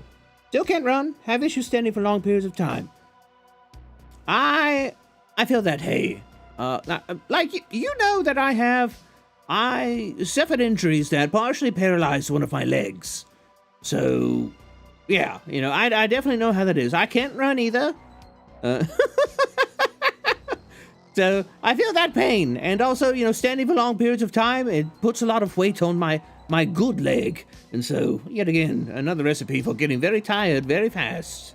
That's part of the reason I'm a full-time content creator now, is because this is one of the few jobs that I can do and tolerate. So is this my semi-natural voice? No, this is actually me full-on voice acting. It goes from a much higher pitch to a much lower grumble than what my regular voice is. If you want to hear my non-acting voice, you can actually go on YouTube, and I have all of my old content up, and that's what I regularly sound like. Hello, Kabhaal. I come from Space Mom. Smooth the game with peace offerings. Holy Doritos. The favorite sacrifice of the gaming gods. Wanted to come real quick and give everyone some snacks. Well, thank you, Thank you very much, Virila. I greatly appreciate it. And tell Lotus I said hi if she's still broadcasting right now. Cab has range? I would say I have a fairly decent range. It's not as good as what it used to be. But, you know, lung and esophageal damage does that to somebody. So, I'm getting back into it. It's a bit rough, but, you know, everything takes time. Everything's a skill. 12 hours is about your limit. So you're much better off than I am. And more power to you.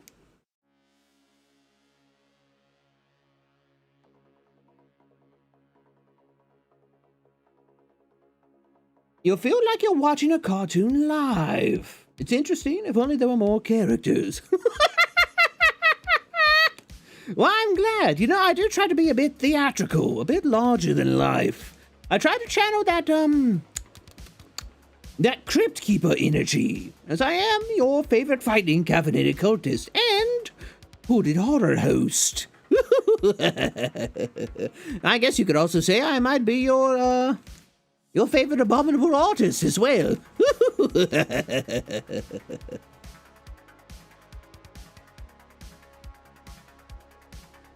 Your brother ate your Doritos? Oh no. Crusader! Hello! How are you doing?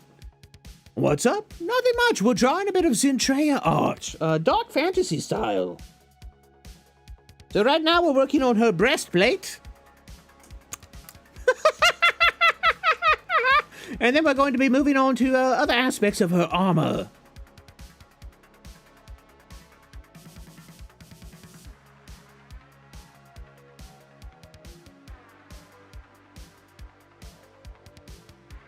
Cap out of context sings Let It Go. No.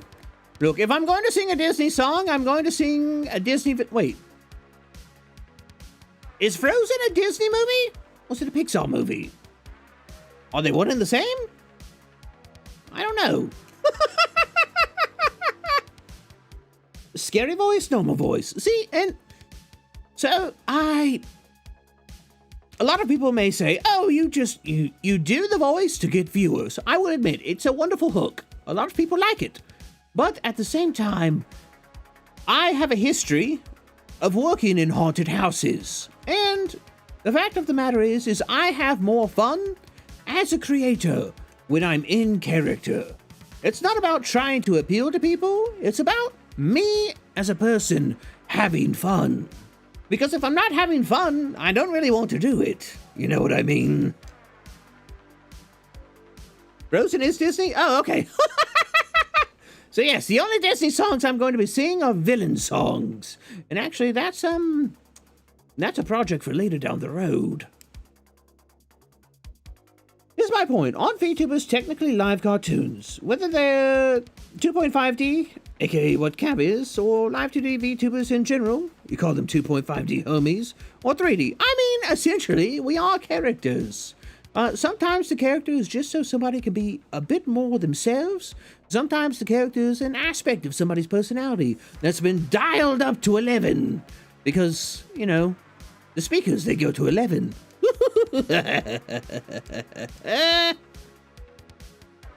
Now, sometimes it is a completely different character from what the person is regularly. I feel like those ones are a bit harder to maintain, and they need a rather accomplished actor to pull off. But, essentially, yes, we're all kind of characters in some way, shape, or form. I'm not going to go to the grocery store talking like this. I'm probably going to get the cops called on me. But you know, here, when I'm broadcasting, I can embrace my spookier side. And I can really get into it, have some fun, be entertaining, not just for you, but for me as well.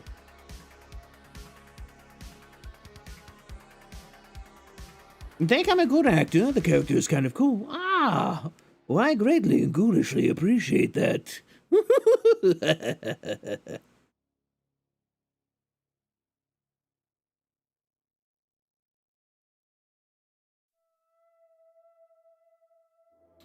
Wait, Hakuna Matata would be better if it's the Cap doesn't give a shit.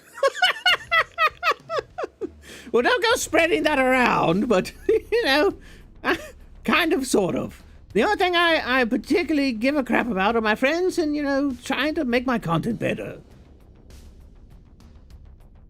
I don't let life get to me. It's like I was saying earlier, there's so much bigger things, you know, to worry about than drama or things like that. So yeah, I just don't worry about them. I stay out of it, I don't worry about it, and I move on with my life and do what I need to do.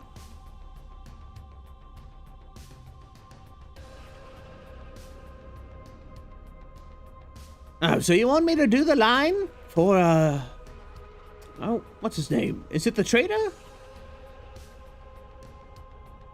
I forget his name. What are you buying? What are you selling?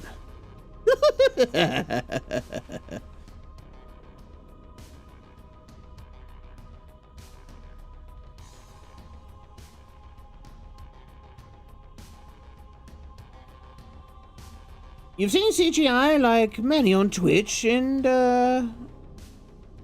H-chicks, but not this. Someone putting some hard acting into the character to bring the cartoon to life. Well, I do pride myself on putting just that extra sinister spark into what I do. So I'm glad that you appreciate it. You think he's ever just called the trader and thinks? Not a problem. Cabex Duke.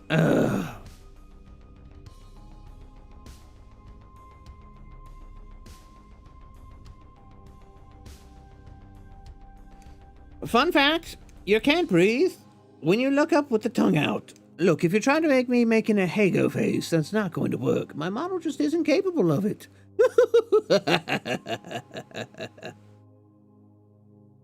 Sorry, I'm a bit too clever for that.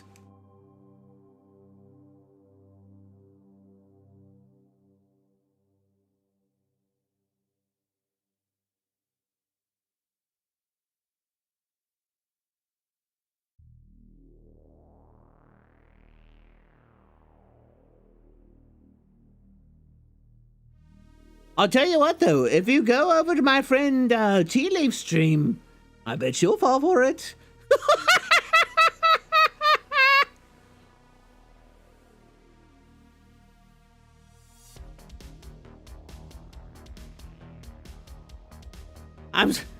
T, if you see that, I'm sorry, but I just had to.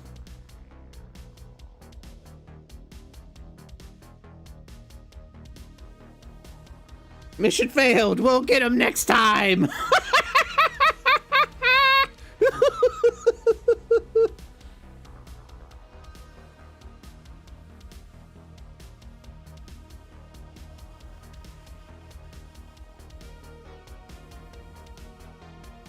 Look, just because the Discord server and my stream in general is safe for work, quote unquote, doesn't mean that I'm a person am.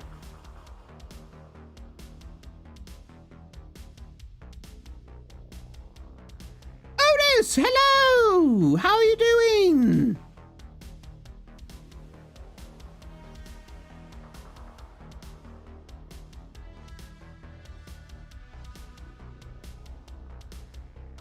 If you've ever seen me on T-Stream, I'm quite the cultured individual. I just don't let that seep into my content. For the most part.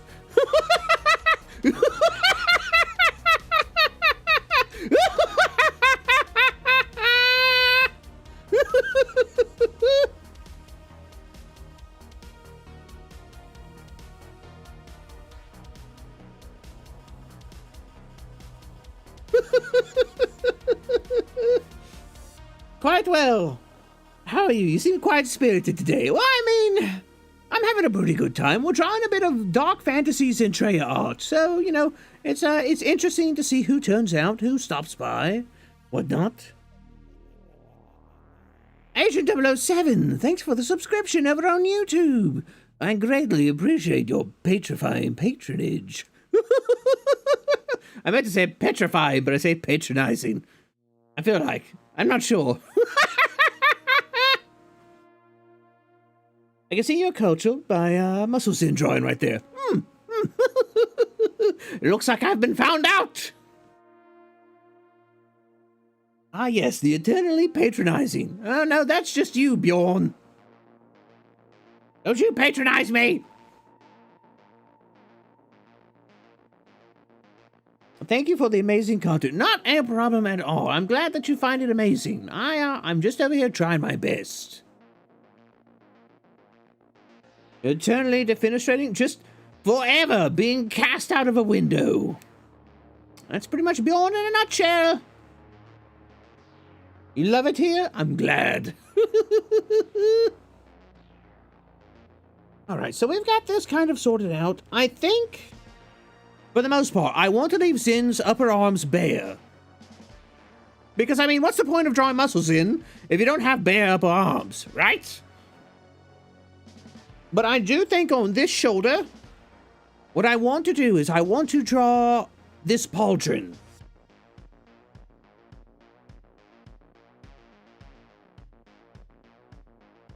So I want to draw this pauldron. Oop, move that over a little bit. I want to draw this pauldron on her left shoulder. Because I feel like if I drew it on her right shoulder, it would, a lot of the detail in the design of it would be lost due to the fact that she has her arm hiked up how she does.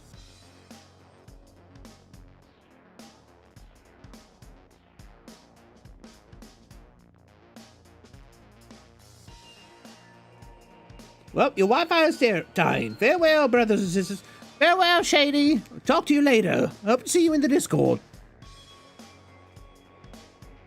Which arm is holding the weapon? Her... Oh, not her left arm. Her right arm. I want to put the pauldron on her right arm.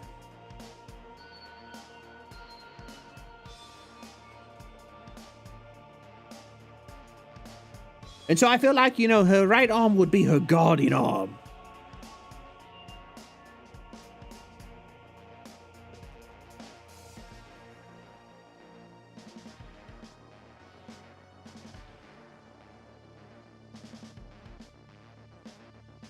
Okay.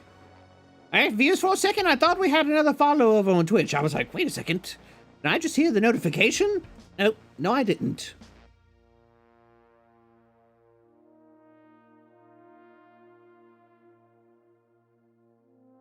Let me see. I think what I'm going to do is I'm going to create another layer. And... you don't know why, but you think your chat might be infested with some kind of pun virus. It keeps actually greeting me when you stop by. I mean, isn't that just you, Bjorn? Like if there was a pun virus, we're like, let's look at it under a microscope. It's Bjorn's face, but on a microbial scale. Well, you're just gonna throw out my armor logic for the love of Kabzot. Definitely. For this, you're gonna have to throw out armor logic. Like this is... Shadiversity is going to look at this and he's going to be like, not realistic, would never work. And I'm like, bruh, it's a dragon mommy.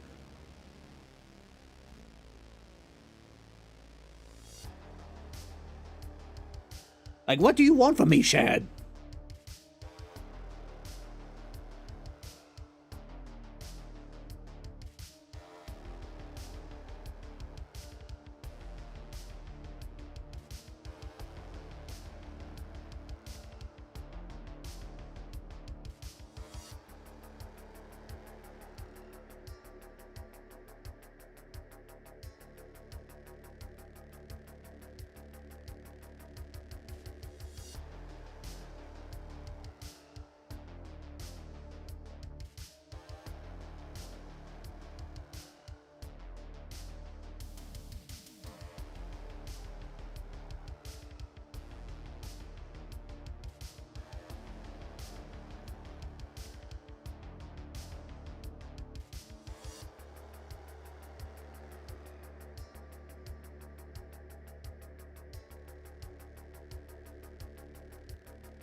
I might have screwed that up.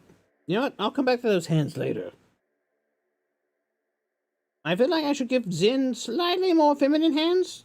Not big old ham fists. But we'll see.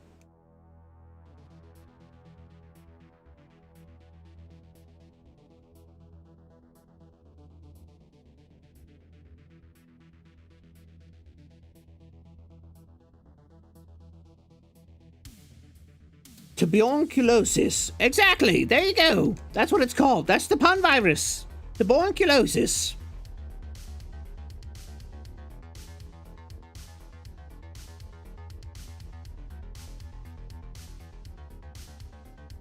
You've seen the hilarious interactions in your head. Your sides start to hurt. The deep concentration squint makes it look like Cab's disappointed in us again. I mean...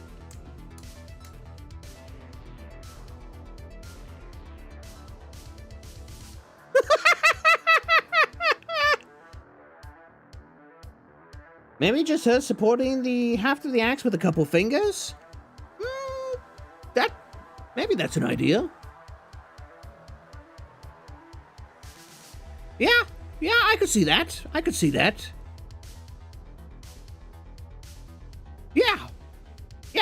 Yeah, I think I'll do that. Like, she's kind of holding it with just the pinky and the ring finger, and the other two are kind of up, and the thumb is kind of more in a relaxed position. I could see that, instead of, like, tightly gripping onto it, because that gives her kind of more of a casual feel as well, in the way that she's gripping it. Whereas this one, it's kind of more like she's getting ready to swing it. I want it to look like she's relaxed and almost taunting. But at the same time, like, there's no way I'm going to fuck with that, because that is a giant dragon lady, and she will bisect me in a heartbeat. Pinky sticking out.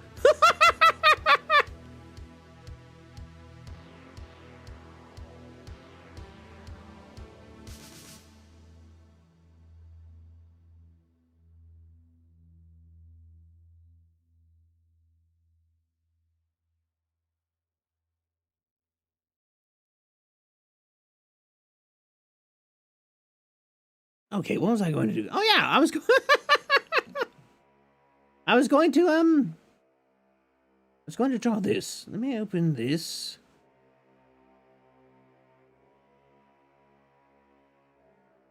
I'll open it with that. I can do this.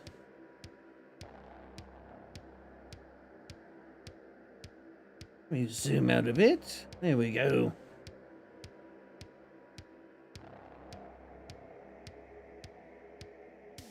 Wait, can I just... Nope. Sure can't. Whatever. This is good enough. So let me see. I've got nothing on this layer, and this is going to be the layer that the shoulder armor's on. So let me go ahead and draw the... I forget what these are called.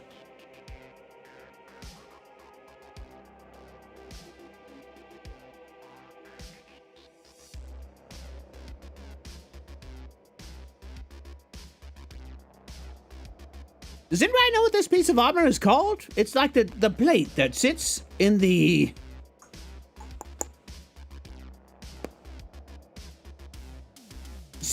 like, covers the armpit.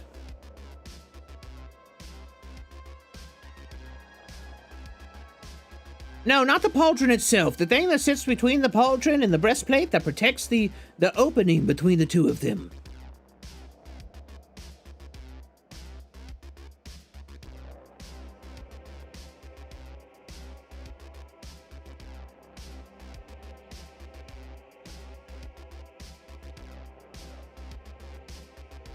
Rondel, that's what it's called.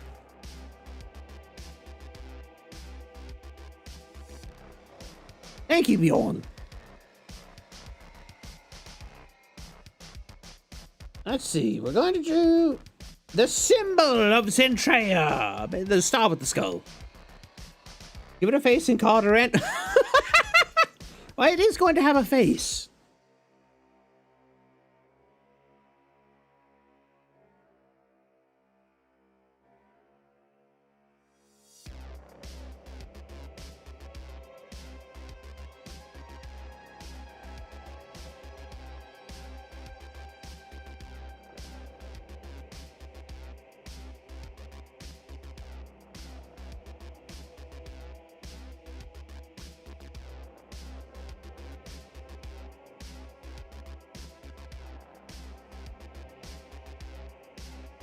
Let me see, okay.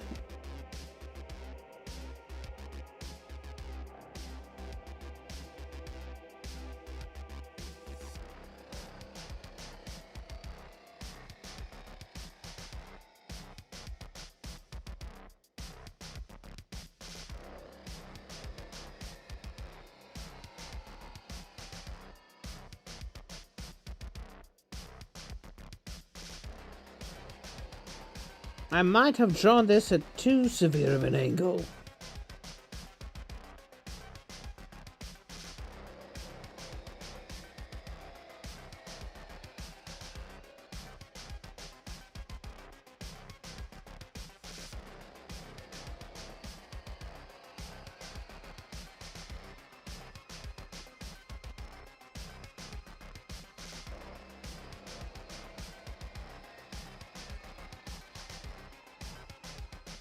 And so what we'll do is a lot like with the axe. We'll draw a ring coming out of the mouth of this.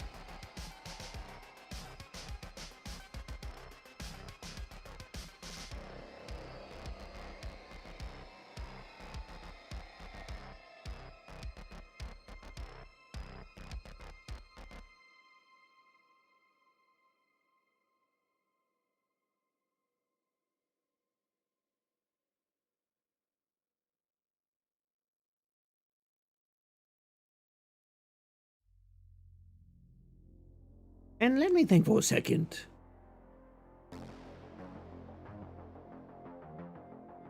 I'm trying to...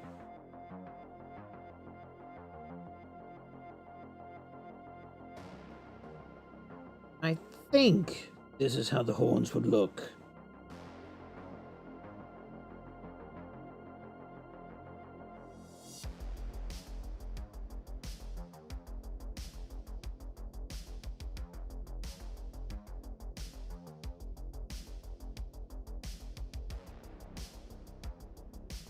Yeah, there we go. And then we have the star.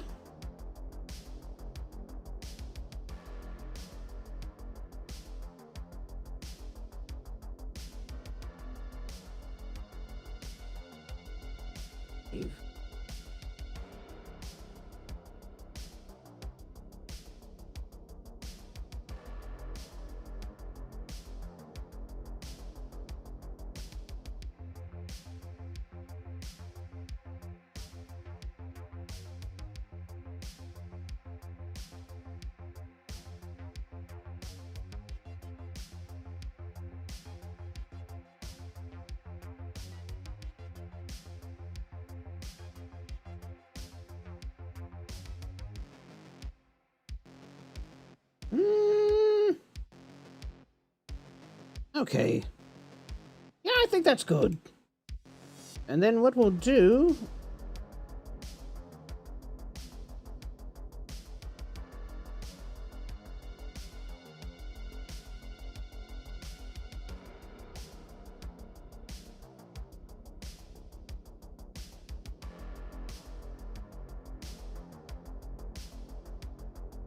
And what I'll do for this is I'll actually have a chain coming down off of this, and it'll kind of lay over Zin's arm. Or maybe...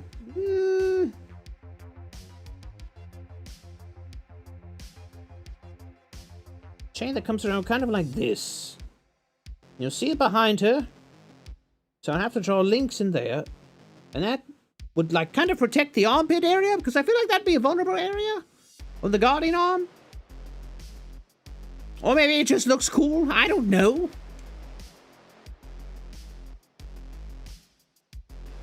So for those of you who don't know, that symbol, like the skull with the horns on the star in the circle, that is actually Zentreya has that symbol on the back of her jacket of her model.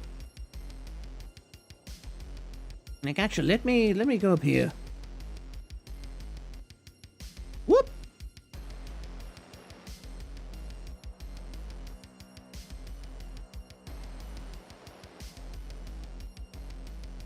So yeah, like this is, the symbol is actually on the back of her jacket, and it's featured prominently in her stream, like during her, I think, We'll Be Back screens or something like that. And so yeah, I wanted to put it in there at least somewhere. There are other places I plan to put it. I want to put it on her axe as well, but I didn't want it to be like everywhere. I wanted it in at least 2 places. And so I feel like on the rondel, and then also on the head of the axe. You know, like over here, I felt like those would be pretty good.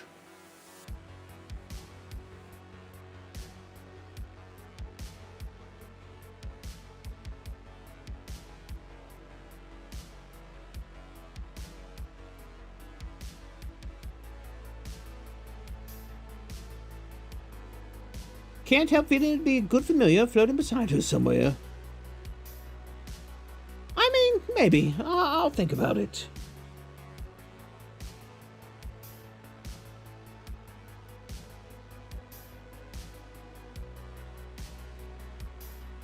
So let's see. The actual shape of the shoulder pad without all the stuff on top of it is kind of like...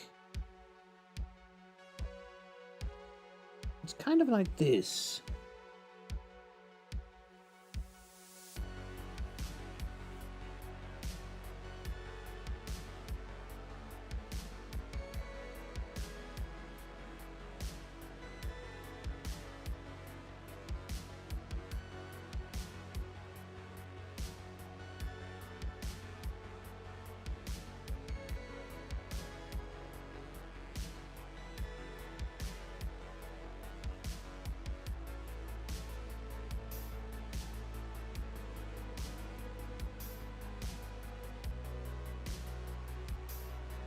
Yeah.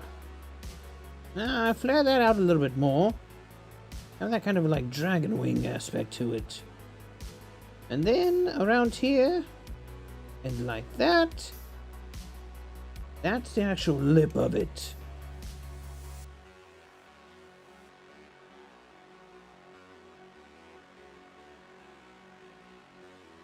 Like without all the accoutrements and everything on it, it's a decently shaped shoulder pad.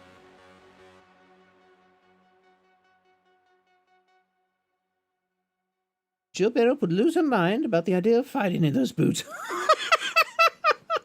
I have no idea who that is.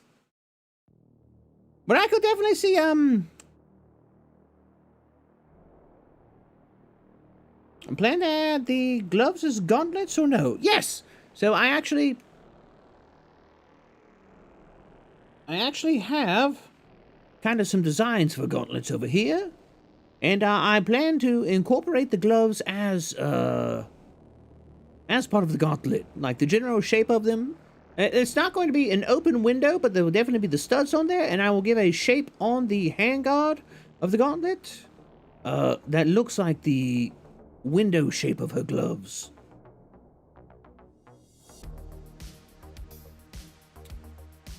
Is it allowed to post clips of other streamers in the Discord clip channel? No.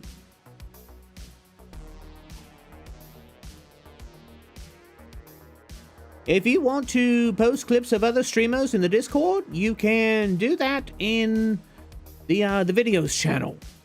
But the clips channel is exclusively for my content.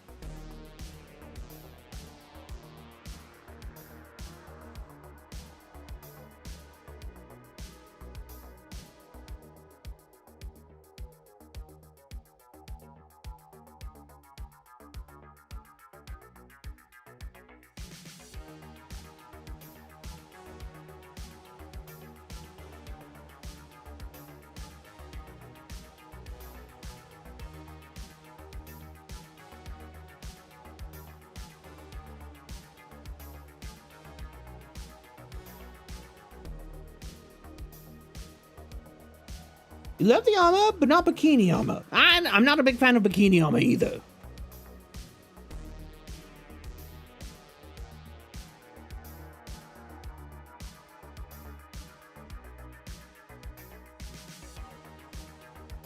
Let me see. It would be kind of like this.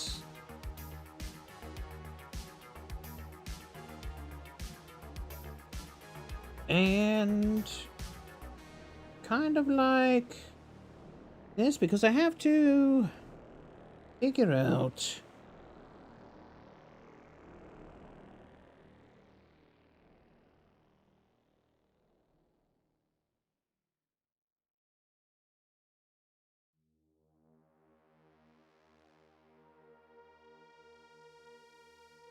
Oh, gods. What are you... Stop bullying fruit.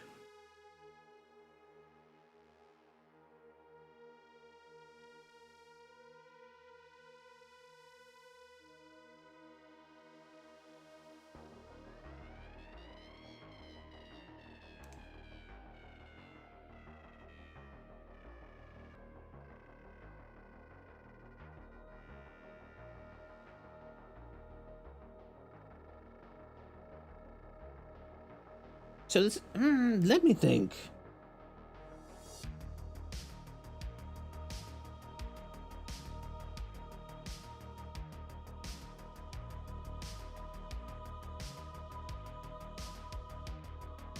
You did nothing but her chat. They spent money for that.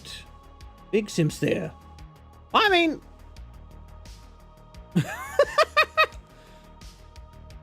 as long as she's okay with it, and, you know, she has fun with it. Actually, I hold a great deal of respect for fruit.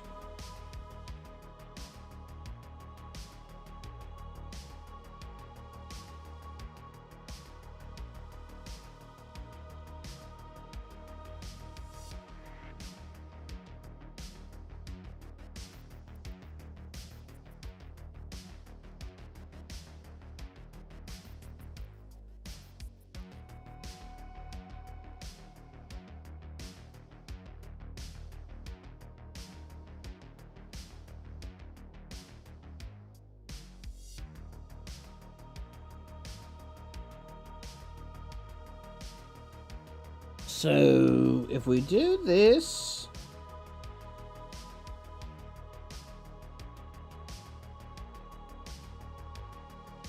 we'll have the horns. Curious how I'm going to do the lower half of the armor? So, I have a very, very rough draft of it. It's... right here. So, I kind of want to do this hip armor like this. What I'll probably wind up doing is kind of like a loincloth. Kind of in the same theme of what she has for her skirt. But I want to do the chains, much like her skirt with the cross hanging off of it. And do like the three-sided skirt. I think that would be cool. And then, you know, we have the armor boots underneath, because I feel like this is going... the armor, oh, the leather not tassels. The studded leather strips that will be coming off the armor pieces, along with the kind of tabard looking thing, I think that's going to cover up most of her leg. Going to add some scales for texture. Scales on what? On Zen herself?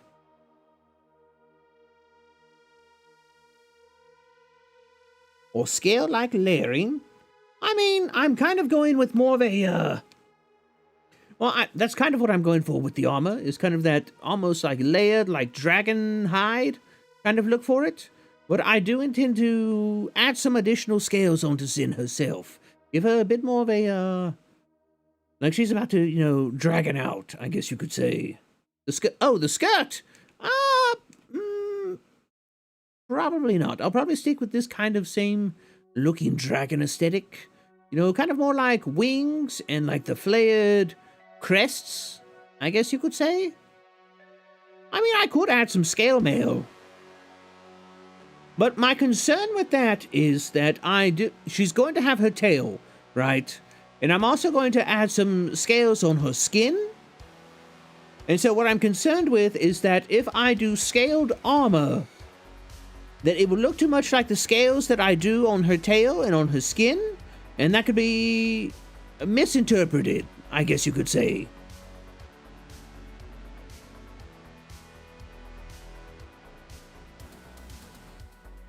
Teruges?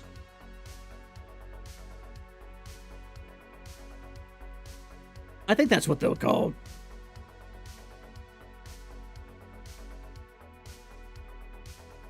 You've dreamed about a collab with me and Fruit? Well, I mean, we do follow each other on Twitter, so, you know, maybe down the road, when I have something a bit more to offer her. Because let's be honest, right now, I'm very, very small. and Fruit is very, very busy. She has a lot of things on her plate. She's a very large broadcaster. Her time is very valuable. And so I don't think I would ever approach her or anything like that unless she were to approach me first, or I was sure I had a good audience to offer her.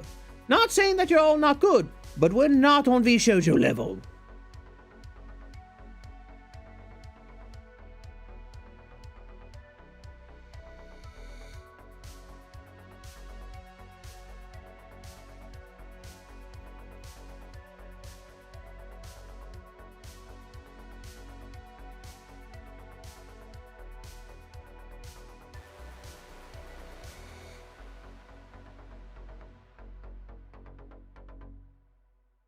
I'm not happy with how that turned out. I think I need to tinker with that a bit.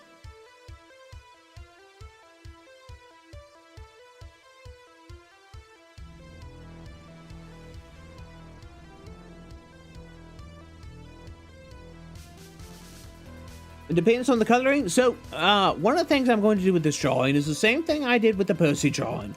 I'm going to do purely black and white, with the exception of a single color, and that's going to be the red. And I think I'll do the red for her scales on her tail, for her hair, and the scales that I will put on her skin. And so the only things that will be red will be things that will, first off, naturally red, and second off, things that are biological.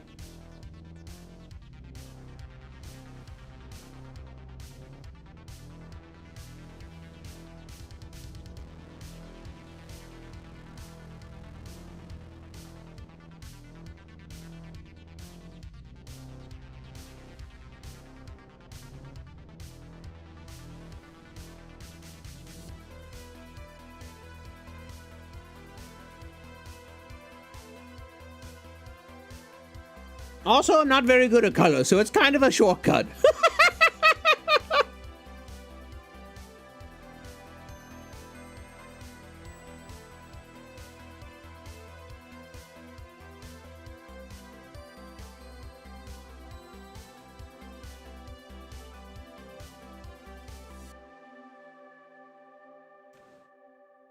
So this would kind of... So, let me think.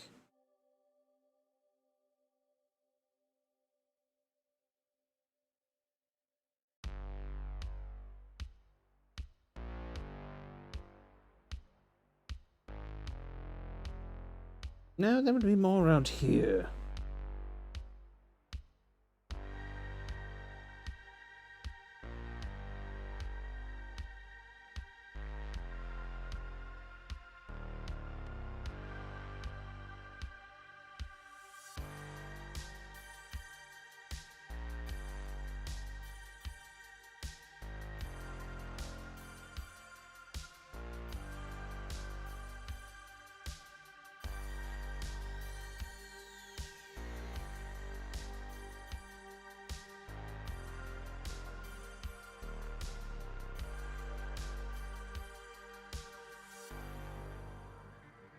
I think Sin will be happy if she sees this when it's finished. Well, when it's finished, I do plan to put it on Twitter and, and tag her so she can see it. But as to whether or not she's happy with it, I hope she is. But I really just wanted to draw this, so...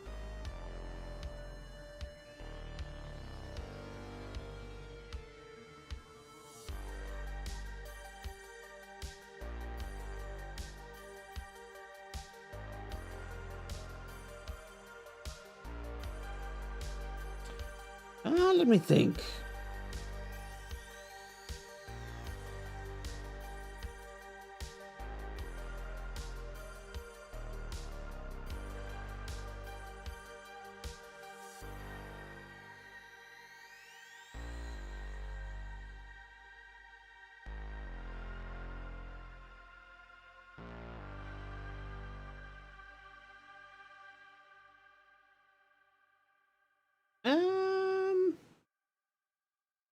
Let's see.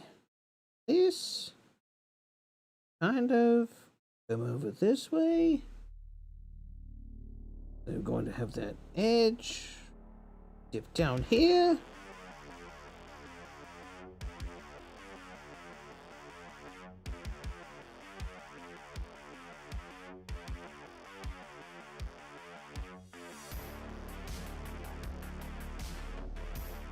Those are going to come out like that.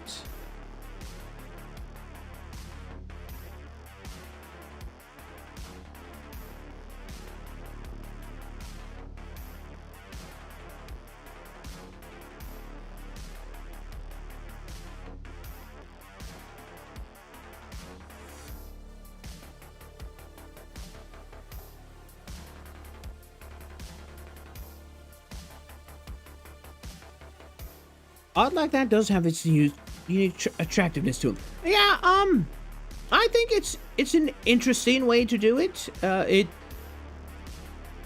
Black and white is my specialty. I'm gonna go ahead and say that.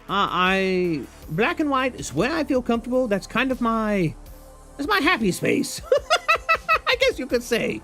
But you know, adding just that little touch of color to it. Even if it's a singular color, I feel like that makes it stand out. Makes everything a little bit more vibrant and keeps it from feeling cluttered by just being black and white.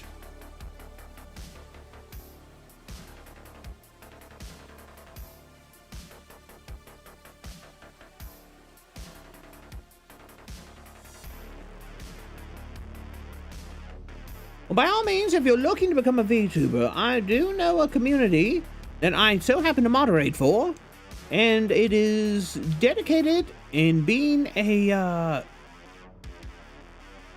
a resource for people who are looking to become broadcasters or VTubers in particular, and there's a great deal of advice on there, a lot of help for people with a lot of very good insight, I guess you could say.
So, do kind of like that.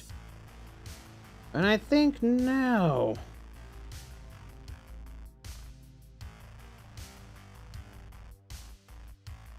I can do those horns. And that would be that plate. The spikes coming up out of it.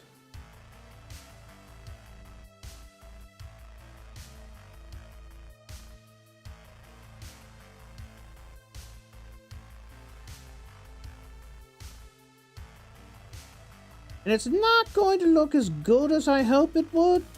Probably. But that's just how it goes sometimes.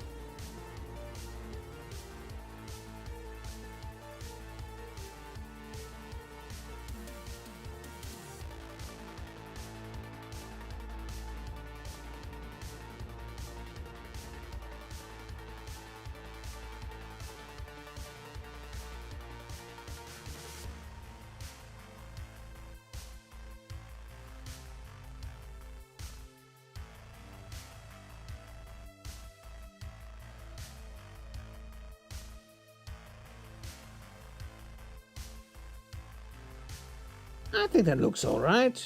It's very rough, very rough. Very hard to interpret. Not Not a doubt about that. But, I think it does alright for what it is.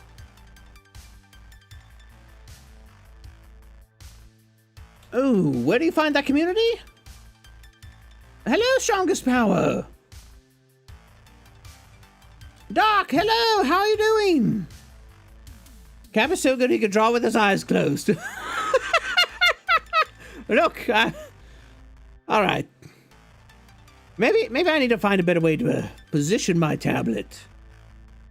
You good? Hope I'm doing well. I'm doing actually pretty good. We're having a nice little day. We're drawing some Zentreya art. It's coming along. It's coming along. So, yeah.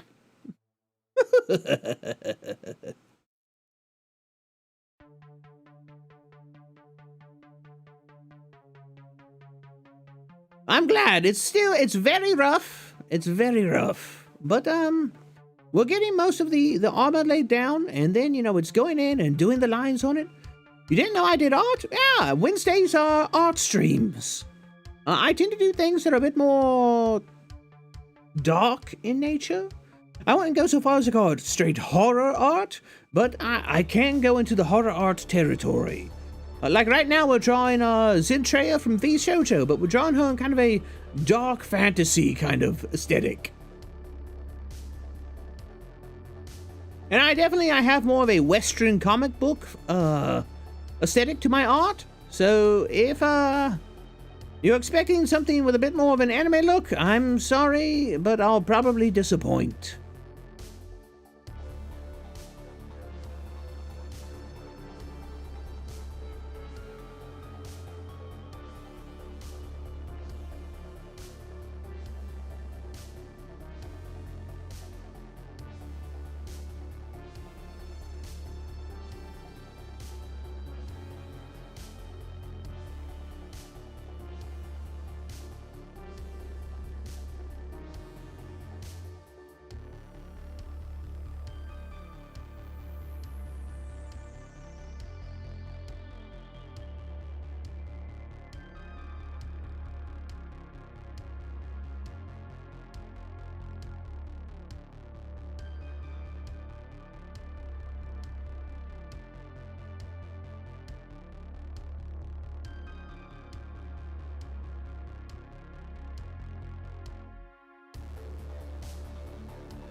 Okay, I've got that professional skill. I wouldn't go so far as to say I have professional level skills. I do have.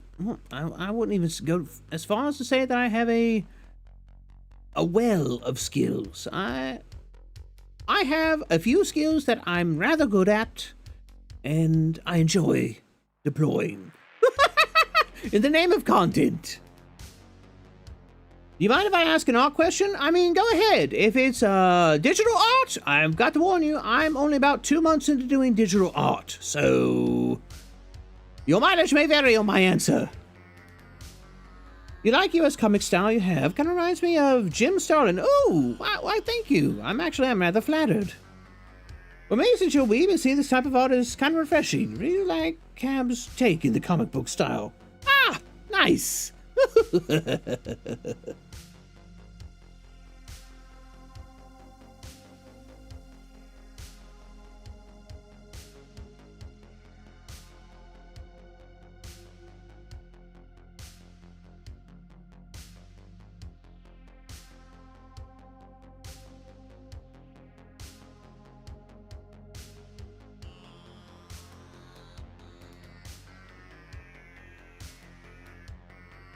Let's go ahead.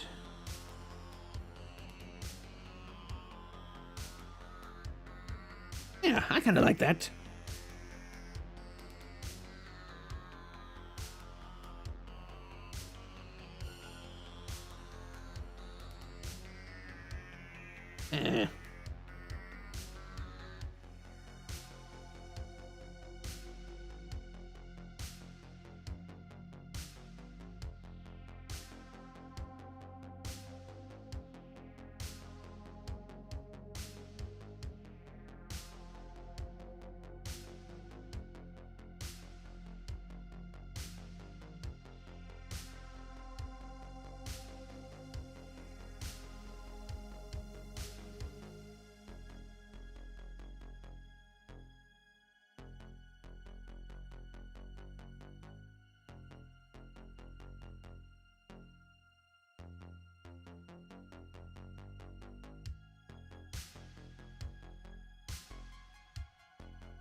I think that's pretty good for what it is at the moment.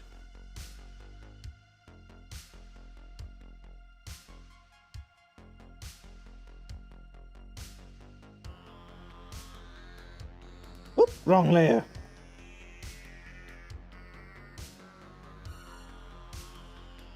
You keep making full designs for a character, then trashing the whole thing when it's finished. How do I get a design that I want to keep in the end? Like it's too plain or way too busy at the end? Ah, so you're looking for balance.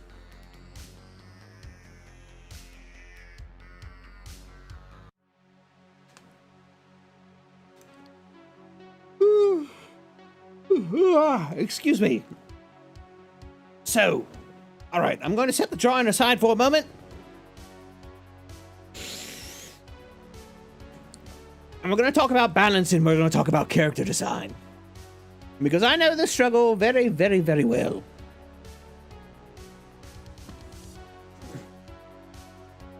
Actually, we'll go ahead and do this, just in case anybody, wanders in. So, one of the things when you're designing a character and you feel like you're either making it too plain or too ornate, I feel one of the things that you can do is you pick one or two things, and you kind of make that the central theme of the character. And by that, I mean Cab's dead dog. Well, I wouldn't go that far. So, actually, you know what? Here, let me pull up my own reference sheet. Because, for the most part, I did most of the design myself. Tim, however, took it and fleshed it out. And I think it's a pretty good example of having a bit of ornateness to it, but not being over-designed. Or at least that's what I've been told.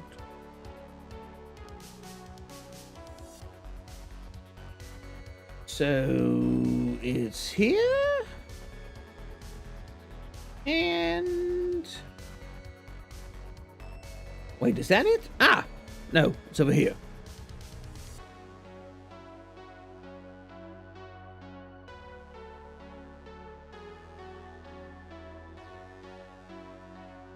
Where did it go? Ah, here it is.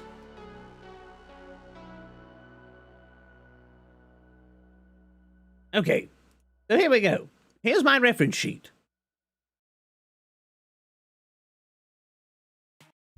Let me go ahead and Yeah, there we go. So here's my reference sheet.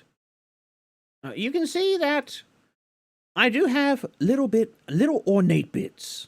And I really did want those. I want that kind of more Lovecraftian, Cthulhu-esque, kind of ornate metal bits in my design. But for the most part, it's just robes. Yes, I do have my stoles. And that's what they're called. They're not scars, they're called stoles.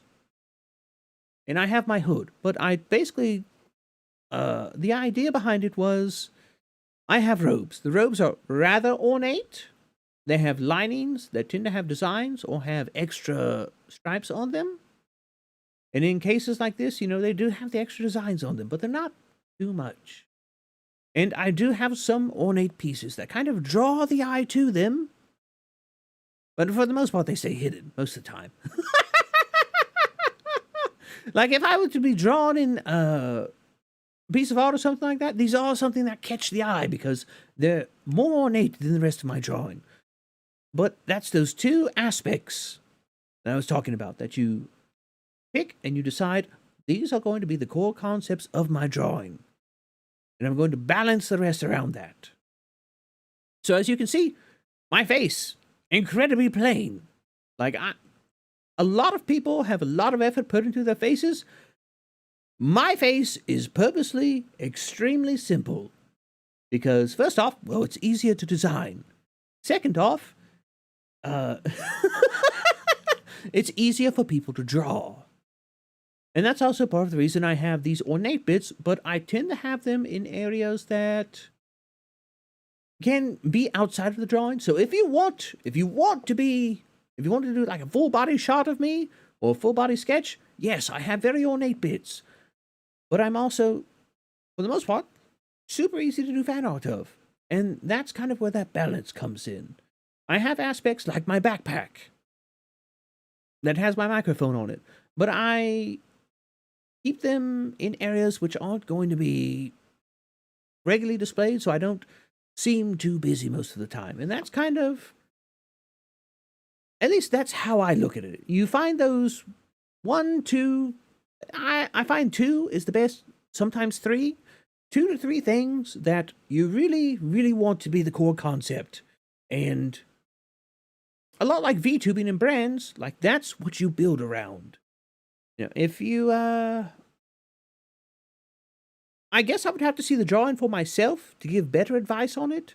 But when it comes to designing characters, if you don't have those core concepts, yeah, you do wind up kind of plain. If you have too many concepts, you wind up way over-designed, and you start looking like a Final Fantasy character with like 50 million belts on you, and like all of them have different buckles, and, you start looking like, Texas Belt Man.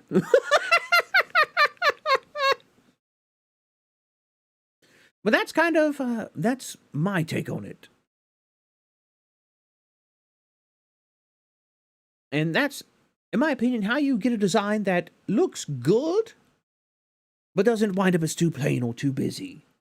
And even then, you still kind of have to feel out how you want to incorporate those concepts. Like for me, mine were, the ornate bits, but they tend to be out of sight most of the time. So I come across as relatively simple. But when you start to like draw something of me, or you really get into it, yeah, you can get pretty ornate with it. But if you want to draw something simple, it's really easy to. And that's where that balance comes into play. But yeah, I don't know if that helps. If you want, you can jump into the community Discord. You can type in !Discord or !Socials. That pulls up both of those. Or links to all of those. And, we have an art channel in there with a wonderful, wonderful group of skilled artists. And probably much better at giving advice than me. I'm not much of a teacher when it comes to art. Because I've never undergone formal instruction. And I don't know what formal instruction is like. So it's hard for me to give out. But if, you want to jump in there, we have community members more than willing to help. I'm also more than willing to, give constructive critiques on any art and, you know, my input on it. I'm not going to be like, oh, this is bad, redo it. No, that's trash. That's a trash attitude. It's trash advice. If I'm going to critique something, I'm going to sit down and I'm going to give out a detailed explanation as to why I think what I think and the reasons behind it. But yeah, so I hope that was helpful. I do like talking about art. I'm not, like I said, I'm not formally trained in it, so I'm not the best source of advice. But we do have other community members, such as Ghost Pop or Tea Leaf, or I'm generally better when I have something to look at. So just, you know, kind of, you know, off the cuff answering questions like that. I'm kind of weak in that department. Just noticing Cap's wearing about 3 layers of clothes. Is it warm and comfy under those layers? What are we talking about? We're talking about the ability to design a character and not make it over-designed or under-designed and looking plain. Content creation or character design? I mean both. Because it really does, it applies to both. Continue on? Yes, I want to continue watching!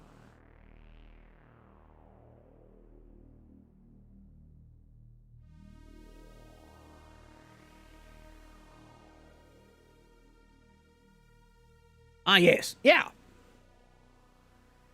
Exactly. You know, KISS is a good acronym to apply to the whole process. I do believe, as a whole. Let me go ahead and get rid of this. Nobody wants to see me. People are here for Zentreya.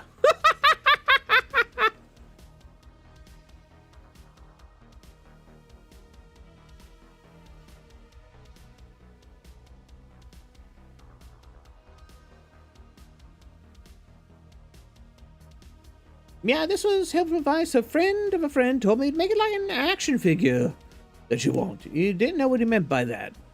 Well, yeah, I can see that. You've got to think that you have limited space on an action figure. So you have to pick and choose what you want to put on it.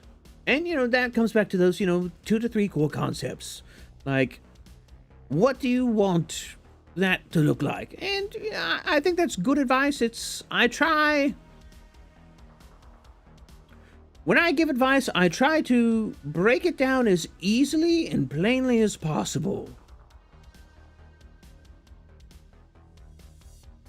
Because I'm going to be honest, I'm thick-headed. Like, if I were any denser, I could survive in Chernobyl because, like, lead shielding would not hold a candle to me. So, you know, I look at things and try to explain them in a way that I can understand.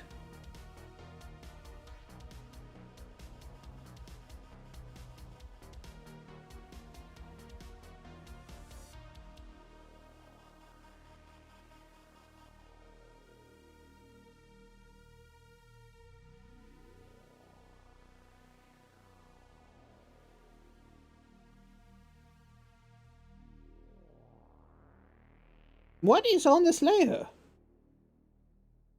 I don't know. I don't think anything's on that layer. Oh, I know what that layer was going to be. That layer was going to be when I started drawing the chest armor. Okay, yeah, that makes sense. I confused myself there for a second.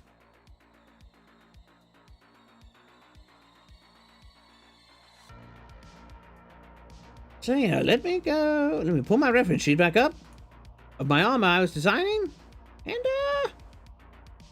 I'll get into working on that. I kind of want, where are her hips at? Hips are right here. I want it to sit slightly above the hip.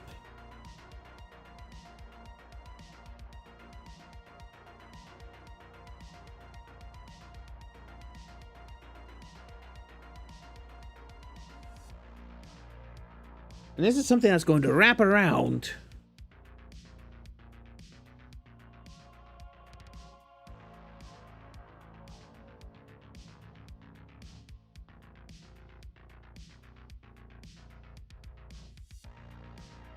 And so I had it going to about right here. And it kind of follows the curvature of that line. It starts to come down here. Does it? Does it? Like I'm going to ask chat, hey, what is my drawing supposed to mean? I know I can't be the only person that's done that. Like I've drawn a reference for something, or I've designed something, I'm like, and I look at that, and I'm like, what the hell is this supposed to mean?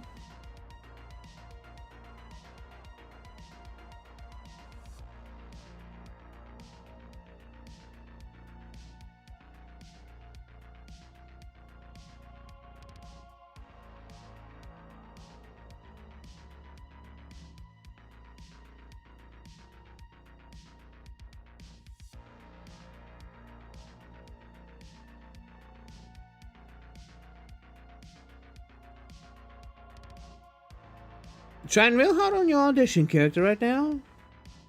You like drawing with VTubers? Ah, well, I'm glad.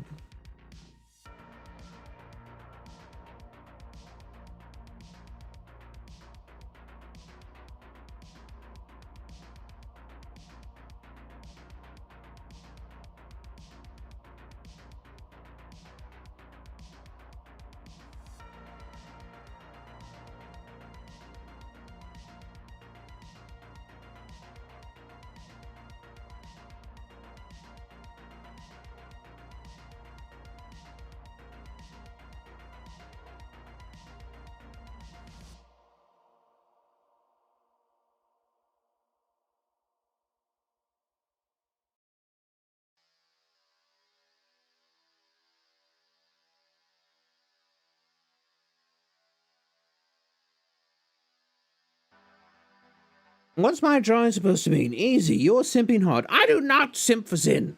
Thank you very much. I simp for Mousy and Fruit. You get it right. If you're going to call me a simp, at least get my simpage right.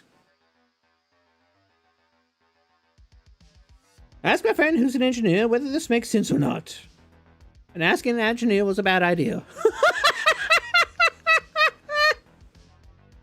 Who is she? We're drawing Zentreya. Member of Vshojo, their very own Rockin Red Dragon.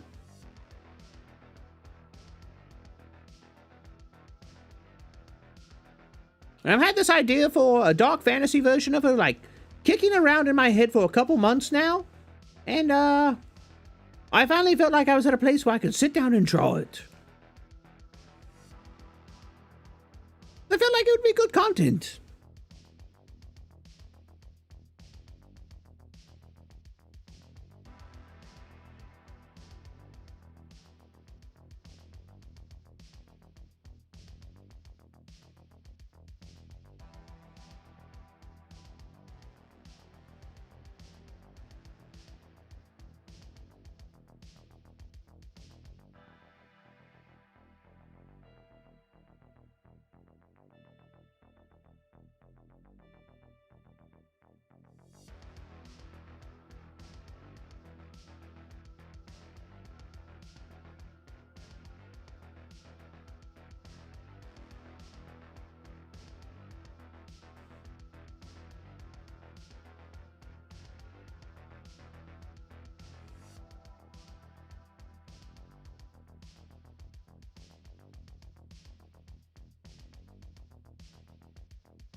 Look, I'm not afraid to admit that I simp for certain individuals. But I simp out of respect.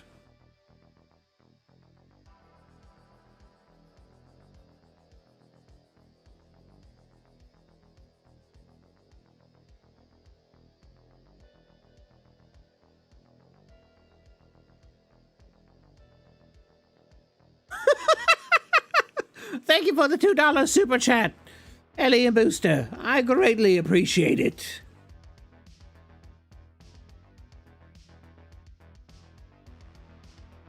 Shiba dog shaking his body from left to right, surrounded by red hearts. Oh, Shibas are utterly adorable animals.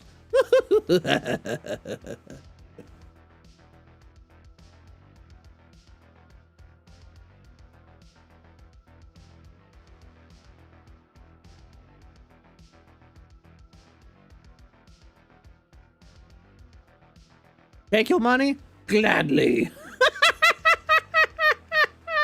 Nah, don't spend money on me.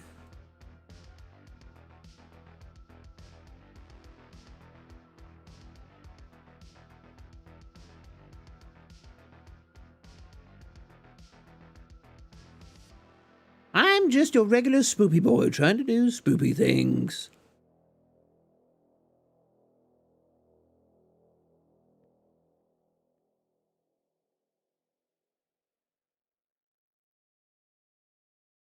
Not my Shiba experience, they were gremlins. I mean, are gremlins not cute? Isn't that like the appeal of like half the VTubers in existence?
Wait, who's over on YouTube? Are any members on YouTube? No? I guess I'll have to do this myself.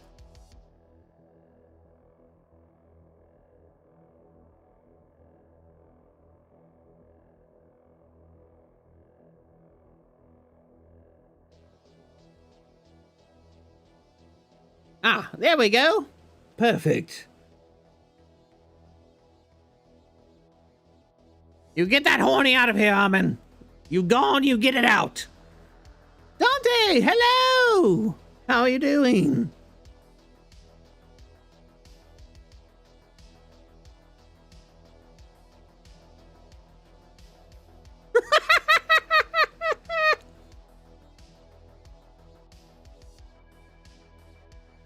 You're broke, but you'd sit. But if you could, you'd simp for me, Cap. I appreciate the thought, Crusader. You know, really, it's the thought that counts.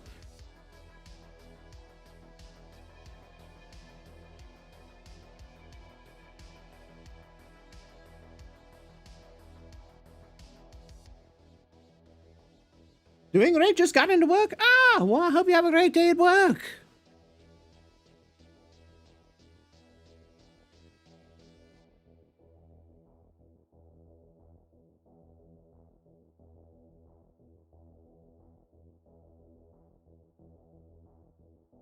Where is...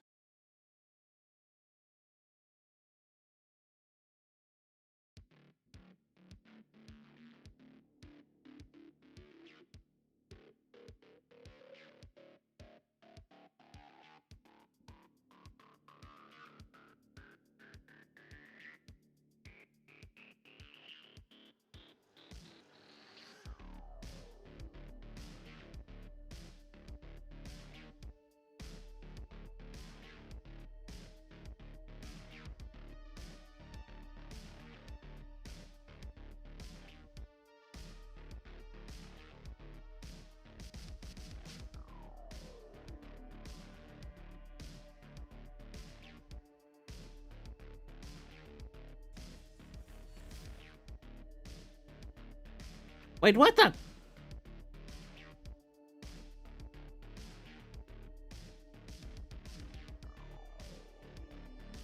It's okay, Crusader. I sim for the both of us. Stop it! Dude. You hear about your own conference calls. Ah, it's alright, it's alright. I just need to throw out some, bonk emotes.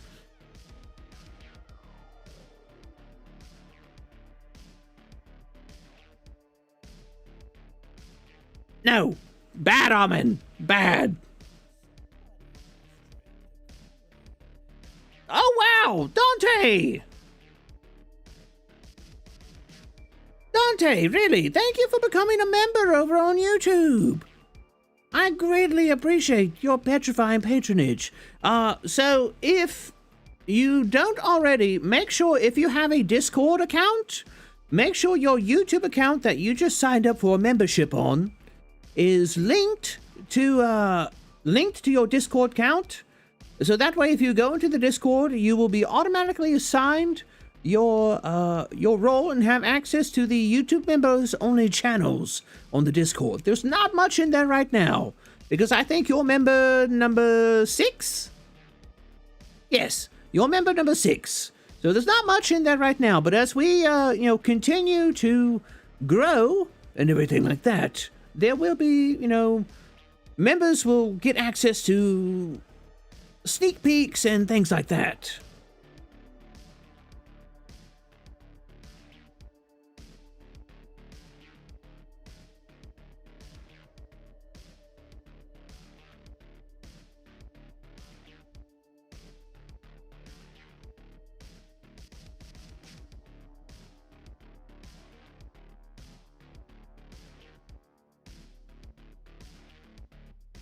Let's see, and what do I want to do? Oh yeah, the Tarouges! I forgot about those. So what we want to do is we want to have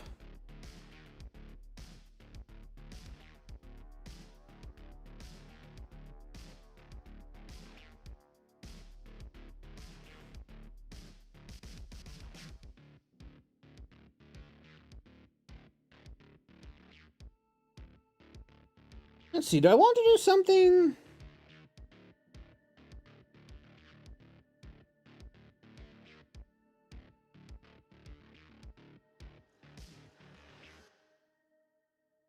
Yeah, I want to do something that's, I guess, longer.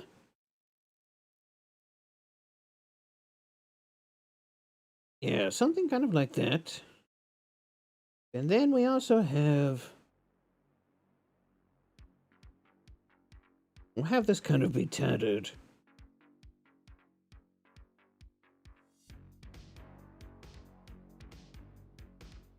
But this will be tattered as well. That would kind of come down like that.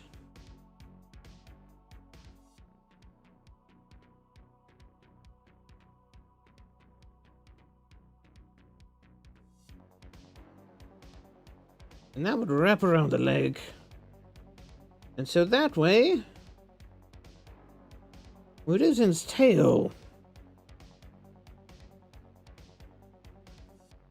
The tail would kind of come out. And I feel like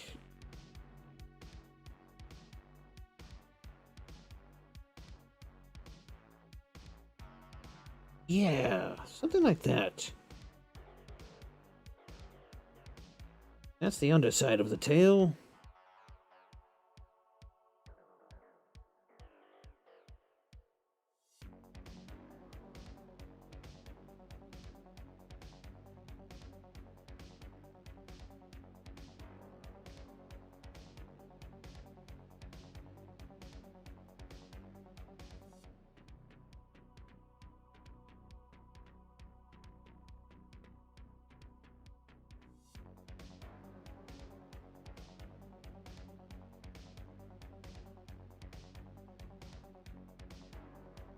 And you know, I think what I might do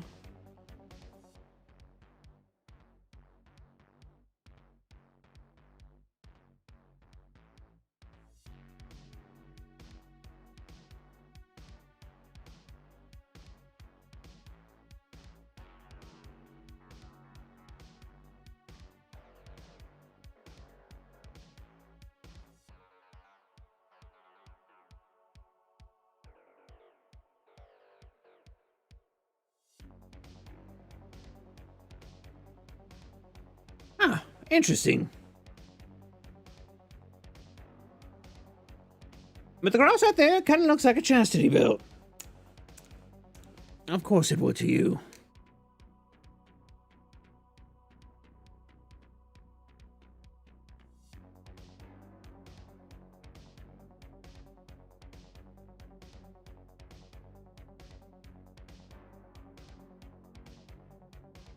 So we'd have the chains hanging off of it.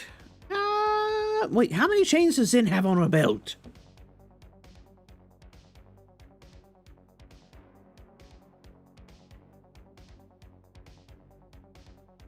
She has 2 hanging off. The 2 chains, and then the one that goes across.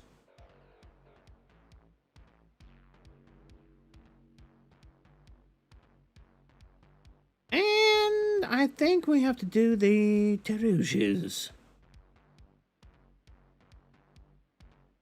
Yes.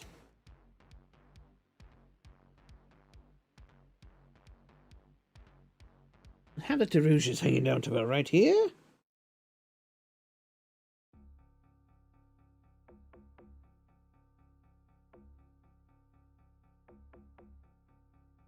And so that way, at that point, they go just past the skirt.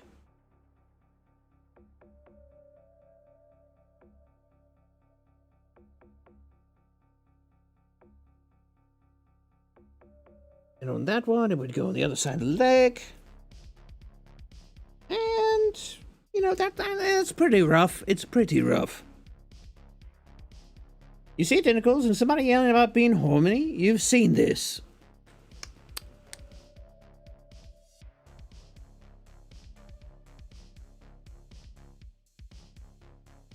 Bye, Armin. Have fun with Team Fortress 2.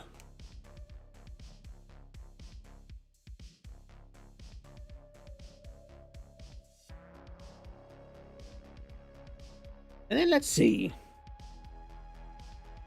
I go ahead and add that in as a different layer.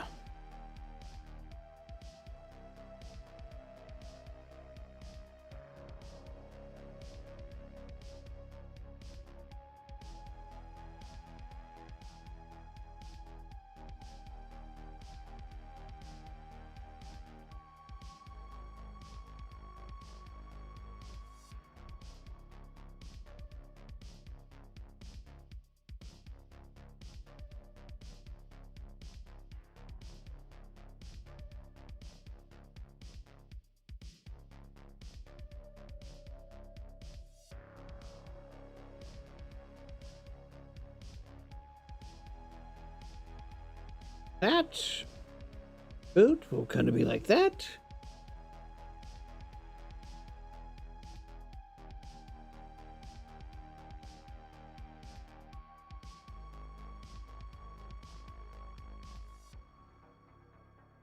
When you're done, you'll post the audition character in Discord, and you'll see the definition of the rough model. Oh, interesting. I'll look forward to that. Definitely. Anybody who wants to, you know, who feels like they want to share their art, by all means.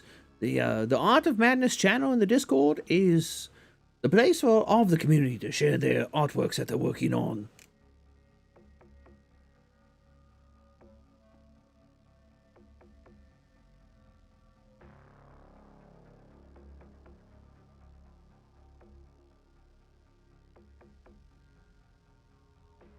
So that's kind of the center point for that one, which means I can take that.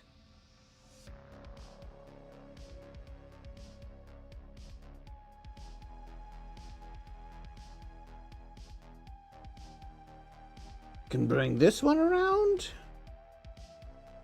Now I can bring this one around. Bring this up here. And there we go.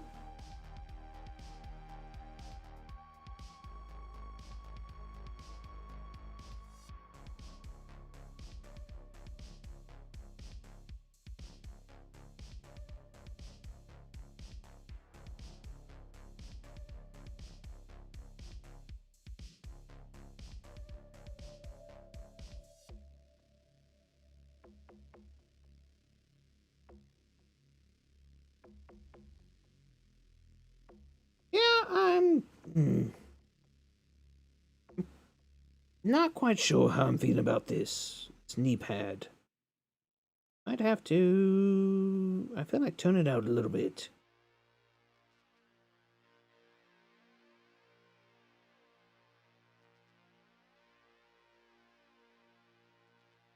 Maybe widen it a bit?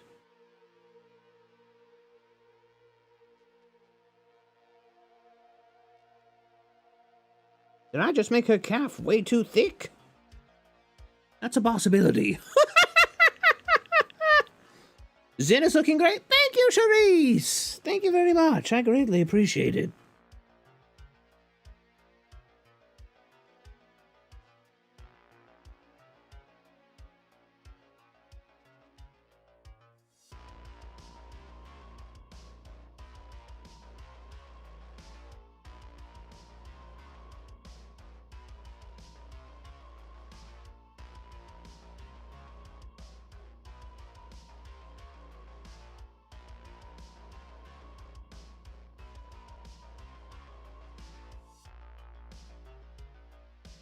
Let me tinker with this a bit.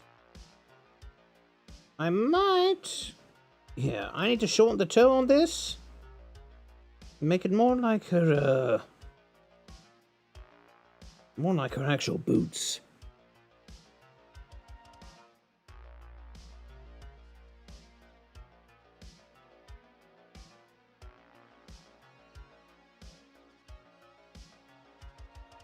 Yeah, I think that's a little bit better. And we'll put the claw of the heel.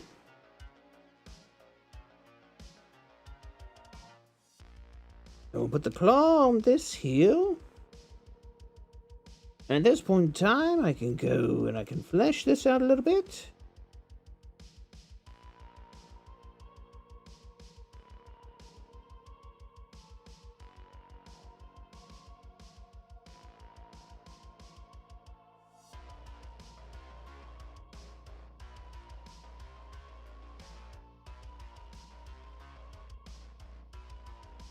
And then I can do this.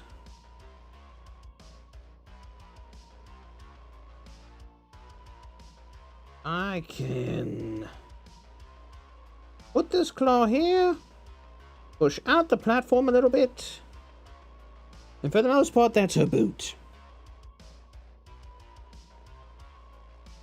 And yeah. Also feet.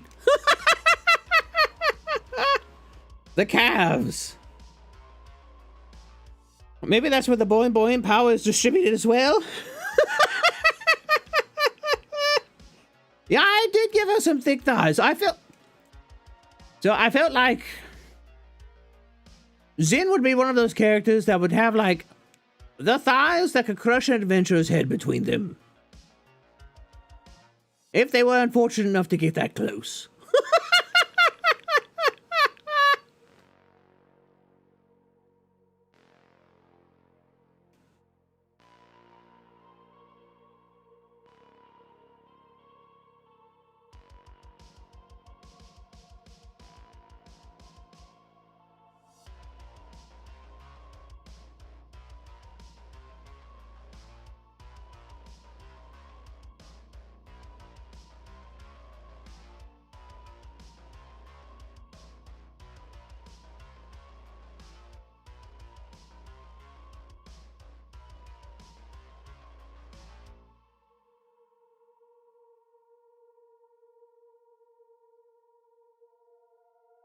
Thick thighs save lives.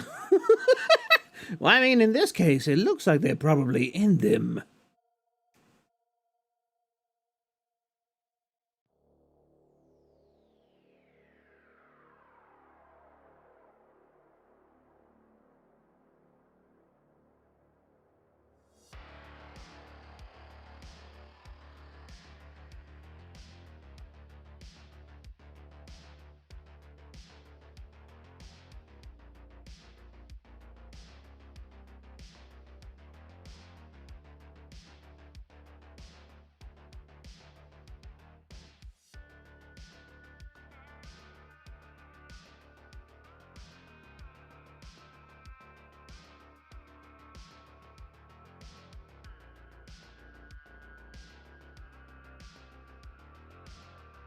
I'm gonna have to tinker with this one a little bit more.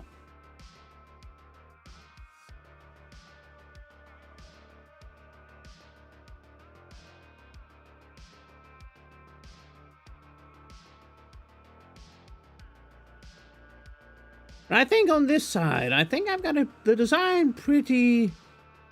I think I've got it down pretty well. I think what I'll do is before this stream is over,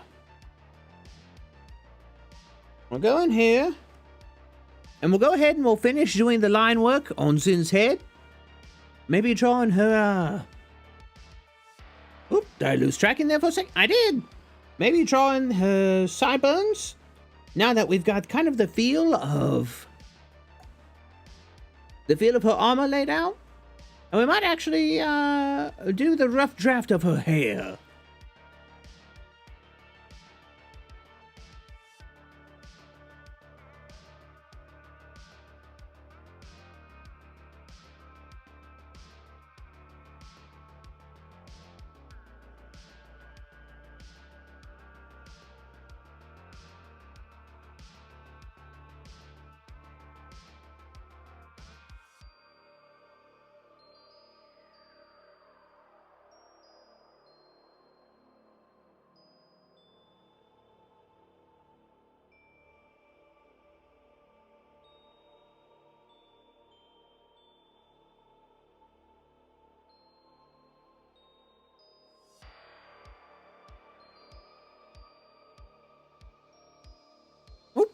Hold on one second.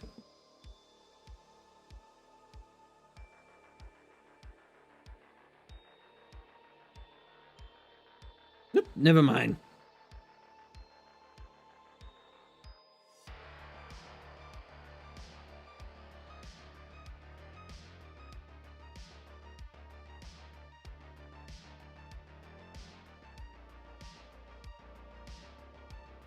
No, that was a little bit bigger than I hoped.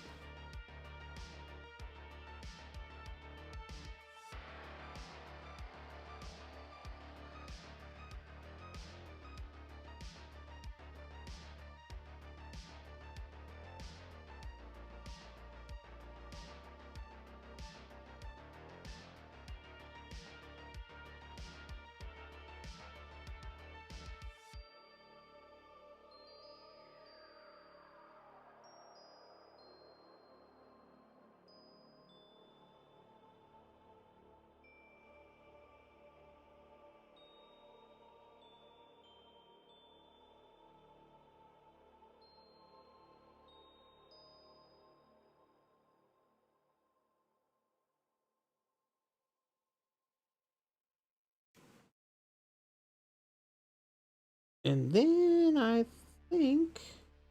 Oop, nope. There we go. And that...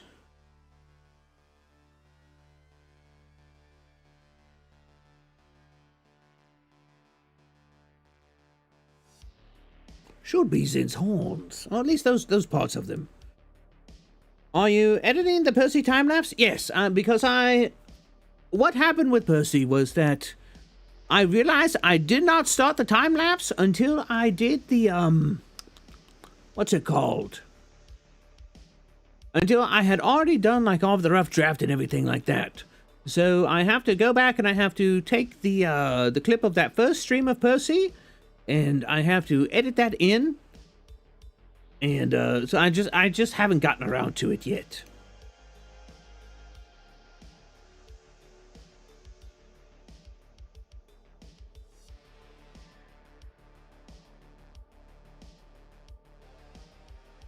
But that actually will be coming out this week. Hopefully tomorrow, Friday at the latest.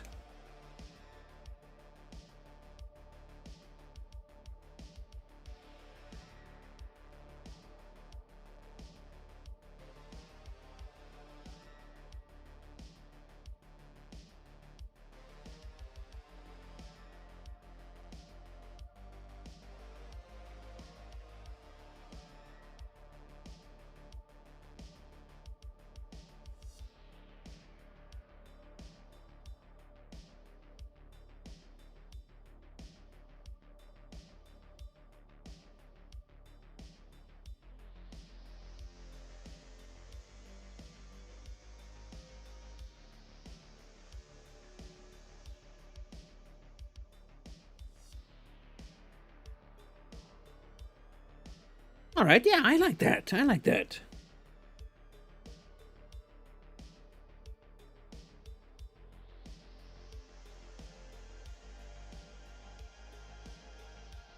Cabba Super Park? Oh, why, thank you, Alfie. I greatly appreciate it. You were streaming today, weren't you? Poke the Nugget King? This feels like a cult. Oh, it's definitely a cult. Like, make no bones about it. It's definitely a cult. Oh no, you're only on Lumi's stream? Ah, well, I hope that went well for you. I hope you and Lumi had a good time.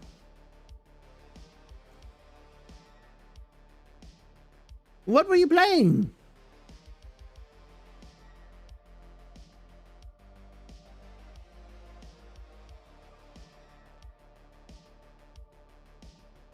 You remind me of Junkwack from Overwatch, but like darker and cooler. Well, I don't know if I should be insulted or flattered, but I'm going to choose to be flattered. Whoa, this is a cult? You had no idea.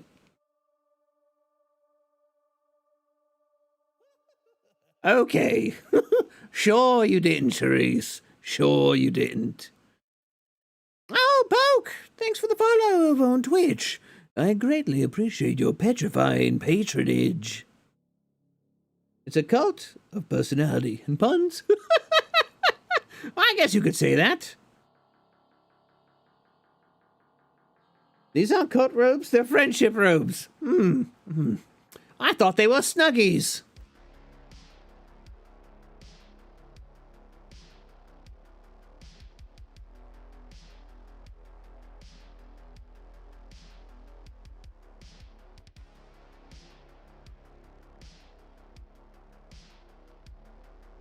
You know this is a cult, that's why you joined.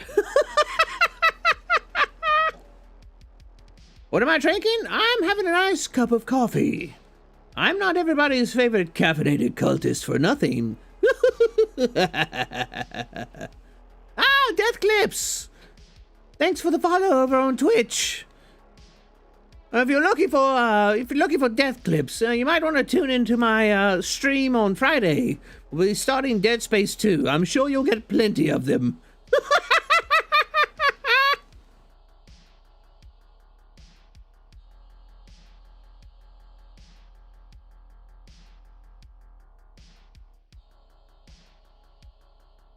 Also, you're my recommended, so like, yes. Wow, that's surprising. Yeah, it's always interesting when I pop up blah blah blah blah blah blah blah blah blah blah. All right, now that I've remembered how to English, sorry, I got a little bit eldritch there for a second. It's always interesting when I pop up on people's recommendeds. It's not something I particularly expect, but it is nice to hear. And I'm glad you decided to stop in and check out my, live stream. And indulge in my terrifying tones.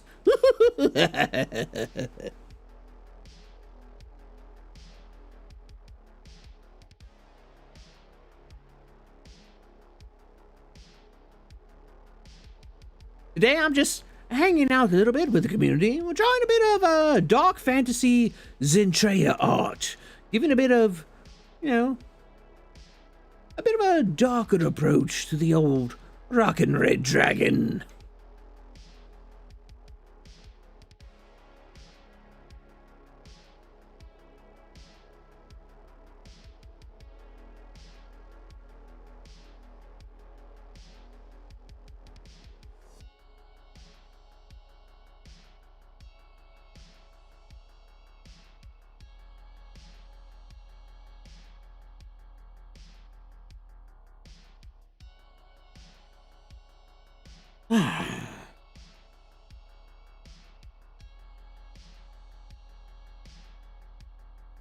I don't know why, but I feel like I've been congested most of the day. For some reason, it feels like it's clearing up now. Absolutely nothing has changed. Very much Sea Wizard cultist vibes. Well, I wouldn't say I'm much of a Sea Wizard. I'm a cultist of the gaming gods. Think of them as extra planar Lovecraftian game devs. Like all of those things you perceive as video games. Truth be told, alternate dimensions crafted by the gaming gods. And, the technology that we perceive these dimensions through is, their gift to us in an attempt to lure us to their side so they can break down the veil of reality and work their wonders on this world as well. So if that's your cup of tea and you want to help me, drive everybody into the depths of madness and usher in an unending age of darkness, madness, and memes, by all means, stick around.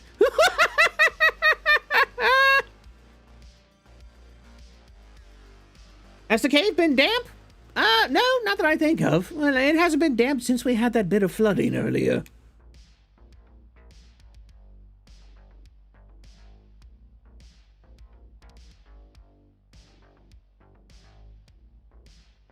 Well, no, it was damp yesterday.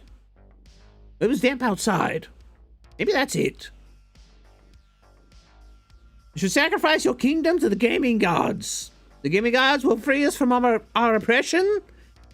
You always knew Todd Howard was an eldritch being.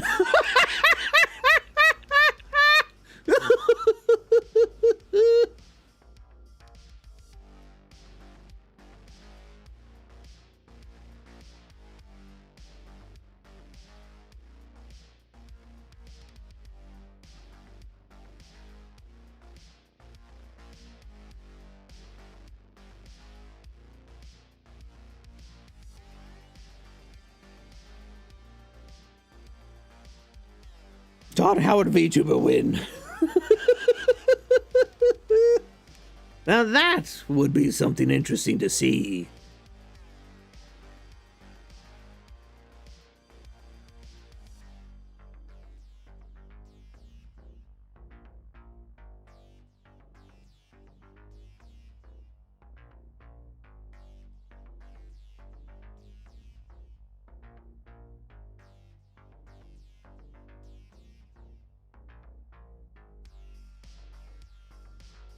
You're voting for sentient copy of Skyrim Tuber. Hey, you're finally awake. They were going to be a VTuber until they took an arrow to the knee.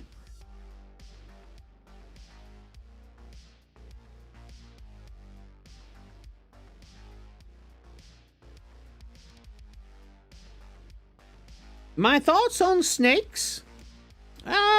Well, I would say one of my very good friends, Akami, is a snake. Oh, she's a lamia. She's part snake. So, snakes are pretty pog, I guess.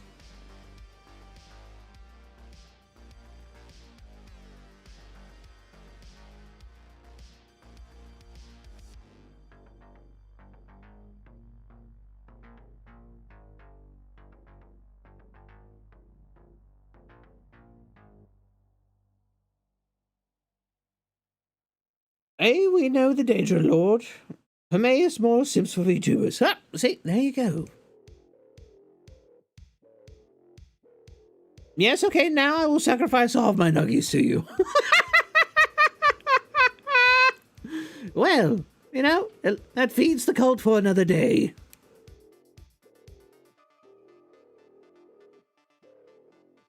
Never look gift nuggies in the mouth. Just put them in your mouth.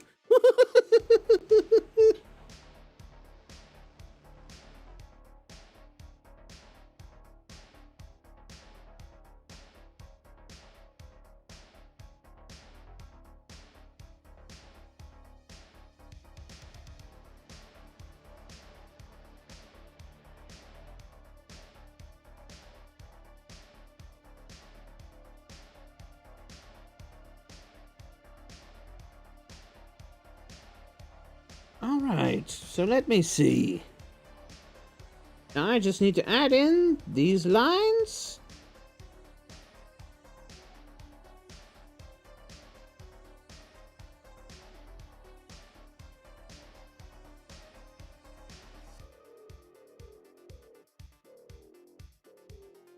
Oh, I didn't finish that one.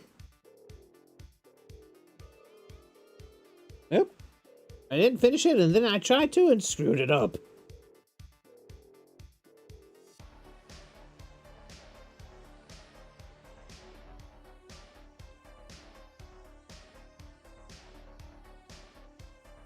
So let's see how that looks.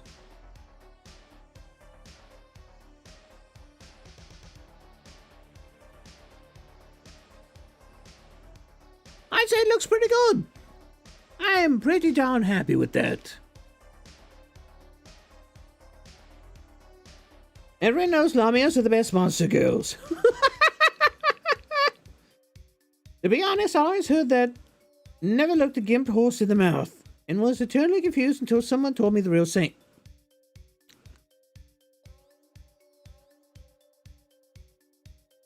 That's an interesting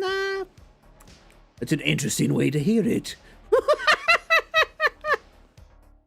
The horns look spiky. Yes, I wanted to give Zen a kind of a harsher look with her horns because it is dark fantasy. So normally her horns have kind of a smoother look to them.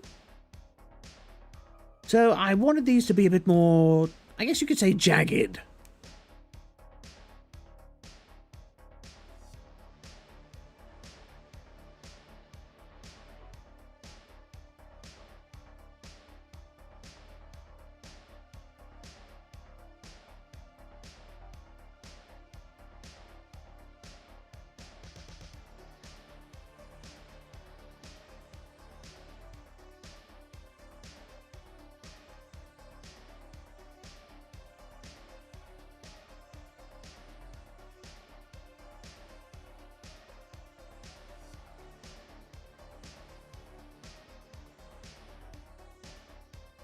Also, the wings are very poggers. Oh. Yeah, I wanted to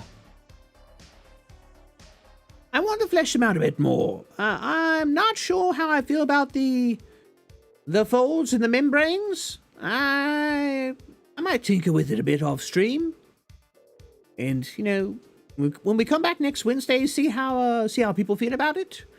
What I'm probably going to wind up doing is I'll probably wind up drawing some in the Discord as well. So if you want to see that, you can always feel free to join our Discord community. You can find the links either by typing in Discord, or you can find it on my Twitter, which you can also find, by typing in !socials. And I sometimes stream in there just for fun. We do have movie nights. I'm looking after this stream, I'm going to contact somebody, and we're going to see about setting up a horror-themed Minecraft server for the community. So that should be fun, if that's your thing. Zen looking swole? I mean, I feel like she should look swole.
She can deadlift me any day. I mean, if you look at the Zen in this picture, she'd probably pull a Bane on you before she deadlifts you.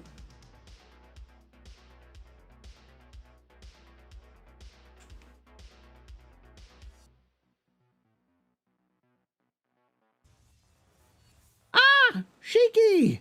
Thank you for the $1 super chat. I greatly appreciate your petrifying patronage. It's always good to have you in the stream, and I'm greatly appreciative that you feel like, contributing to the community, because that's where all these funds go. Any funds that I get basically goes right back into the stream. First super chat, yes!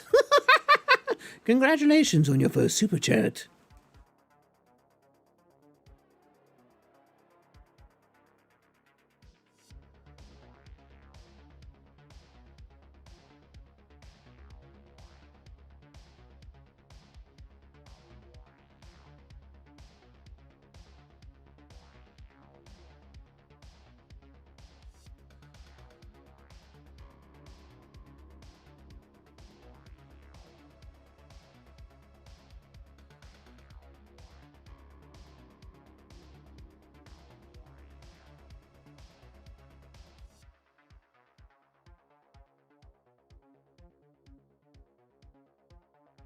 Well, I say it's going back to the stream. It's probably going into the Minecraft server fund.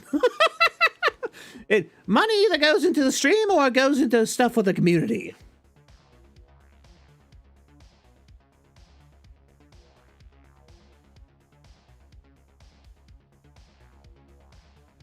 But, I mean, the Minecraft server is probably going to pop up in a stream sooner or later anyways, so... Ah!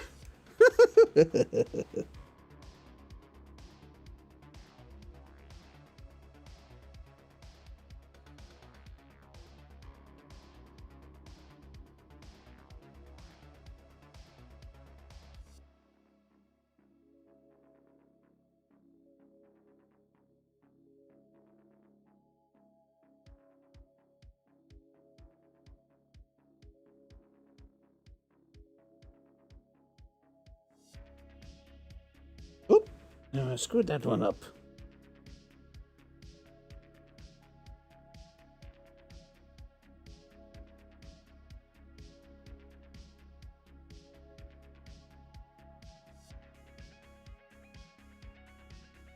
What are we trying today? Wizzy, hello!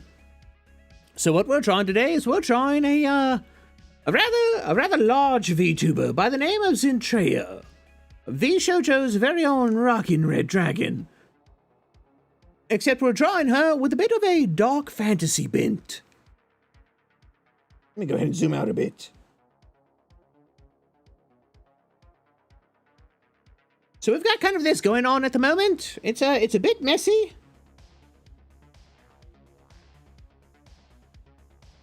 But I think it's coming along rather well.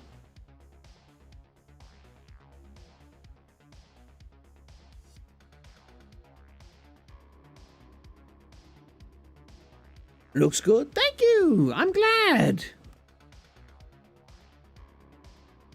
Oh, wow. We've already been going like 6 hours. No wonder I'm starting to get tired. Well. I realized it's 6 hours and suddenly I'm just like, bleh. I think I'm also out of coffee, too. That cup lasted surprisingly long. Is there anything that... I actually have coffee in the cup. Huh. Well, good thing it's a thermos.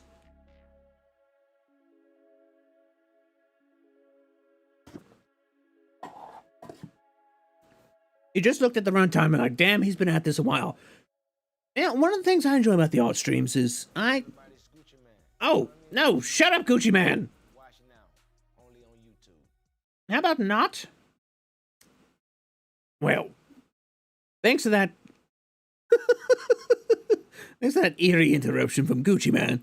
I think this might be a good point at which I can call this. Sorry, Wizzy, I know you just stopped in. But if you want to see what all went on during this, by all means, you can always check out the VOD. I wish I could do longer, but I really am starting to get tired. My throat is, Yeah, it's starting to wear on my vocals a bit. It's okay, you should show up. No, show up whenever you want. You know, nobody should feel like they need to show up earlier.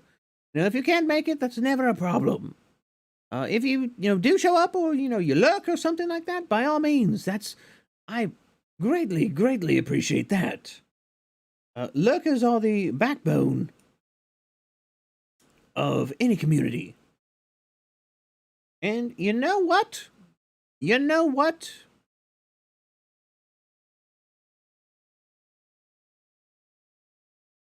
Here's the question. Do we want to raid Zentreya? Because we're like 15 people. And she's broadcasting like 36,000.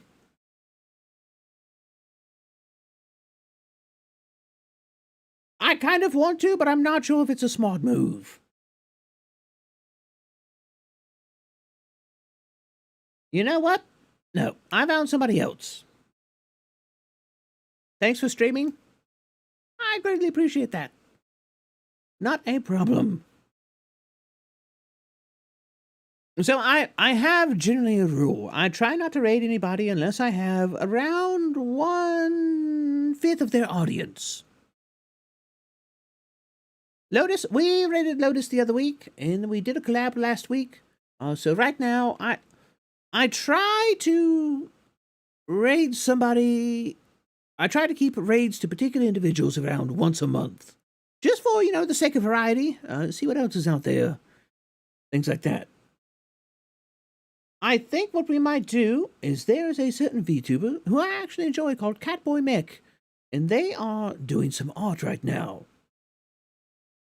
Oh, wait. No, they went offline. Curses! Foiled again.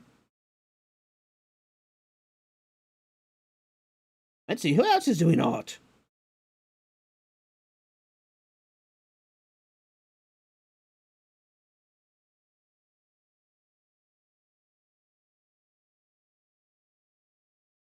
T? I mean, yeah, I guess we could raid T. I've never raided T before. Actually, yeah, let's do that. It's kind of breaking our rule of not raiding each other. But, we can give her a nice surprise. So, for those of you who are new here, and have never gone on a raid with the Cult of the Violet Sign before, we have a certain saying to lure in new individuals to the call of the gaming gods. Rules are meant to be broken and loopholed. I'm sure she'll forgive me. I was going to raid Catboy Mech because I like Catboy Mech's art. And they are an amazing broadcaster. But it was like, oh, nope, they went offline. Oh, well. Well, my conference call's over for the next 10 minutes. You missed all of your stream. You're sad. And Eclipse, you probably have more access to me than almost anybody else in the community. So, and the VODs are always there. So, yeah.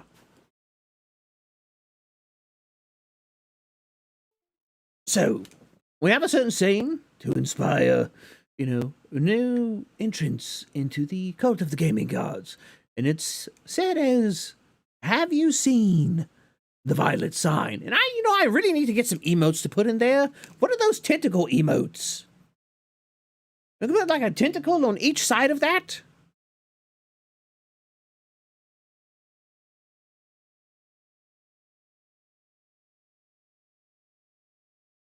So yeah, if you want to do that, put a tentacle on each side of what Eclipse typed, and that'll be our raid message. And we'll go say hi to Tea Leaf, and maybe be a bit degenerate in her chat.